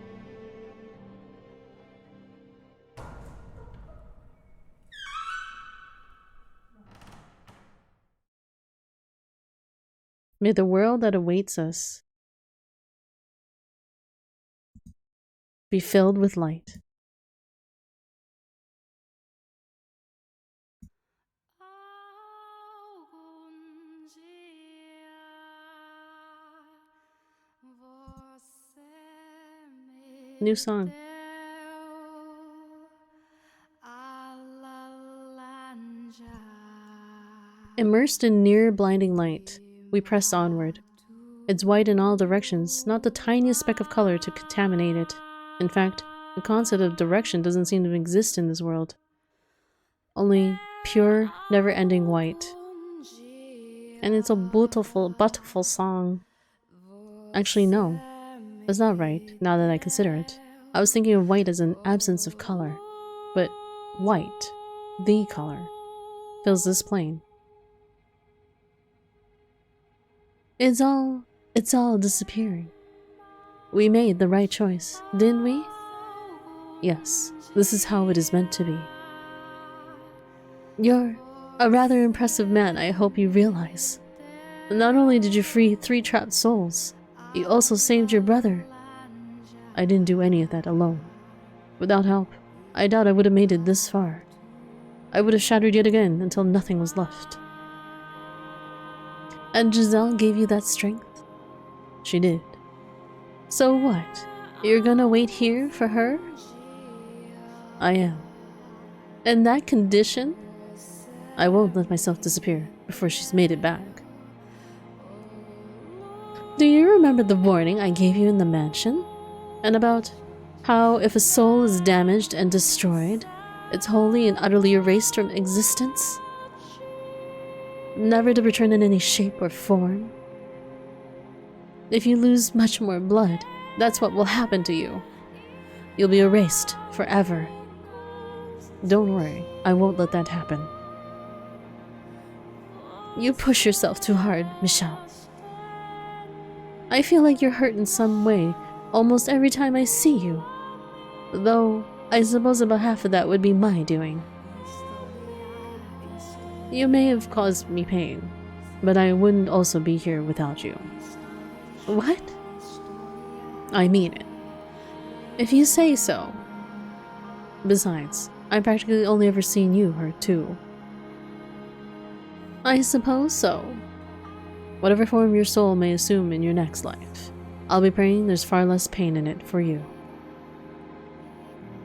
This is why I'll never get along with you. Always concerned about others. Can I ask you something?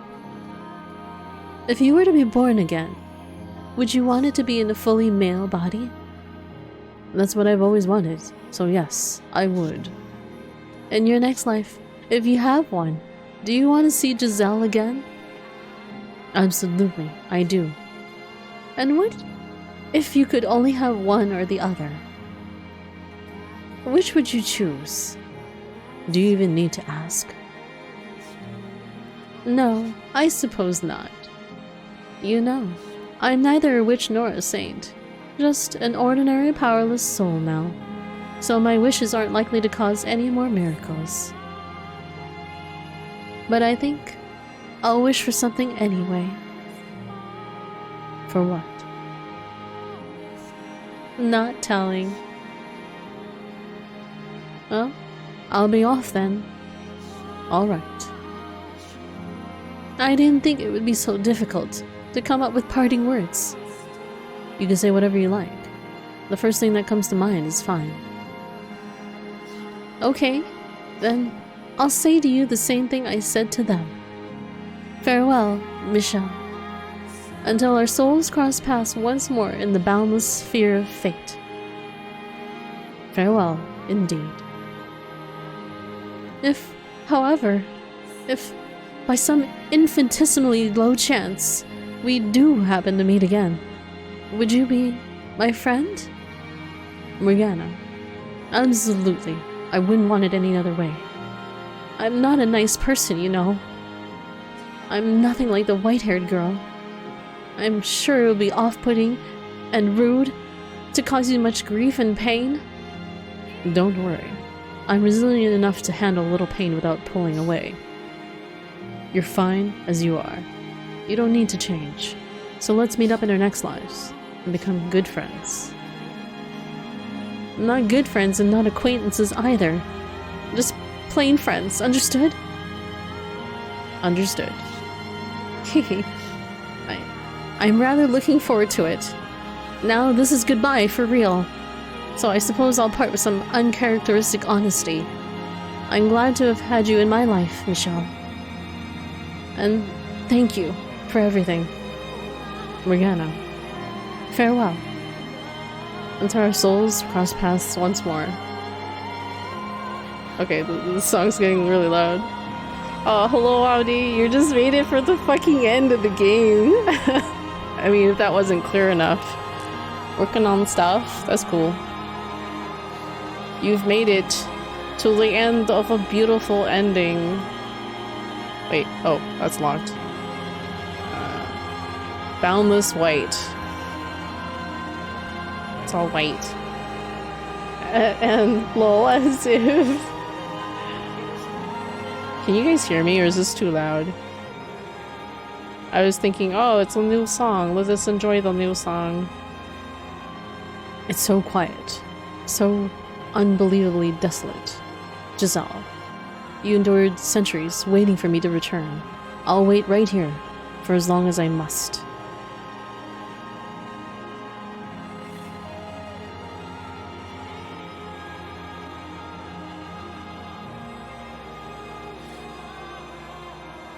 Another door?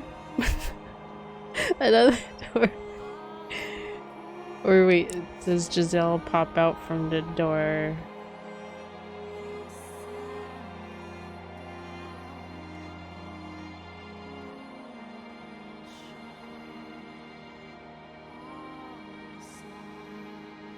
I can feel the mansion, the gathering place for the departed, fading away. I did it, Giselle. I broke the curse. I cast off the darkness.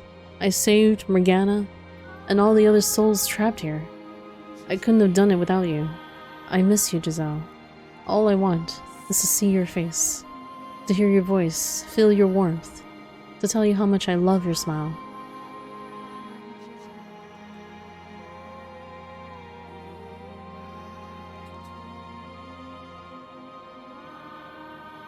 Another door, another beginning. Wait, what's okay for you? What's okay for you, Vivi? Where are you, Giselle? I know I said I wouldn't let myself disappear until you came back, and I'm wishing with all my might for my body to hold out. But it doesn't seem to be working very well. I'm coming to realize as I grow weaker that the will of one man is nothing in the face of the will of the universe. Where are you, Giselle? I can't see you anywhere. Oh, okay. The sound levels are okay.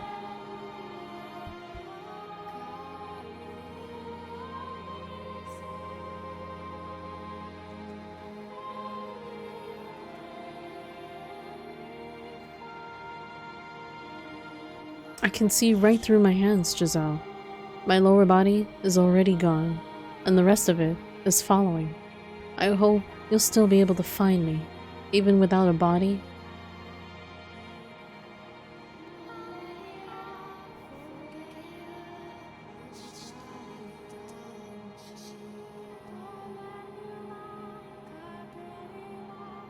I've lost my voice now, Giselle. I don't have much left to lose. I'm dissolving into the light. Say my name, Giselle. I want to hear you say my name. I'm here, waiting for you.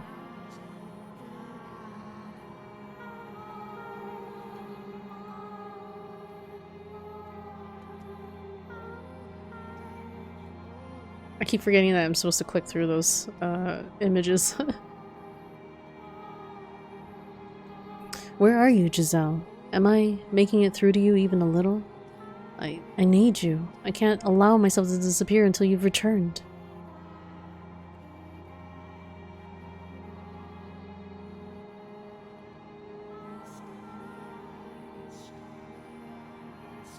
Giselle.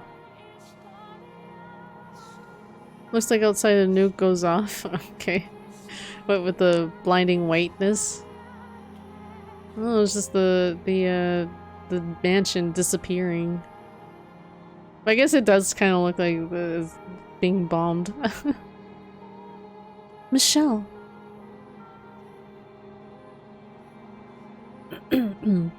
Oh, it's the original Giselle. Finally, I found you. I'm sorry it took so long. Don't worry, Michelle. I know that's you. I'll always be able to recognize you no matter what. You don't have to be afraid. I wouldn't have made it out if it weren't for you, Michelle. A ray of light reached deep into the darkness, all the way down to where I was lost. It was a light more radiant than anything I've ever seen. So much so I couldn't hold back my tears. You fought so very hard. You broke the mansion's curse, released it from the darkness. I was right about you. Oops. You are strong, immeasurably so. Can you hear me there, Michelle? I'm sorry for keeping you waiting so long, for letting you deteriorate like this. But thank you. Thank you for waiting. Now it's time for us to return, back to our rightful places. So please, Michelle, don't disappear on me. Don't let your soul's flame be extinguished. I beg you, keep holding on.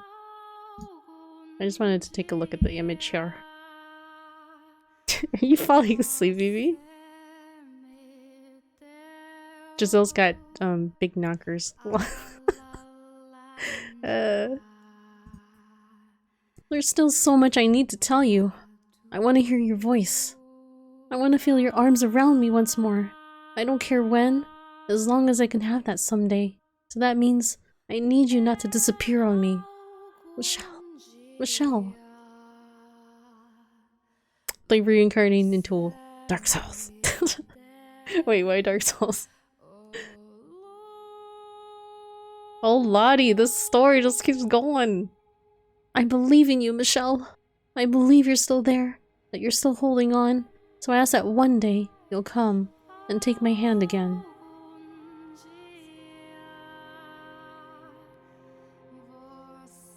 Well, there we go. Oh, that was kind of sad. It was like, Michelle didn't really, answer her. Like he had faded out by then. This is interesting. The credits are showing their age of deaths. Michelle Bollinger, age of death, 27. Giselle, age of death, 21. Morgana, age of death, 16. Jacopo Berzati, age of death, 26 and 67. Wait, what? Why are there two different ages? Oh, his two lives. Wow, he died young in his first life. Yukimasa Aida, the swordsman, age of death, 25. Wow, he died young in both lives. Mel Rhodes, age of death, 17 and 24. Whoa, he died really young in his second life. Maria Campanella, age of death, 24. Wait, oh, hey, that's, wait, Maria. Who's Maria again? Was she the... Oh no, wait, never mind. Maria was the friend. Pauline Osama, age of death, 22. Nellie Rhodes, age of death, 14 and 18. Oh, wait, what? She died as well? In both their lives? Didier Bollinger, age of death, 37. Georges Bollinger, age of death, 42. Wait, so Didier died before Georges. Interesting. Because Georges was the younger brother to Didier, I think. Was this the opening? Oh, Bloodborne. I see. Reincarnate to Bloodborne. So we never even get to see, like, oh, what was the name of that girl who tormented him? Wait, what is this? Is this the modern world now? It's a modern world now. Hello? Anybody in there? Class is about to start, and last I checked, the teacher never came in through the window. Oh, right. Just a second. You've been doing that a lot lately, just staring out the window. You watching for something? Or just spacing out? There's this girl who usually's out there around this time every day. Right over there. See her? Ah, that one. Looks like she goes to the junior high a few streets down. That's what I thought. But look at her hair, that flaxen color. It's almost the exact same color as mine. I can't get her out of my mind. Oh, really? If you're that interested, why not go have a chat sometime? Oh, look, Mel and Nellie finally reincarnate into lives where they're not brothers and sisters. So, you know, it's not considered ancestral anymore. I don't know. I wouldn't even know where to begin. Obviously, you gotta go with the old classic. Hey, baby, wanna get some ice cream and hang out? Boring. Legit. Imagine this was all a dream. I'd be so sad. I think this is them reincarnating into the same world. And you can see, right, it's like it looks like a modern classroom, so. They can finally fuck peace. Oh, man. That sounds like a great way to get slapped. I'm not trying to pick her up. You're lying to yourself, man. No, I don't know, like, I'm curious, that's all. And I'm curious what makes your head work, cause it sure ain't what everyone else's runs on. No, get moving, it's almost time for class. Ah, wait, I'm coming! I wonder what her name is. Turns out they are brother and sister too. Secret brothers and sisters. Hey, did you hear about that new ice cream shop that just opened up down by the bus shop? I did. And I hear their mint is super good too. Now I want to try it. What do you say? Want to go check it out? Let's go. Get some of that mint with the big pile of chocolate chips on top? Oh, I know. I'll get a double scoop. That sounds amazing. I'm gonna get a double too. I bet the line's gonna be crazy. We better get going or, what is it? There's a cute boy who goes to that school there, and I think we just locked eyes for a second. Oh, what's he look like? A prince. A prince? Seriously? Don't you be making fun of princes now. You're not 9, you're 14. And you still haven't grown out of your fairy tale phase? Like, oh my god. Just you wait. One of these days I'll meet a real prince, and you won't be laughing anymore. Like you'll ever get a real prince's attention. Hey, that's not very nice. Jerk, blockhead, meanie. Come on, let's get going. Oh, fine. I'll show you one day. That is my prince. Bro-zoned. In this life, you got bros friend-zoned. We couldn't be luckier to have a talented engineer like yourself assigned to our branch. You give me too much credit, sir. You don't give yourself enough credit. I've seen your record, and you come highly recommended from HQ. I've got high hopes for you. The higher your hopes, the greater the fallout when I make a mistake, which frightens me. Haha, what you call a mistake is what we generally refer to as a great accomplishment. I don't think I've ever met anyone as close to the perfect human being as you. Oh, oops, that was the wrong voice. Because I think this is Yukimasa, black-haired man. I am far, far from perfect. You Japanese really are a humble lot, aren't you? Is this like is this supposed to be like France? Because it says homme de bois? Homme de bois? Box of man? What? I don't know. Haha. He laughed. Ah. What is it? I thought I saw just a woman I recognized. We get a lot of tourists from your parts of the world around here. She's not Japanese. No, I must have been imagining it. This is my first time in France, after all. Are they all in France? The art museum! Shopping! How can you take a vacation to France and not want to see the art? Blonde-haired woman must be Maria. I'm forgetting how I did her voice. Game ended, but yeah, you got the fucking credits. Inky has the big brain today. We were there all day yesterday. And you agreed before we left today would be a shopping day. And that was before I realized just how big it was. Just how many beautiful paintings they had on display. There's no way one day is enough to see it all. One whole day of my vacation bored out of my skull. Not like you can eat the stuff, so what good is it anyway? Please? How about this? We go to a different museum, just no art this time. Oh, what kind of museum if you don't want to look at art? A torture museum. I think I hate you. Lighten up. You're telling me you don't want to see centuries of torture devices from all around the world? Absolutely not. Then we stick to the plan and go shopping. Oh, have it your way. But you didn't have to be so... Watch out behind you. What? Ah, God damn, that hurt. Oh, I'm sorry. Learn to watch where you're walking, why don't you? And if you're so desperate to make a damn ruckus, go find a cafe somewhere out of the way. Well, excuse me. I apologize, didn't I? No need to be such a dickwad. Have you ever heard of talking, or is yelling the only thing you're capable of? This is why I can't stand tourists. Have some damn consideration for the people who aren't just here to fool around. For the love of God. The hell's got your panties in a... And he's gone. That sure was something. Something is right. An insufferable asshole, more like. Burn in hell, motherfucker. That said, I feel like I've seen him somewhere before. Nah, it's just your imagination. Oh wait, did you think they ran into, what's his name? Jacopo? Because he was kind of rude to them. Oh, wavy-haired man. So who the hell is wavy-haired man?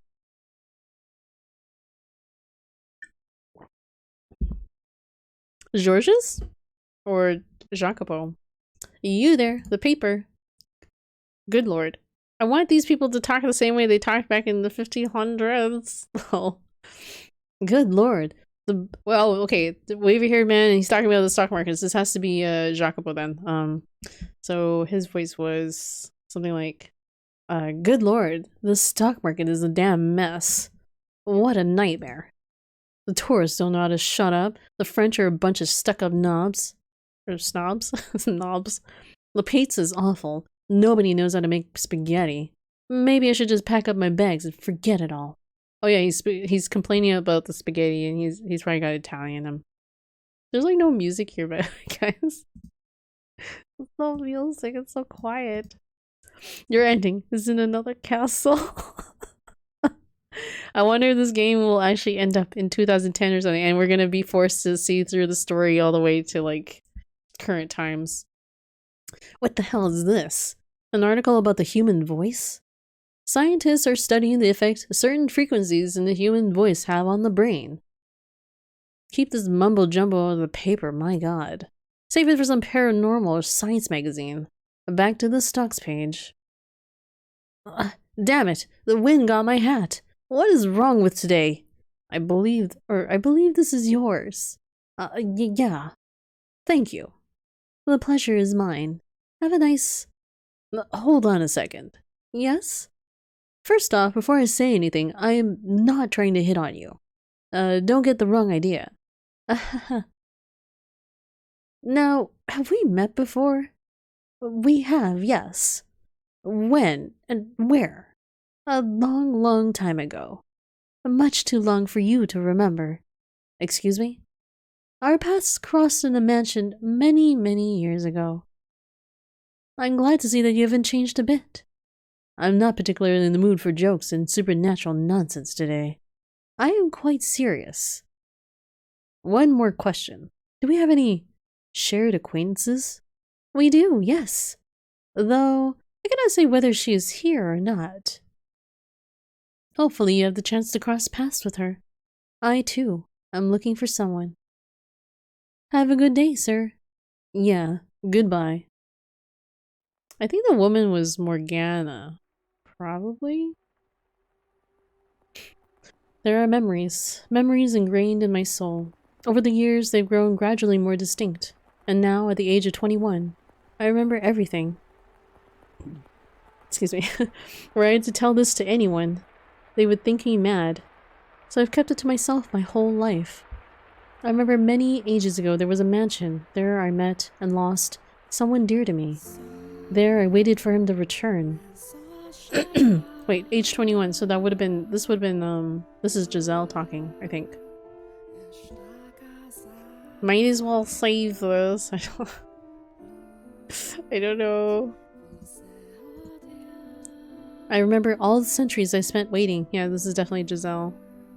Please end this. Never. This game expands over the freaking universe. And I remember, he almost lost his soul trying to save me.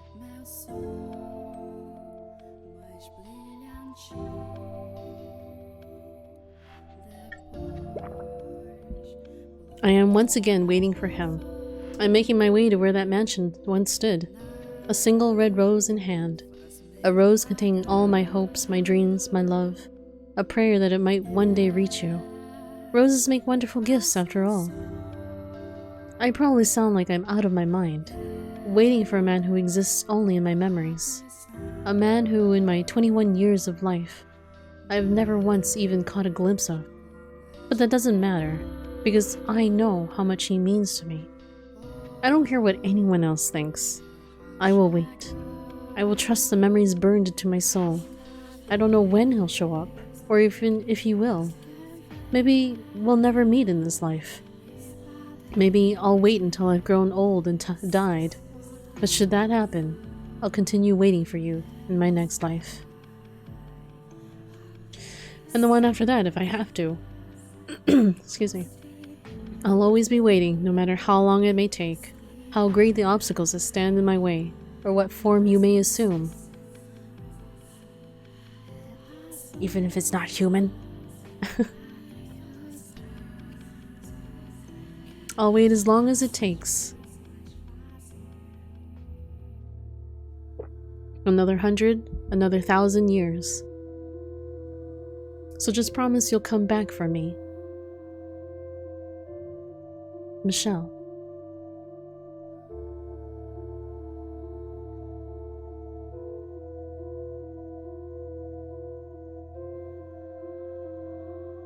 Okay, now we finally get the real credits, guys.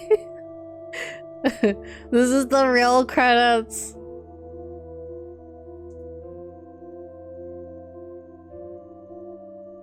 Moya Taro is the name of the artist. Yay! Some of our teachers fail to navigate even the most simple stuff on online learning.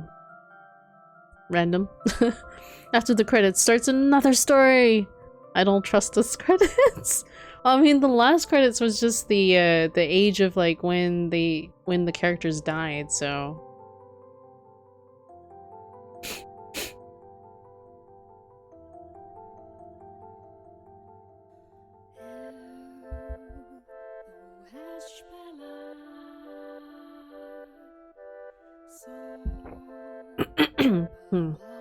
Excuse me. This doesn't really seem that big a team though. Though I guess it's just a visual novel, which shouldn't be like terribly difficult to probably program. I bet there's an after credits scene. There probably is. It's like some Marvel shit. Some Marvel movie shit. The story of the painter who smashed his mom in the first and how he sacrificed everything for his illegal daughter. Heavy breathing. Heavy breathing.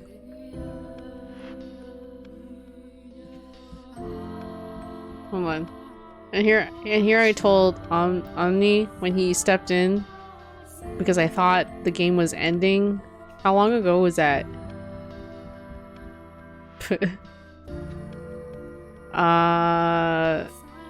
25 minutes ago almost.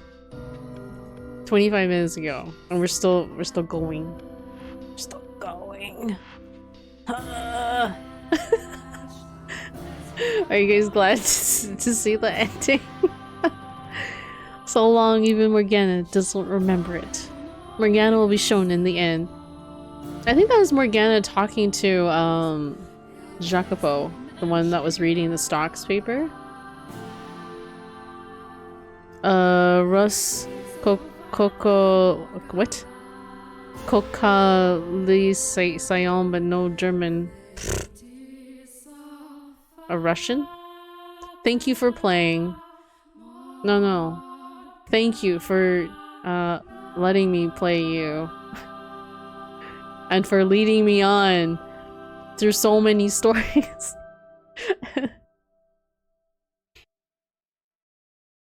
Do you guys remember when we were at the 5th story and I thought I was at the end of the game?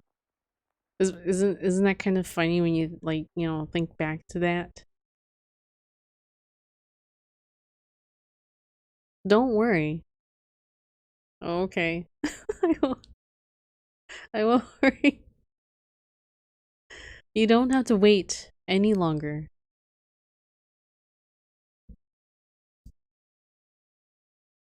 Giselle.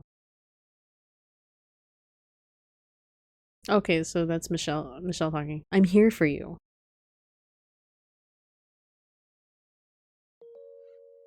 Ooh. New illustration of her in modern clothing.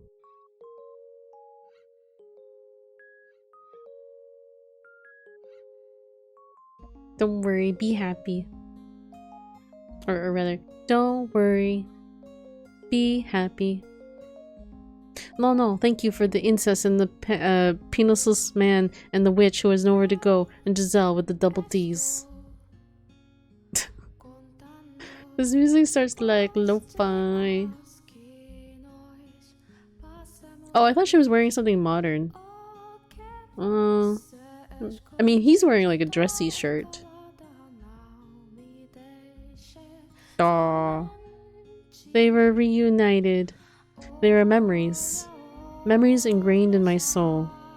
I remember there once stood a mansion here in which many tragedies took place, in which great pain was suffered. Much of what happened in those walls was unspeakable, but there are events I should never have forgotten. Because amidst all that misfortune, I attained something irreplaceable. Giselle, there's so much I have to say, so much I want you to know, but I'm sure I'll have plenty of time to get to all that. So, for the time being, allow me to say this.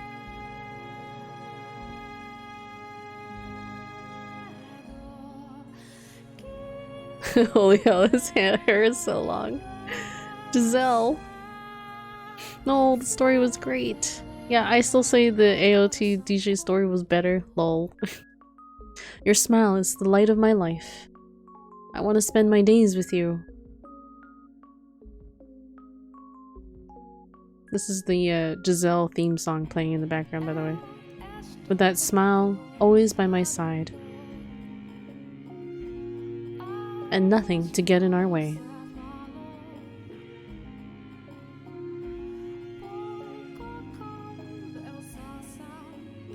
More credits? More credits? Oh no, back to the image. Close-up of image. Ending 8. Fata Morgana. So I think this is that's the true ending. Fata Morgana. We reached the true ending! The namesake of the story, or this game. Our it just keeps going. Our Father, who art in heaven, hallowed be thy name. I ask of thee, O Father,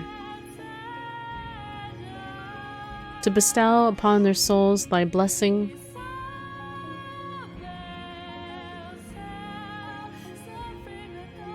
Oh, okay, there you go. That's it. That is it. And I guess we unlocked the best ending, so...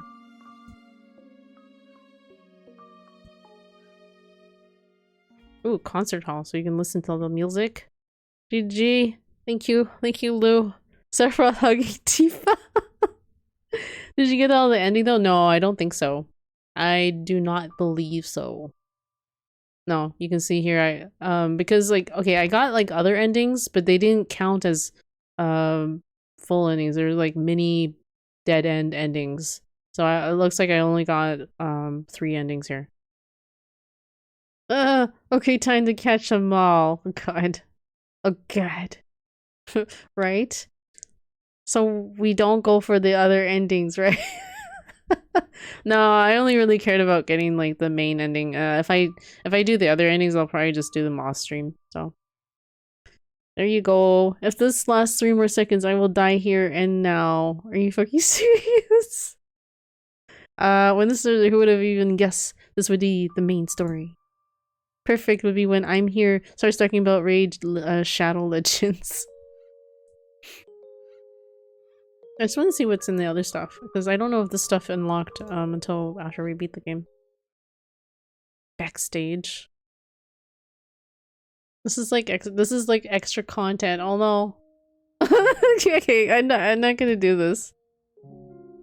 I'm not gonna do this. I'm gonna end it on this note here. Turn the title. Yes. Inky'd never go for all endings. It would take me so long to do all the endings. Wait, what do you mean no? Oh, you're saying no because like it'd be like more content to do. God no. Imagine if the other endings are not just like poorly done, but legit long and full stories completely different. No, I bet you they are spawned from the other choices. So like I can go back to like where I saved like choice points. Like this one here. Anything where you can see like it diverges, you can probably pick the other choice and get a different ending. But anywho, thank you guys for like hanging in there to the very end. Like god, this was like how many hours? 55 long hours of this game, right? Oh, Steam says 54.9 hours to get to the main ending. So what now? I think I'm gonna call it. I don't enjoy this game. Well, I'm so sorry, Vivi, that you don't enjoy visual novels. They're not... Well, they're just mostly kind of like reading, right? It's like a story. Do you have any plan for any games? We'll see. Though, I guess I could tell you guys I'm probably gonna be playing, Valheim. My husband went and got me a copy of it, so I'll probably be playing that multiplayer. So if anyone here is interested in playing Valheim with me, maybe I'll consider hosting and then people can join in. No, it's this game. I don't like this game. Thank you for streaming it. Thank you for being here. For listening to all of the stories. Let's raid. Let's finally end this game. Well, the game doesn't like you either.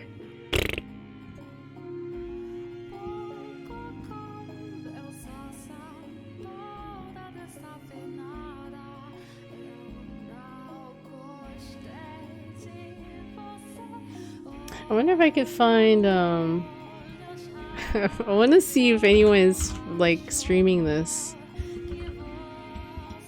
A house in Fata, Morgana.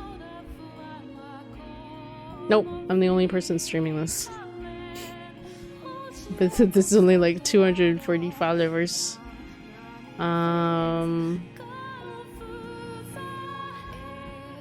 What was the other one called? The Requiem for Innocence? Nope, nobody's streaming that one either. Anyone have any ideas? That's perfect. I was just here for some easy listening visual novel stuff, but that was pretty interesting, even if I was just here for the tail end. I think it was perfect, because you got to sort of catch the ending. It was a bit of a convoluted story, though, the Edward. But, Thank you for following and joining in. I do like playing like VNs and reading them, so if you enjoy that, you can stick around for those. Okay, I do have an excuse to not go to editing anything. Do I not have any excuse to not go to editing? What do you mean by not go to editing? Anyways, I can't find anyone playing this game, so we're going to raid someone else. I'm just trying to decide who.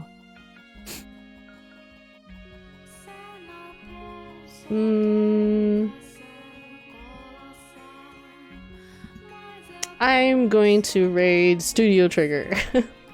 They have a art stream going on, I think. No, this is not an art stream.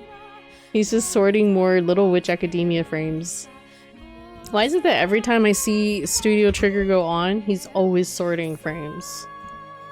Oh well, that's okay. Sequel? There is a sequel, but I've been told that the sequel is not as good, but if like you're a really huge fan of the House of Fata Morgana, like it might be worth playing, but it's not as compelling of a story as the House of Fata Morgana, so I was kind of humming about it. Yes, there is a sequel. So I was kind of lukewarm about it, so I don't think I will play it, but if anyone wants to get it from me, I'll play it if people really want to see me play it. But anyways, thank you guys for hanging out in today's stream. I'm so happy that we actually got to the end. Finally. SG0, I would have to, actually I would play, what's that, like the dating one? I would play the dating one first for SG0. So, yeah. Not compelling. Rizzle Sleeper. The sequel is 3 times as long! Darling's Embrace. Yeah, so I would play Darling's Embrace first. No, not Super Seducer. Unless you guys really want me to play Super Seducer. But anywho, have a good night, guys. Or a great rest of your day, wherever you guys are in the world. I will see you guys in the next stream. Bye!